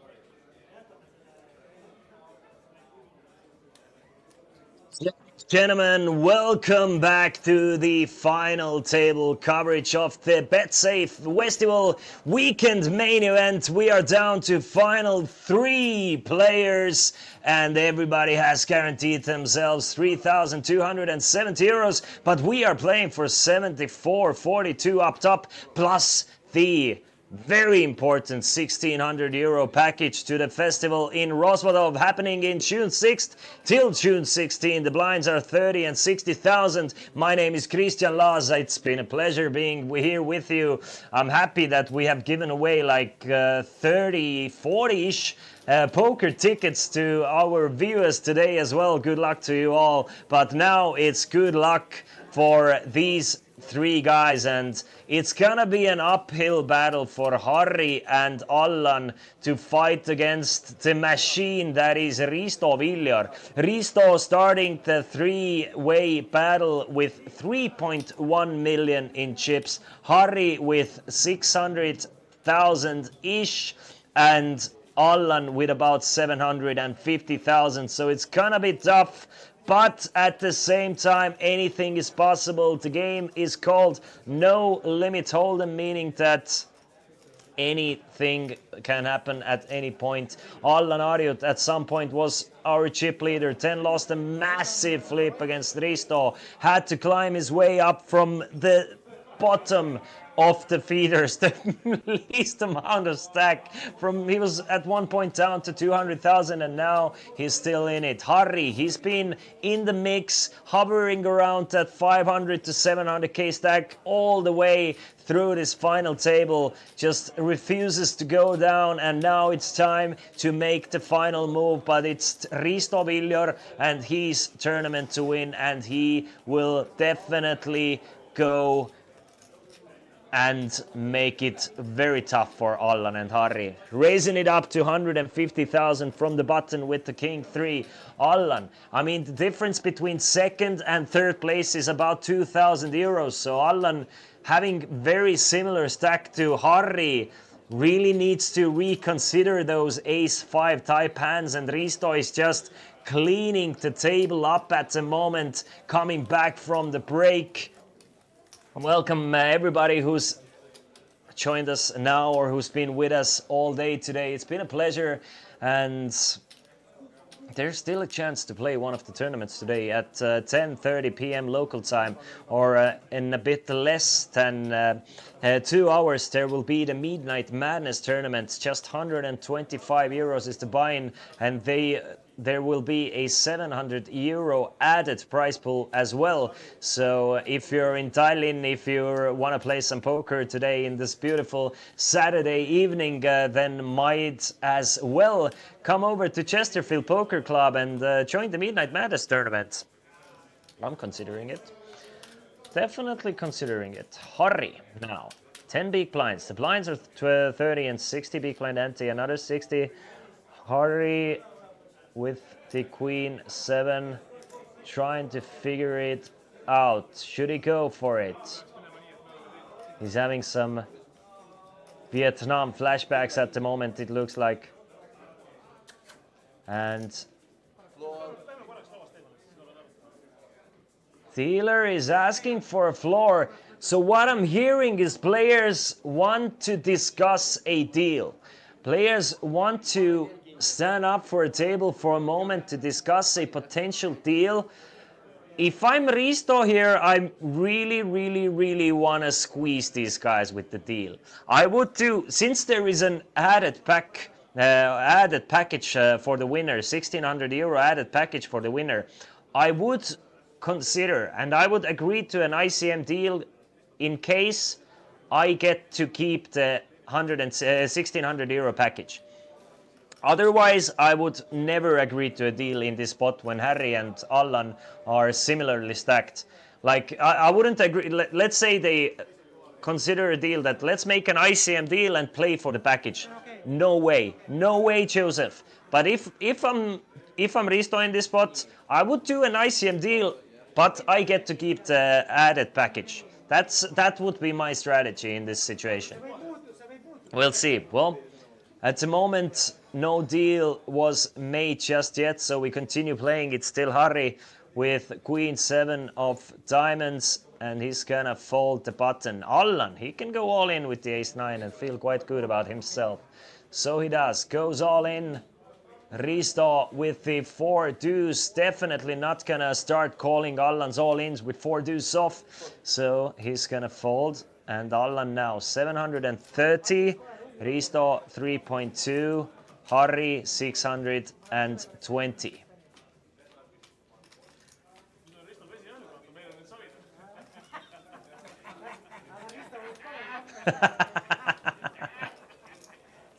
Meanwhile, the players, a nice banter between those 3 absolute superstars of today.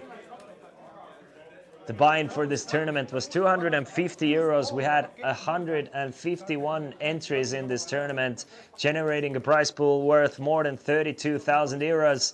And we are playing for lion's share of it. We're playing 15.5 thousand of the 32,000 will get spread between top 3 players. So about 50%. So we continue playing.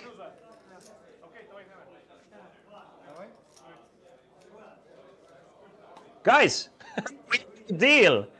Did you guys, like, just all of a sudden, out of nowhere, everybody has agreed to a deal, and let's see if I can get you the information and confirmation on what were the grounds the deal was made upon. So basically, we still have to finish this hand, and after this the players will agree to a deal. Allan will start with a fold. Risto with the jack 9. Will he go all in one more time though? Just for the memes. Just for the memes. He's gonna raise it to 150, so I mean, in ICM the chip count is something that matters. Anyway, Harry is gonna fold the 9-6. So, about the deal. Top 3 players make the deal. It's Risto Viljur taking home 6,500 euros. So really taking the lion's share of the remaining prize pool. Allan and Harry will both get 4,681 euros. And you're definitely wondering who gets the Festival in Rosvodov package. Of course, it's our chip leader. Was there ever any doubt ever since Allan and Risto played this hand worth 1.5 million? Risto never looked back, and he will take the added package worth 1,600 euros as well. So what a great payday for Risto, taking a total worth of 8,100 euros in prizes, 6,500 euros in cash and 1,600 euros in the festival package fees. And that's it, guys. That is it. Good luck to everybody who got their ticket. You can wait for it on Monday on your Betsafe account. Thank you for joining me. And one more time, if you're feeling like you want to play some poker, head on up to Chesterfield Poker Room in Tallinn, Estonia. And there's a 125 euro buy-in tournament waiting for you today at 10:30 local time. My name is Krister Laas. As always, it's been a pleasure. Up until next time, take care and see you guys soon.